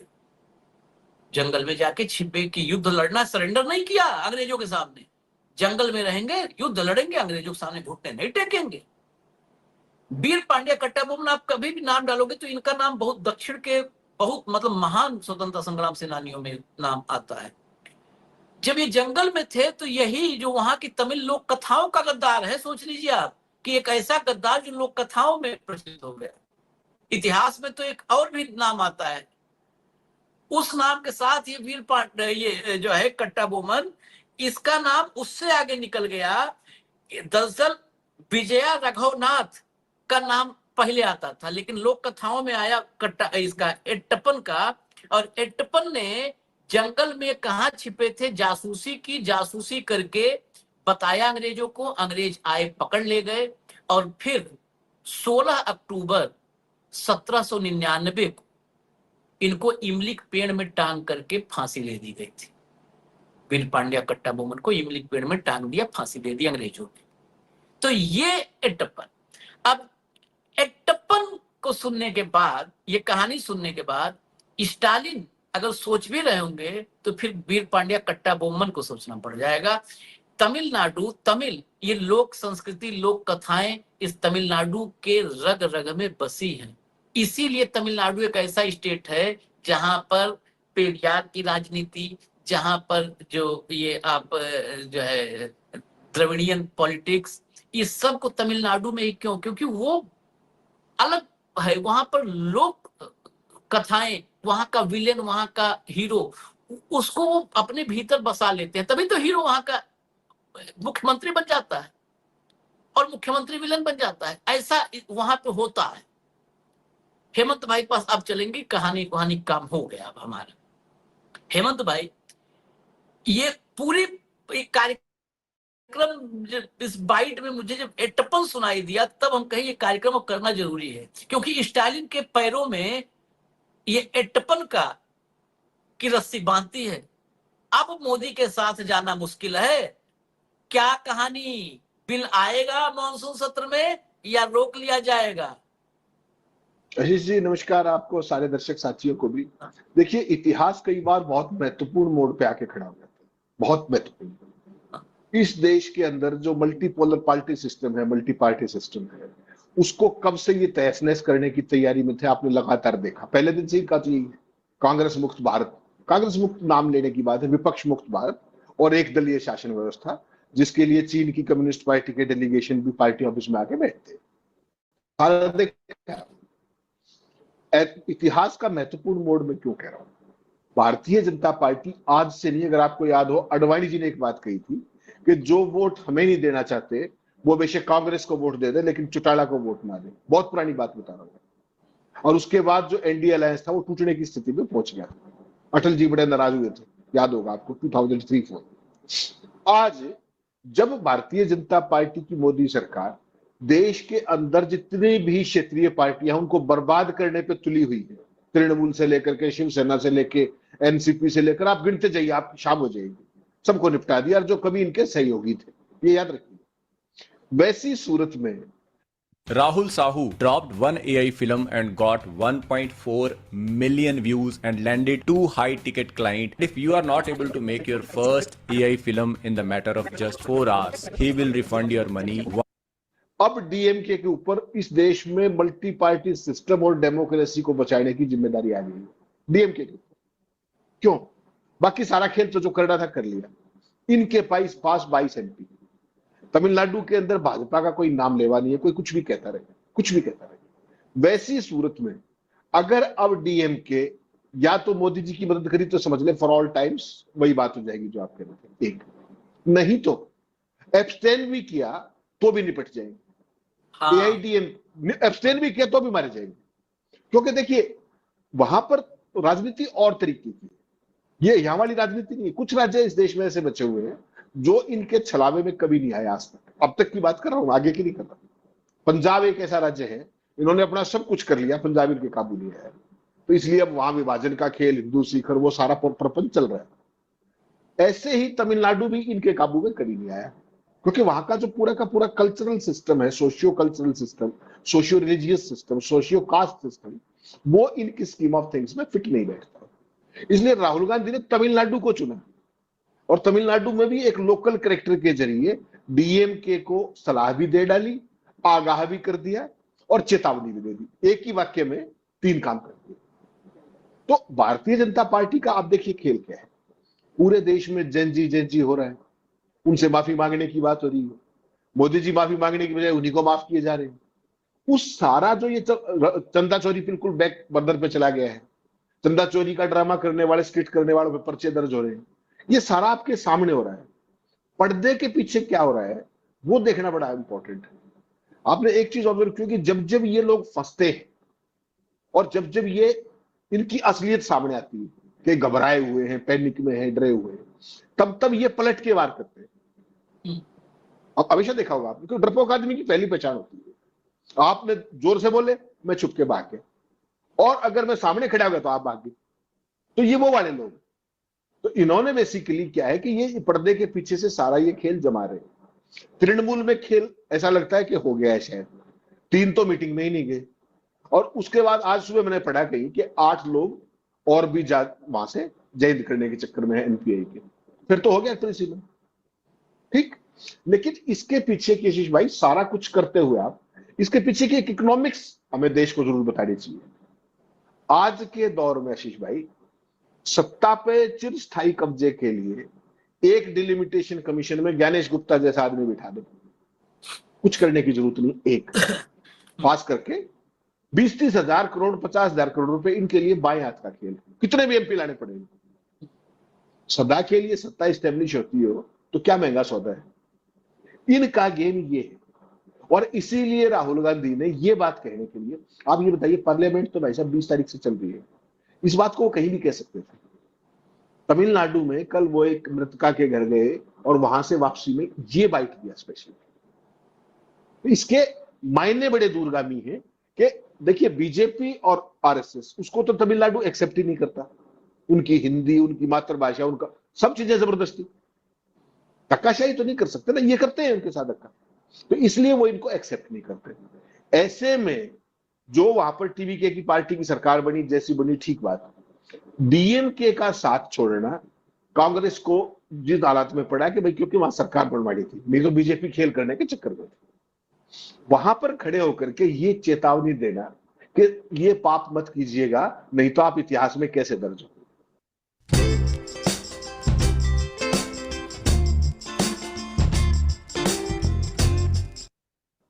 ये पूरे डीएमके की लीडरशिप के लिए एक बहुत बड़ा पैगाम है। और फिर वही बात कर रहा हूं, सारे देश में जब रीजनल पार्टियों को निपटाने का कार्यक्रम चल रहा है मोदी और शाह का, वैसे में रीजनल पार्टियों को और इस देश में बहुदलीय शासन व्यवस्था बचाने का काम वो भी एक रीजनल पार्टी के पास है, दैट इज डीएमके। वो 22 एमपी अगर इंटेक्ट खड़े हो तो कुछ भी कर लो आप जाके, पार्लियामेंट में नहीं होगा। तृणमूल में क्या होगा नहीं होगा, 3 ने अब्सटेन किया एनडीए की मीटिंग में, 8 अब और संपर्क में है, सारी बात अपनी जगह। लेकिन अगर ये 22 का जो ग्रुप है, अगर ये इंटेक्ट रहता है उसके खिलाफ, तो आप समझ लीजिए। और नहीं तो जितनी भी ये रीजनल पार्टियां हैं, आप असम के अंदर देखिए अब क्या है। असम में जो डिलिमिटेशन किया, उसके बाद आप कितने ही साल तक कुछ भी करते रहना, इन्होंने अपनी व्यवस्था कर दी। बहुत शातिर लोग, हर एक बूथ का 30-30, 40-40 साल का पोलिंग का जो पैटर्न है, इन्होंने, इनके पास वो सारा डेटा बैंक है। उसी के जरिए एसआईआर का मैनेजमेंट किया गया, मैनिपुलेशन ही कीजिएगा उसको, उसी से सारे देश को करना चाहते हैं। और एक बात आपको एडवांस में आगाह कर रहा हूं, अब चूंकि अगला चुनाव ज्ञानेश गुप्ता के नेतृत्व में नहीं होगा, अगर समय पे होता है, तो क्योंकि उसका टर्म खत्म हो जाएगा। ऐसी सूरत में उस दिन से डरिएगा, और फिर अंडरलाइन कर रहा हूं, डरिएगा जिस दिन डिलिमिटेशन कमीशन का चेयरमैन ज्ञानेश गुप्ता को बना देंगे। हाँ, हो सकता है, लेकिन उस दिन से डरिएगा। एक चीज इसमें क्योंकि जब डिलिमिटेशन बिल आया था, ध्यान रखिएगा जरा, उसमें जो है, और एक बार हम लोग भी क्रॉस चेक करेंगे, उसमें सुप्रीम, उसका डिलिमिटेशन आयोग जो था, उसका अध्यक्ष सुप्रीम कोर्ट के रिटायर्ड जस्टिस के लिए था। भाई साहब, वो था जब लोकतंत्र था, इनको जब परिसीमन का बिल ही नया ला रहे हैं और उसमें ये लिख रहे हैं कि आप चैलेंज भी नहीं कर सकते उसको, तो उसमें ये लिखने में क्या दिक्कत है कि किसी रिटायर्ड ऐड कर सकते हैं, लेकिन अभी नहीं, लेकिन वहां भी ऑप्शन कम नहीं है। मैं इसलिए इस बात को, इसको लाए इसलिए कि ऑप्शन कम नहीं है। आप क्या चंद्रचूड़ को हल्के में ले रहे हो? आप क्या उसको गवई को हल्के में ले रहे हो? वो सारे कूलिंग ऑफ में है भी, अपनी एडिया वो कर रहे हैं कुछ बनने के लिए। हाँ, तो उनको तो जो कागज दोगे दस्तक कर देंगे। राम मंदिर का फैसला किया भाई, राम मंदिर वो का तो फैसला क्या है, वेट कर करो रहे किसको? हैं, हाँ? वो तो वेट कर रहे हैं कि जैसे राम काज कीने बिनु मोहि कहाँ विश्राम, कि राम का काम किए बिना मुझे कहाँ विश्राम, मैं कैसे आराम कर सकता हूँ हनुमान। तो वो सब तो इंतजार कर रहे हैं कि मोदी काम किए बिना मोहि कहाँ विश्राम। हमें कोई काम ही नहीं दे रहे हैं मोदी जी, वो तो बेचारे व्याकुल हैं। तो बहुत खतरनाक। देखिए, जो चीज आप इस देश में पहली बार एक ऐसी चीज बनाने जा रहे हो जिसको सुप्रीम कोर्ट में चैलेंज नहीं किया जा सकता। हाँ, कभी सुना है आपने? अरे भाई साहब, सुप्रीम कोर्ट तो संविधान के अंदर जो लिखित प्रावधान है उनको भी स्ट्राइक डाउन कर सकता है। हाँ, हाँ, हाँ, कानून की व्याख्या का अधिकार है प्रभु उनको। आज मैं अब वालों की बात नहीं कर रहा, बैडमिंटन वालों की बात कीजिएगा, कहीं आप गलत समझ जाए, दिल पे ले ले, उनकी बात नहीं कर रहा मैं। सुप्रीम कोर्ट, जो सुप्रीम कोर्ट होता है उसकी बात कर रहा हूं। उनके पास संविधान की व्याख्या का अधिकार है और वहां ये कह रहे हैं, बिल के अंदर ये कह रहे हैं कि इसके जितने भी प्रावधान है उनको चैलेंज नहीं किया जा सकता। मतलब इस देश के संविधान के ऊपर का बिल हो गया ना भाई, कृषि बिल। तो उसमें फिर गणेश गुप्ता को बनाने की व्यवस्था में क्या दिक्कत है? 1952 से इस देश में चुनाव हो रहे हैं, ठीक? 2020 में आप इम्यूनिटी दे देते हो चुनाव आयुक्तों को, उससे पहले किसी ने नहीं दी, किसी ने भी। इमरजेंसी भी आ गई, सब कुछ आ गया, काले पीले नीले सब अध्याय आ चुके। अब जाके इम्यूनिटी देने की क्यों जरूरत पड़ेगी? ये भी तो देखना पड़ेगा आपको। और उस इम्यूनिटी को खत्म होने में कितनी देर लगती है? तो ये जितने भी उछल उछल के कर रहे हैं सारी चीजें, इस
इसमें सबसे महत्वपूर्ण भूमिका आशीष भाई, मैं फिर वही बात रेखांकित कर रहा हूं, वो निश्चित तौर पे डीएमके की आदमी। अगर लॉन्ग टर्म की पॉलिटिक्स तो छोड़ दीजिए, करोगे नहीं करोगे बात की बात है, सरवाइव भी करना है आपने एज ए पॉलिटिकल पार्टी। क्योंकि ममता का हाल देख लीजिए, शरद पवार से बड़ा पॉलिटिशियन कौन है भाई साहब, क्या गत है। शिवसेना, जिसके आप विधायक सांसदों को छोड़िए, किसी पार्षद को छू सकता था कोई, ओपन चैलेंज किया करते, ओपन चैलेंज किया करते कि हमारा तोड़ के दिखाओ, कर दिया काम। इसलिए मैं कह रहा हूं, और इसलिए चुनौती भी बड़ी है। ये जो तृणमूल से लोग गए थे, आप सोचिए 20 दिन के अंदर ही बेचैनी क्यों आ गई भाई साहब, कुछ तो कुछ कारण बड़ा होगा ना। आज मैं नाम पढ़ रहा था, तीनों एक खास समुदाय से थे, तीनों मुर्शिदाबाद के हैं तीनों। हाँ, तो क्या करोगे आप, पॉलिटिक्स तो होगी ना फॉर ऑल टाइम्स, या कुछ और बच गया। अपनी छोड़ो, उनके परिजन भी कभी पार्षद बन पाएंगे। जो भारतीय जनता पार्टी पूरे देश में लोकसभा में एक भी मुस्लिम को टिकट नहीं देती, एक भी, और उसमें 3 इस तरीके से तोड़ के ले आए आप, ये छोटा खेल नहीं है शिष्य। इसीलिए राहुल गांधी ने ये बात कहने के लिए बहुत मौके आते थे, 20 तारीख से लेकर अब तो रोज मौके, रोज मीडिया से बात करते, और पोमेरियन मीडिया सारी खबर को डकार गया, किसी चैनल पे इस पर बात नहीं हुई, क्योंकि डिलिमिटेशन बिल पे सारे चुप है इस समय। इसीलिए मुझे आशंका ज्यादा है कि जब ये छुपते हैं तो फिर इस तरह का कोई कार्यक्रम जरूर करते हैं। इसलिए आगाह रहने की भी जरूरत है, बहुत ज्यादा आगाह, और कांग्रेस को भी आगाह रहने की जरूरत है। मैंने आपको बताया, स्थायी सत्ता कायम करने के लिए आशीष जी, आप 25-30 हजार करोड़ क्या 50 हजार करोड़ भी इनके लिए क्या चीज है भाई साहब, क्या चीज है? कौन खेत बेच के लाना है भाई, हम तो ऐसे 50,000 करोड़ आप बोलो, 1 लाख, हम लोग को बोलने में भारी जुबान जीभ भारी होने लगती है। लेकिन इन्हें क्या फर्क, कौन खेत बेचना है, कहीं जाकर के खेत में दिहाड़ी मजदूरी करनी है? कि गन्ना मिल पे जो है, चीनी मिल पे गन्ना पर्ची भजानी है, कुछ नहीं करना है। ये तो आ जाएगा कि भाई पूरा देश बैनामा तुम्हारे नाम से हो रहा है, भिजवाओ, क्या बस हो गया, क्या करना है। लेकिन इसमें जो मुख्य बात अभी चर्चा में 20 मिनट में हम दोनों के एक ही कंक्लूजन पे कि डीएमके, इसीलिए हमने इस कार्यक्रम को किया, डीएमके ही अब पूरे इस सिनारियो में डीएमके ही गेम चेंजर है, टीएमसी भी नहीं, डीएमके गेम चेंजर है। वो उस 20 से कुछ नहीं कर पाएंगे, उस 20 में कितने रहेंगे कितना नहीं रहेंगे उस पर हम अभी जाते ही नहीं, वो कुछ नहीं होना है। और समाजवादी पार्टी में जो सेंधमारी का प्लान था वो हो चुका है फेल, फिलहाल फेल है, क्योंकि बहुत जोर शोर से चला था कि मानसून सत्र के पहले हो जाएगा काम, ये हो जाएगा वो हो जाएगा। वो फेल 2 वजह से हुआ। एक तो इतनी थू फजीहत उत्तर प्रदेश में राम मंदिर के चंदा चोरी में हो चुकी है कि इस समय कौन, अब देखो 20 गए थे, उसी में से जब बेचैनी है तो यहाँ कौन जाएगा, इतने तो मूर्ख नहीं है ना, अगर किसी के मन में रहा भी हो। नहीं, आप बिल्कुल ठीक बात कह रहे हैं कि रहा हो नहीं मन में। इसके 2 पार्ट है। उत्तर प्रदेश का आपने स्पेसिफिकली किया, अच्छा किया कि आपने राम मंदिर का जिक्र कर दिया कि राम मंदिर के कारण जो फजीहत हुई है और जो एक्सपोज हुआ है भाजपा से, वो एक पार्ट तो है ही अपनी जगह। दूसरी इंपॉर्टेंट चीज आपको ये देखनी पड़ेगी कि जो जेनजी ने आंदोलन किया और पूरे देश के अंदर जो As a lawyer, my life runs on drafts, petitions, and contracts, and sometimes one document can make or break the client's case. And with work spread across devices, it's my responsibility to get it right.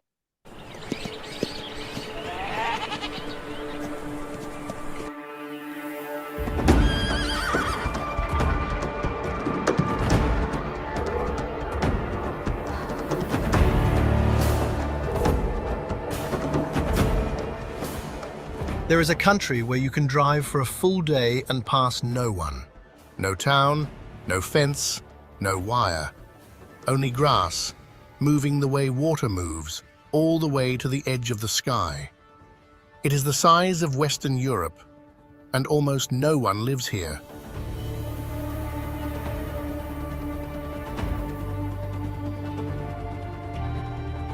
Mongolia holds around 3.5 million people, spread across a land of roughly 600,000 square miles.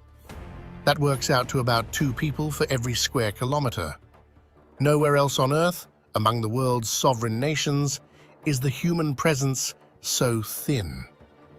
Half of those people live in a single city, which means the rest of the country an expanse larger than most nations will ever be, is close to empty.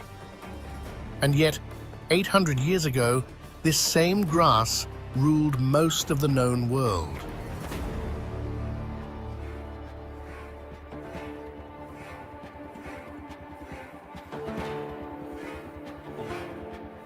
Not a piece of it, not a corner. From these open plains came the largest continuous land empire in human history. It stretched from the Sea of Japan in the east to the gates of Europe in the west. At its height, it covered some 9 million square miles, from the Pacific to the Danube, from Siberia down toward the Persian Gulf.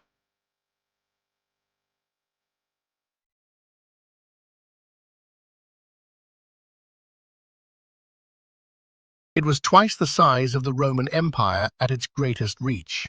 One empire, one family. Born on grass that today holds almost no one.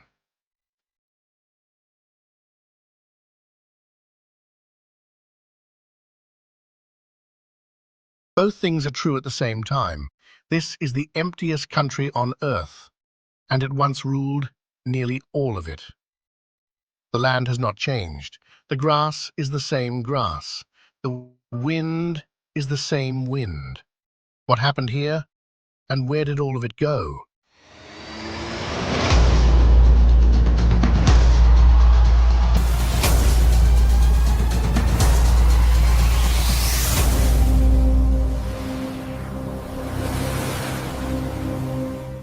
To understand Mongolia, you have to stop reading the emptiness as absence, because the emptiness is the engine. The open ground that looks like nothing is the exact terrain that bred the horse cultures that once crossed a continent. What looks like a country where nothing ever happened is in truth one of the few places on Earth where almost everything did.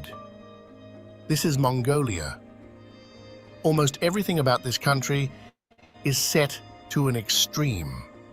It is one of the highest nations in the world by average elevation, a raised plateau tilted up toward the sky. It is deeply landlocked, among the most landlocked places on Earth, the nearest ocean more than 1,000 miles away in every direction. It receives around 260 days of sunshine a year, which is why Mongolians call their home the land of the eternal blue sky. And it holds some of the widest temperature swings of any inhabited place on the planet, from summer afternoons above 30 degrees to winter nights that fall below -40. To live here at all is to accept extremes as ordinary. Begin with the grass, because everything begins with the grass. The Mongolian steppe is one of the last great temperate grasslands left intact on the planet. Grasslands like this once ringed the northern world. Almost all of them have been plowed, fenced, or built over. This one has not. It rolls for hundreds of miles without interruption, a sea of grass under a sky the Mongolians call eternal blue.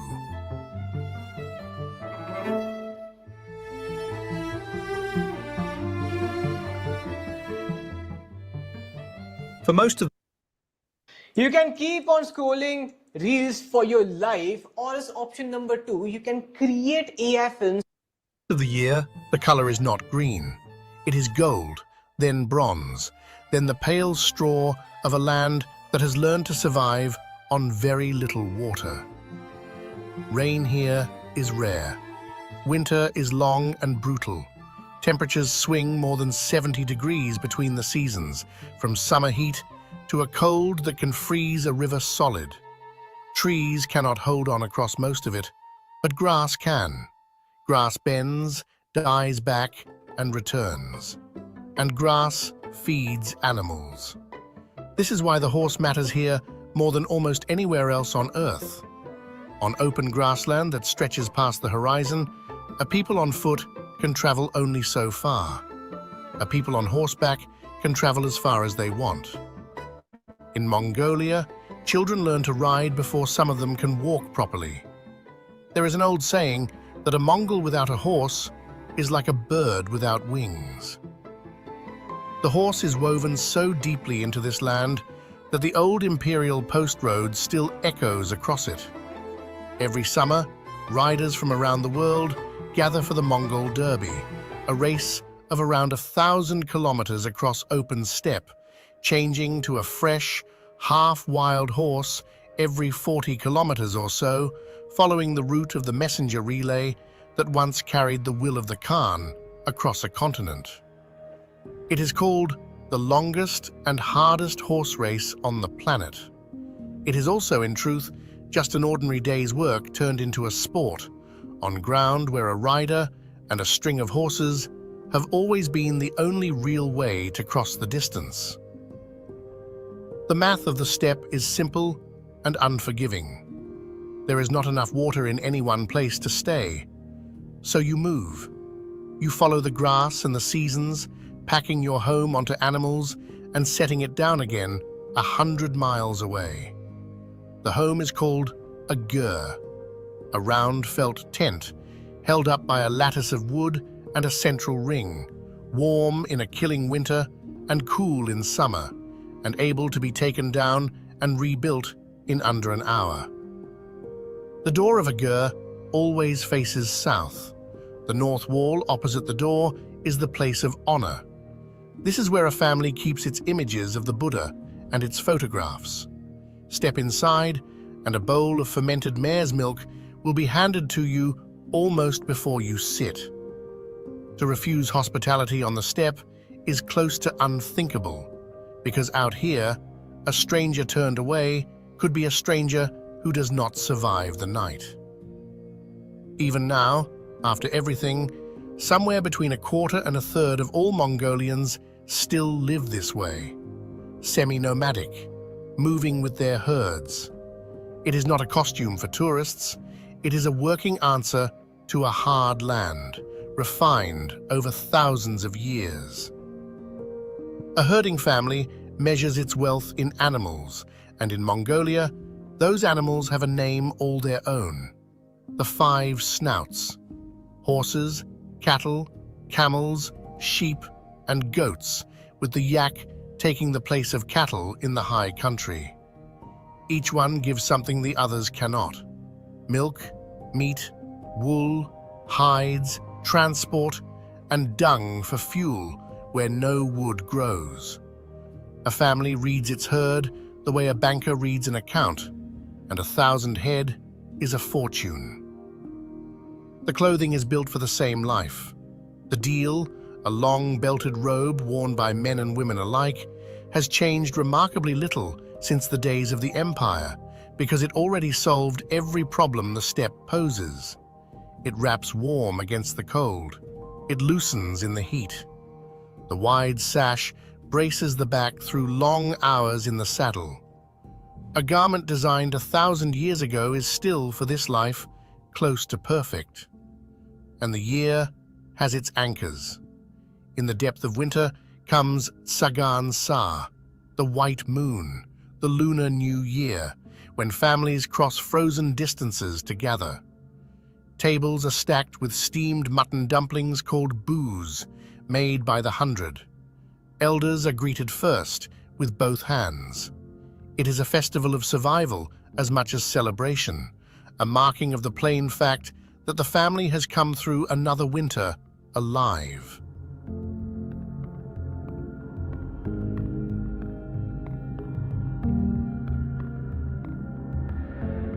And on this grass lives a creature that tells you what the steppe was before people ever fenced anything. The taki, the Przewalski's horse.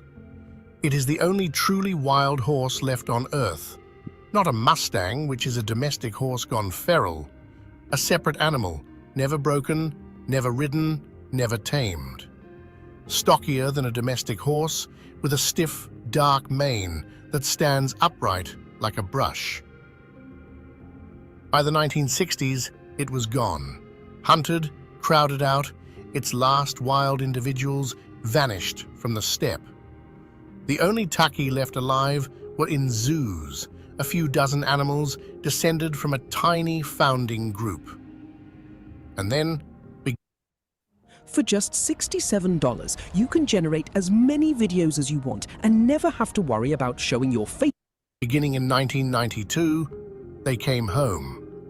Descendants of those zoo horses were released back onto the grasslands at a place called Hustai, a day's drive from the capital.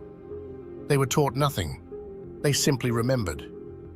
Today, several hundred wild taki again move across Mongolian hills, the only wild horses on the planet, standing on the exact ground where the horse and the human first changed each other's history.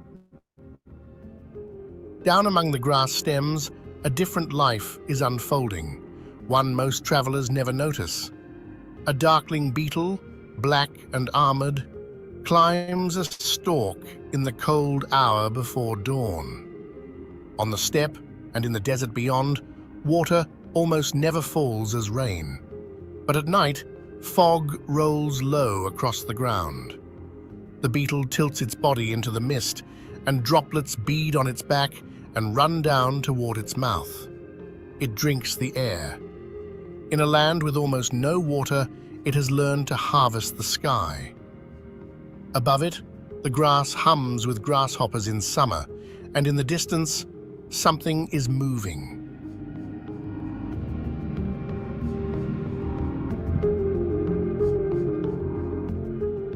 Mongolian gazelle, tens of thousands of them in one of the last great land migrations left in Asia.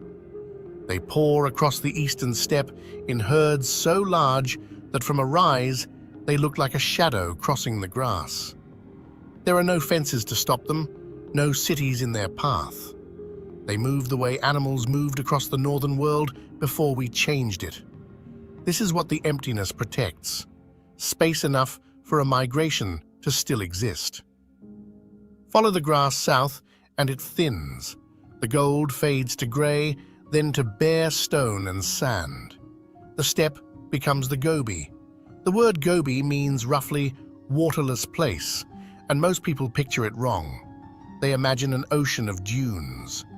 In truth, the Gobi is mostly gravel plain and rock, a cold desert, high and hard, where winter nights fall far below freezing.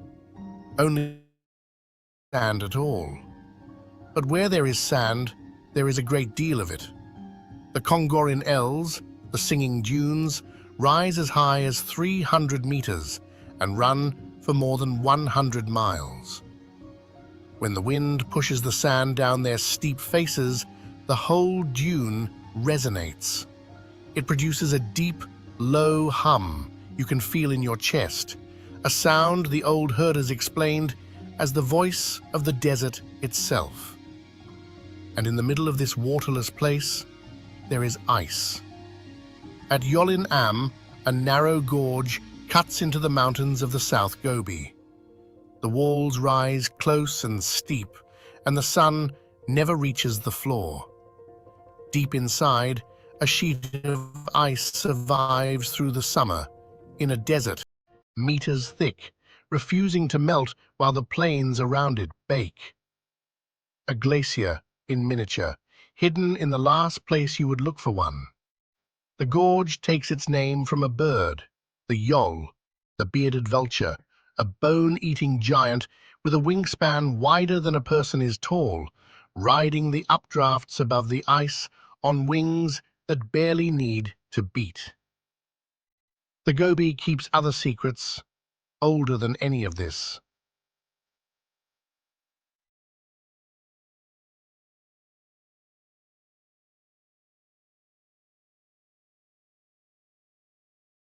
At a place the Mongolians call Bayanzag, red sandstone cliffs glow like coals at sunset. They are around 70 million years old, and they are one of the richest graveyards of dinosaurs anywhere on Earth. In 1922, an American explorer named Roy Chapman Andrews led an expedition here, hauling supplies across trackless desert by camel. He had come looking for the origins of humankind. He did not find that. He found something else.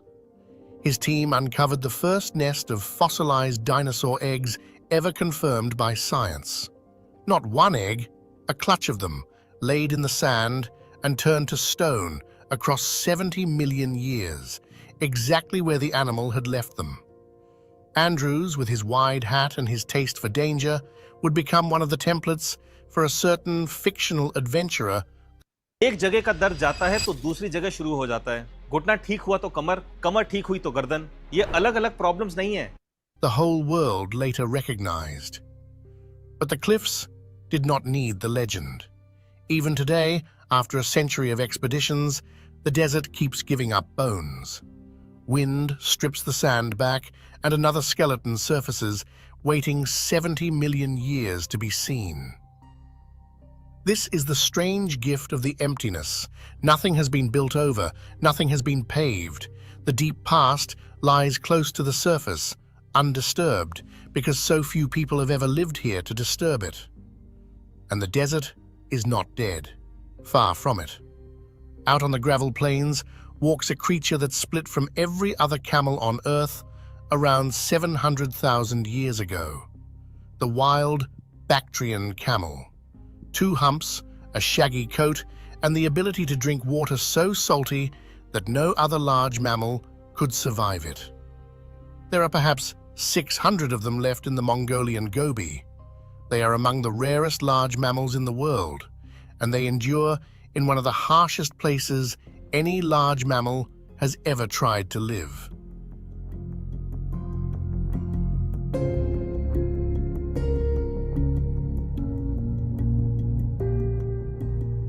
Somewhere in these same mountains moves a bear almost no one has ever seen. The Gobi bear. The Mongolians call it Mazalai. It is the only bear on Earth adapted to live in a true desert, sand-colored, smaller than its northern cousins. And there are only a few dozen of them left alive. A whole species hanging by a thread in a country most of the world thinks of as empty. Out on the open gravel, other survivors move in numbers. The Kulan, the Asiatic wild ass, gathers in the Gobi in some of the largest wild populations left anywhere on Earth, herds of them trotting across the plain at a pace that can outlast almost any pursuer. Once the Saiga antelope roamed here too in great numbers, a strange creature with a bulbous downturned snout, built to filter dust and warm the freezing air it breathes, though hunting and hard winters have pushed it to the margins. And rooted in the dry ground stands the Saxaul, a low, gnarled desert tree that looks half dead even when it is thriving. Its wood is dense and slow to grow, its roots reaching deep for water that is barely there. Whole belts of it hold the desert soil in place. Cut it down, and the sand begins to walk. In a land this dry, a twisted little tree is both a miracle and a wall, the difference between a living desert and a dead one. And higher still, in the far west, on ground that touches the clouds, lives the ghost of the mountains. The snow leopard. Pale, spotted, silent, it hunts the high ridges of the Altai, and Mongolia is one of the last true strongholds it has left. Perhaps 1,000 of them move through these peaks. Most people who spend their lives in these mountains will never see one. They see the tracks in fresh snow, and then nothing. The cat is already gone. The Altai is Mongolia's wildest frontier, a rampart of glaciers and rock where the borders of Mongolia, Russia, and China meet. And here, the people are not Mongol at all. They are Kazakh, the largest minority in the country, and they carry a tradition older than almost any nation on the map. Eagle hunting. In the dead of the western winter, a hunter rides out across frozen slopes with a golden eagle on his arm. The bird is not a pet. It is a partner, usually a female, larger and fiercer than the male, trained over years to launch from the fist and take foxes and hares across open mountain terrain. The bond is passed from father to child, and the secrets of the training are held close. On the cliffs above them are carvings, petroglyphs scratched into the rock in the Bronze Age, showing hunters and animals. The people beneath them are still doing, in the same valleys, almost exactly what the carvings show. Persistence in Mongolia is not a slogan. It is a hunter on a frozen ridge, doing what his ancestors did 3,000 years ago, because it still works. Never, and I mean never, introduce yourself by saying your name. Hi everyone, I'm Sarah. I'm really looking forward to working with you all. Hi, my name is Sarah. Never, I mean never, introduce yourself by saying your name. The moment you do, your first impression is gone. Oh, okay, so nice to meet you? Really? That's your next line. What? I'm just trying to be polite. The nicer you are, the faster you lose respect. And nice girls don't become successful. They burn out trying to be liked by everyone. Disappear for a month. Come back a high-value woman. Is it okay if I? Nice to see you. What do you do? I'm 47 and my boss says I have the best articulation on the team. I started training 9 minutes a day 4 months ago. Nobody knows that's my secret. If you want to just look busy, read books. If you want to actually sound smart and take the leadership, train your speaking skills. I replaced mindless scrolling with 9 minutes of articulation training a day. No courses, no hour-long videos, just short, focused training built around the one thing that actually changes how people see you. 3 weeks in, my manager started quoting me in meetings. 4 weeks in, I walked into a room and people actually... North of the deserts and the western peaks, the land changes again. The grass gives way to forest. Here lies Lake Kovsgol, the Blue Pearl, one of the largest and oldest freshwater lakes in Asia, holding a vast share of the country's fresh water in a single body so clear you can see far down into it. Around it stands the taiga, the great northern forest, the southern edge of the belt of pine and larch that circles the top of the world. And in that forest live the Tsatan, the reindeer people, a tiny community, a few hundred souls, who follow domesticated reindeer through the taiga, much as their ancestors have for centuries. They are one of the smallest surviving reindeer herding cultures on Earth, and they live in a Mongolia most Mongolians themselves rarely see, a green and forested country utterly unlike the deserts of the south.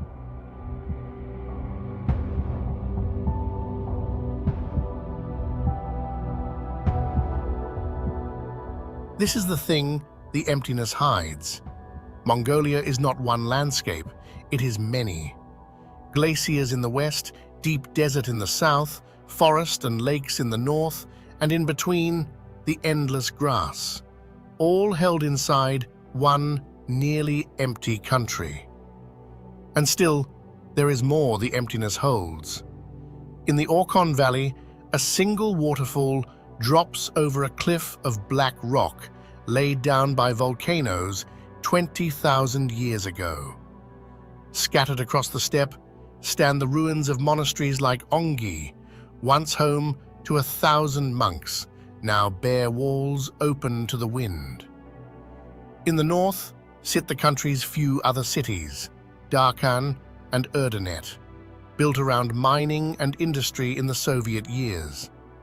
A traveler could spend a lifetime here and still leave whole provinces unseen.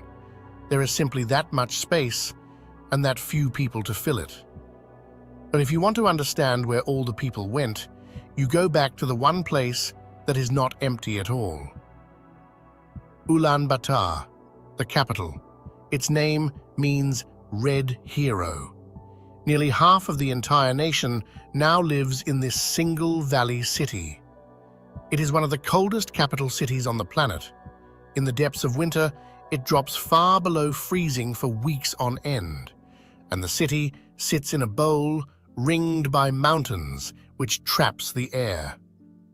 Around the old center, the Gur districts have spread across the hills, tens of thousands of families who left the steppe and pitched their felt tents on the edge of the city.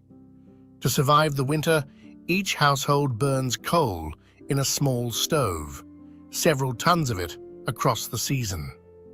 The smoke has nowhere to go.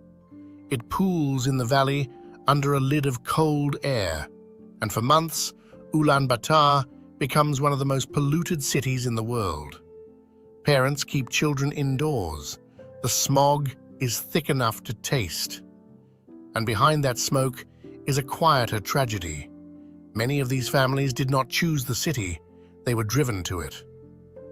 Mongolia is warming at close to 3 times the global average, and on the steppe, that warming has a name: the Dzud. It is a compound disaster, a summer drought that leaves the animals thin, followed by a winter so severe that the ground freezes over the grass and the herds cannot reach it. In a bad Dzud, millions of animals starve or freeze in a single season. A family that owned 500 head of livestock in autumn can own nothing by spring.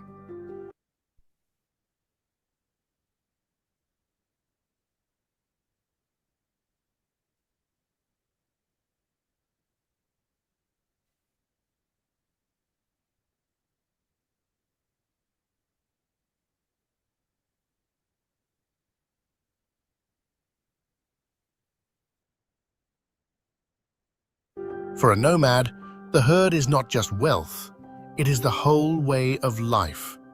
And when it dies, there is often nowhere left to go but the city. The Gur districts of Ulaanbaatar are in part a monument to the winters the steppe could no longer survive. The emptiness of the countryside and the crowding of the capital are the same story, told from 2 ends.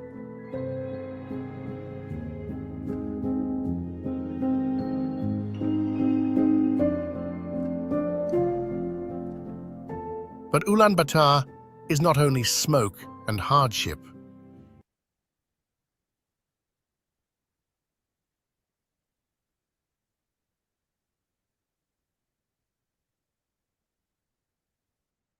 It is also where modern Mongolia was made. For most of the 20th century, this was a communist country, the second nation in the world after the Soviet Union to turn communist in 1921. For nearly 70 years, Mongolia lived in the shadow of Moscow. Religion was crushed. The old vertical script was set aside for a Russian alphabet. And the name of Genghis Khan himself became dangerous to celebrate because the Soviet authorities saw the memory of the empire as a threat to their control.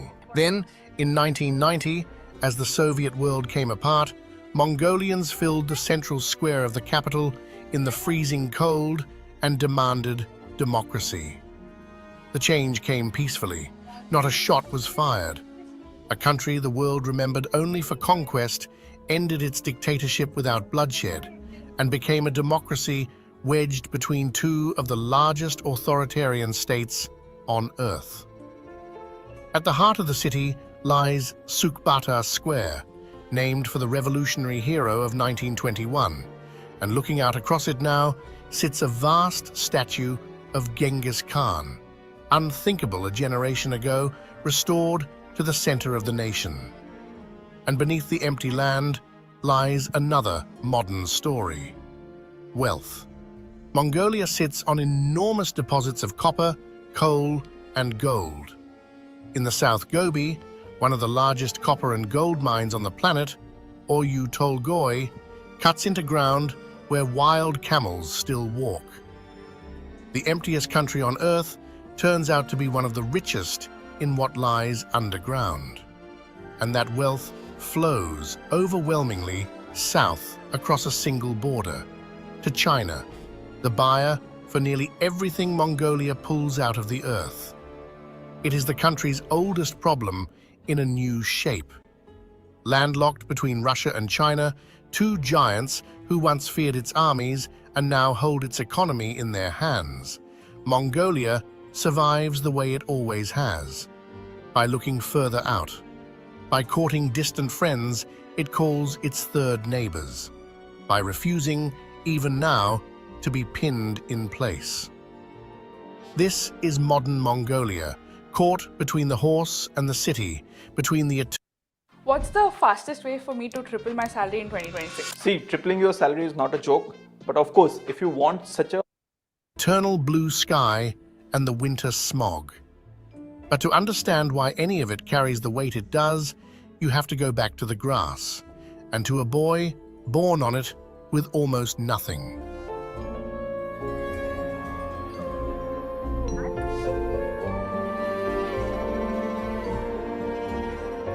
Around the year 1162, on the banks of a river in the north, a boy is born into a minor clan. His name is Temujin. His childhood is a catalogue of disasters. His father, a chieftain, is poisoned by a rival tribe, while Temujin is still a child. With the father dead, the clan abandons the family, leaving a widow and her children to survive alone on the open steppe, which is nearly a death sentence. They live on roots and fish and whatever they can find. Temujin is captured by a rival clan and held prisoner, forced to wear a wooden collar around his neck. He escapes. By every expectation of his world, this boy should have vanished into the grass without a trace, one more casualty of the steppe. Instead, he does something no one had managed before. He unites the tribes. The Mongols were not one people. They were a scatter of rival clans, feuding endlessly over pasture, animals, and revenge. Temujin, through alliance, war, and a ruthless political brilliance, breaks the old tribal order apart and rebuilds it into something new. He rewards loyalty over birth. He promotes men of low origin who prove themselves and destroys those who betray him. Slowly, the feuding clans of the grass become one. It does not happen cleanly. In his climb, Temujin leans on a powerful patron, Togrul, the Khan of a dominant tribe, and on a childhood friend named Jamuka, a man to whom he had once sworn brotherhood as a boy. One by one, these bonds break. Patron and friend become rivals and then enemies. The steppe in these years is a shifting map of alliances made and betrayed. Temujin outlasts them all, not only by winning battles, but by changing the rules of the game beneath everyone's feet, binding men to him through loyalty and reward rather than blood and birth. In the year 1206, on the banks of a river, an assembly of the steppe peoples gathers.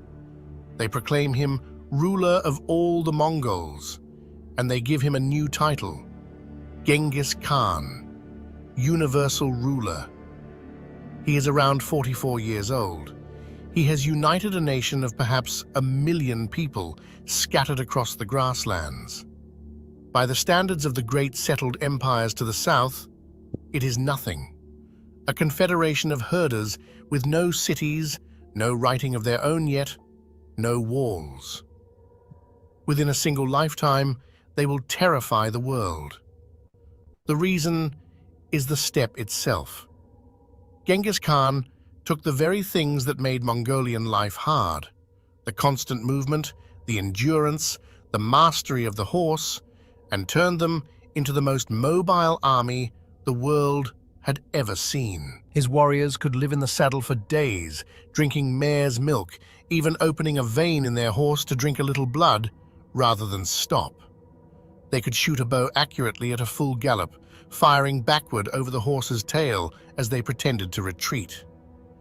He organized the whole society on a decimal system, units of 10, of 100, of 1,000, cutting across the old tribal lines so that no man's first loyalty was to his clan anymore. It was to the Khan. They had one glaring weakness, and they fixed it by taking genius wherever they found it. A people of the open grass knew nothing of storming walled cities. So the Mongols simply absorbed the knowledge of everyone they conquered. Chinese and Persian engineers were brought into Mongol service, building siege towers, catapults, and later gunpowder weapons that could break the greatest fortifications in Asia. An army born in the saddle learned within a single generation to crack open cities that had stood behind their walls for 1,000 years. Whatever the Mongols lacked, they took from the conquered and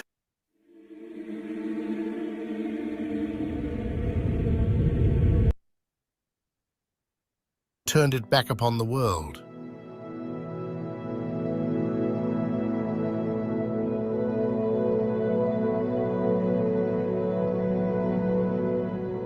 He gave the empire a written code of law, the Yasa. He guaranteed, to a degree remarkable for the age, freedom of religion across his domains. And he built something that sounds almost modern, a relay system called the Yam. Stations set at intervals across the whole empire, stocked with fresh horses and riders. A message could travel across thousands of miles of Asia at a speed no one had matched before.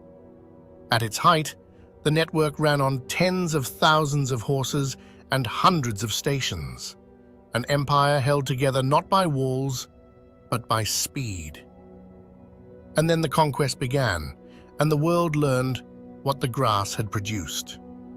Some of it began almost by accident.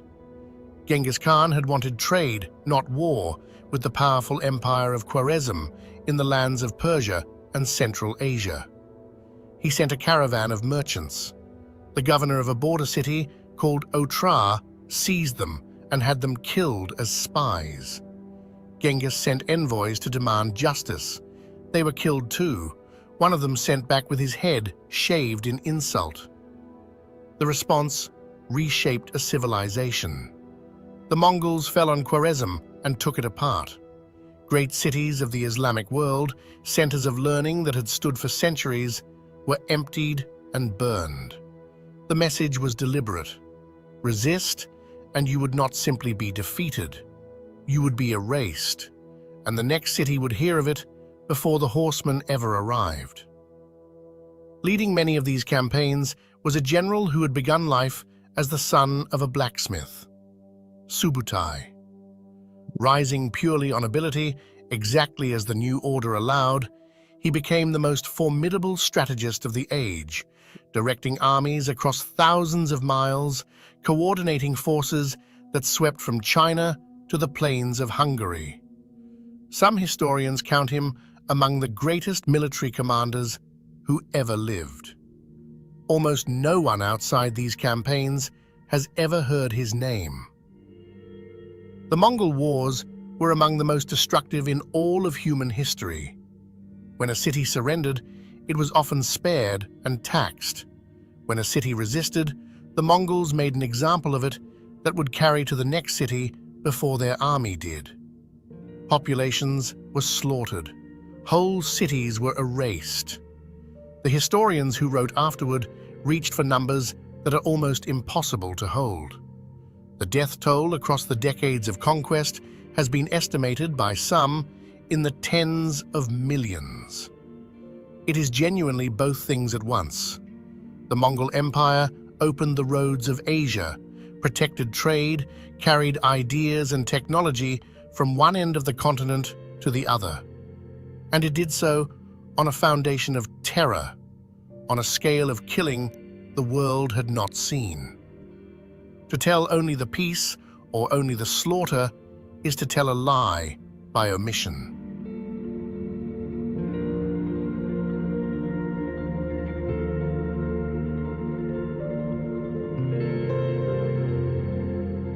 In the summer of 1227, Genghis Khan dies.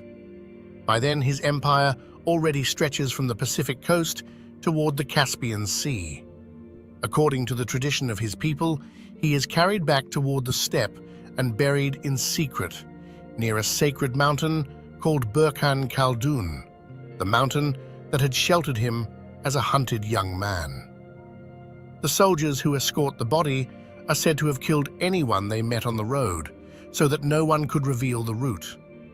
Then they rode horses back and forth across the grave until the grass grew over it and no trace remained. 800 years later, it has never been found.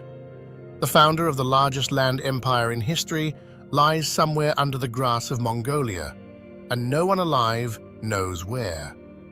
His sons and grandsons did not stop. They carried the empire further than he ever saw. They took all of China. They swept into Persia and the Middle East, into Russia, into the edges of Eastern Europe. Kiev fell. Cities across the Muslim world fell. For a few decades, a single family ruled an unbroken belt of territory from Adobe Acrobat Studio is all new. What can PDF spaces with AI do? Do your marketing tasks in one spot. An AI assistant. Show me what you got. AI breakdowns on trend reports. Unlock key insights on the rise of short. Do quick summary. From the coast of the Pacific to the plains of Hungary. Under that rule came something historians call the Pax Mongolica, the Mongol peace. For the first and only time, a person could travel the whole length of the Silk Road under a single authority. Goods, faiths, technologies, and plagues all moved along those roads. The world became connected in a way it had never been before. The consequences of that connection outlived the empire by centuries. Along the roads the Mongols secured, technologies crossed the world that would remake it. Gunpowder, papermaking, printing, the compass, ideas that had matured in the East moved west and helped bring the medieval world to an end. Paper money, which astonished the European travelers who saw it, circulated across Asia under Mongol rule. But the roads carried darkness too. Along those same trade routes, many historians believe, traveled the plague that became the Black Death, the sickness that would kill perhaps a third of Europe. The Mongols stitched the world together, and it has never fully come apart since. For better and for worse, the map we live on was drawn in part by horsemen from the empty grass. And at the center of it, on the grass of the Orkhon Valley, they built a capital, Karakorum. Founded around 1220 in the heartland of the steppe at a crossroads of the old trade routes, for a few extraordinary decades, this remote valley was one of the political centers of the world. Envoys came here from the courts of Europe, from Persia, from China, riding for months across the continent to reach a city in the middle of the grasslands. Craftsmen, scholars, and merchants from across the empire were brought to it. There is a famous account of a great silver tree built by a European goldsmith that stood at the heart of the palace and poured out drink from its branches. That account comes from a real traveler, a Franciscan friar named William of Rubruck, sent east by the King of France, who crossed the entire breadth of Asia and reached this valley in the middle of the 13th century. He found envoys from across the known world already there, and a fountain shaped like a silver tree that dispensed wine, mare's milk, and honey mead from the mouths of silver serpents. He had come from the courts of Europe, and even he was astonished. In the middle of the emptiest land on earth, the world had built a court. And then the center of gravity moved, and it never came back. Genghis Khan's grandson, Kublai Khan, finished the conquest of China, and he made a decision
that left travelers from the far side of the world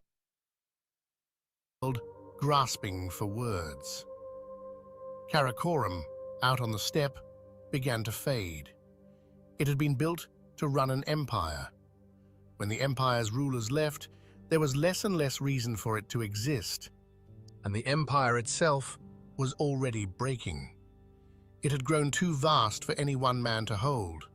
It split into 4 great khanates, and the grandsons and great-grandsons of Genghis Khan turned on one another. In 1368, the Yuan dynasty fell, overthrown from within China. The Mongols were driven back out of the south, back onto the grass they had come from. The last emperor fled into the steppe and died there. The empire was over, and the steppe was, once again, just the steppe. Karakoram did not survive. Abandoned by the rulers who had moved south, it was eventually torn down. In the late 1500s, its stones were carried a short distance and used to build something else. A monastery. Erdene-Zu, the oldest surviving Buddhist monastery in Mongolia, ringed by a wall of 108 stupas, 108 being a sacred number in Buddhism.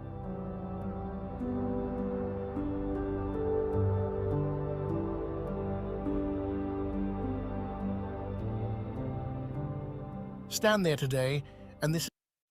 Divya was 13 years old when she came to us needing an abortion. She was an innocent, mentally challenged girl who was abused by her own uncle. She came here with so much fear that she would scream even if I touched her. Sometimes.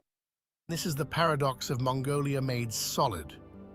The capital of the largest empire in history is gone. You cannot walk its streets because there are almost no streets left to walk. What remains was folded into the wall of a temple. The city that ruled the world became, in the end, a foundation for prayer. And even that prayer was nearly extinguished. In the 1930s, Mongolia was a satellite of the Soviet Union, and it carried out its own version of Stalin's terror. Buddhism, which had become the soul of the country, was targeted for destruction. Hundreds of monasteries across Mongolia were demolished. More than 10,000 monks were killed, and countless others were forced to renounce their vows. At Erdene-Zu, most of the temples were destroyed. At Ongi, a monastery that had housed 1,000 monks was leveled, its people killed or scattered. In a matter of years, an entire spiritual civilization was pulled down. Not everything was lost. In the capital, one great monastery, Ganden, was allowed to survive, kept as a kind of showpiece, and behind its walls, a thread of the old faith held on through the decades of repression. Far to the north stands Amarbayasgalant, one of the largest monasteries to come through the century still standing. And when the communist era ended, the faith came back into the open. Ruined monasteries were rebuilt. Young men took vows again. The prayer the state had tried to erase resumed at the same altars, in the same valleys, where it had been silenced. It is the Mongolian pattern once more, knocked down and returning. The empire folded back into the grass and returned as a people still on horseback. The faith was pulled down and returned to its own ruins. Even the wild horse was driven to extinction and returned to the hills. This is a country that has learned, over and over, across centuries, how to come back from almost nothing. This is why so little of the old Mongolia stands above the ground. Not only because the empire folded back into the grass, but because in the last century, much of what was left was deliberately destroyed. The emptiness you see is not only the emptiness of a nomadic people who never built much to begin with. It is also the emptiness of loss. And here is where the whole story finally comes together. Mongolia is the emptiest country on Earth, and it once ruled most of it. Both statements are completely true, and they are not a contradiction at all. They are the same fact, seen from two directions. The empire was born from the emptiness. A settled people, tied to their cities and their fields, could never have produced it. It took a people with no fixed home, who lived their whole lives in the saddle, who could pack up a nation and move it across a continent to conquer a continent. The very thing that makes Mongolia look like nothing, the endless open grass with almost no one on it, is the exact thing that once made it the center of the world. And when the empire ended, the Mongols did not leave behind pyramids or a great wall of their own or a ruined city you can photograph. They left behind grass, because they had never really left the grass in the first place. They conquered the world, and then they went home, back to the gur and the horse and the herd, back to the way of living that had made them powerful to begin with.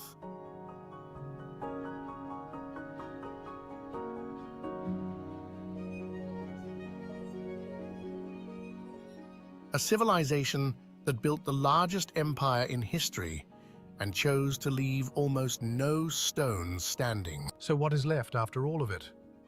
The horse is left. The wild taki run again on the hills at Hustai, brought back from the edge of nothing, the only wild horses on the planet, on the ground where the horse first changed the human story. The nomads are left. A quarter of the country still moves with the seasons, still hands a bowl of mare's milk to a stranger, still puts up a gur with the door facing south. Every summer, the country gathers for Nardam, the festival of the three games: wrestling, archery, and horse racing. The same three skills that once fed an empire now run for their own sake on the open grass. The horse races are not run on a track. Child jockeys, some of them only 6 or 7 years old, ride bareback across the open steppe for distances of 20 and 30 kilometers, the way their ancestors learned to ride before they could properly walk. The empire is gone. The children on the grass are not. Managing your clients and sales is easy when you're just starting out, but as your business grows and so does your team, it might get challenging. And above all of it is the sky. Long before Buddhism ever reached these plains, the Mongols worshipped Tengri, the eternal blue sky itself, the vault overhead that covered the whole world without edge or wall. Genghis Khan believed the sky had given him his mandate, that it was heaven's own will he should rule. It is a fitting faith for a people of the open steppe, who had no cathedrals and needed none, because the temple was always overhead, unbroken from one horizon to the other. To this day, it is the sky that Mongolians name their country for. The grave is left, somewhere under the earth, unfound. The sacred mountain is left, still holy, and the emptiness itself is left, protecting the migrations and the deep past the rest of the world has mostly paved over. Drive east from the capital into the granite country near Terelj, and you come upon something staggering. A statue of Genghis Khan on horseback, sheathed in gleaming steel, 40 meters high, gazing east across the steppe toward the place he was born. It is one of the largest equestrian statues on Earth. His face is now everywhere in Mongolia, on the banknotes, on the airport, on the beer and the vodka, the centerpiece of a nation that spent 70 years being ordered to forget him. The ruler who was buried so that no one could ever find him has become impossible to avoid. Genghis Khan is thought to have around 16 million living descendants today, carried down the centuries in the blood of the peoples spread across the old empire. The man is everywhere and nowhere, like his country. There is a kind of honesty in the way Mongolia holds its past. It does not preserve the empire in marble. It does not need to. The empire lives in a people who are still, after 800 years, doing more or less what they were doing when they conquered the world. Riding, herding, moving with the grass. waiting out the winter. Perhaps that is the real lesson of the emptiest country on earth, that greatness does not always leave ruins, that a people can hold the whole world in their hands for a moment and then quietly let it go and return to the land that made them and call that enough. The grass is still there, the eternal blue sky is still there, and the wind still moves across it the way water moves, all the way to the edge of the sky, over a country that once ruled the world and now belongs again only to itself. Thank you for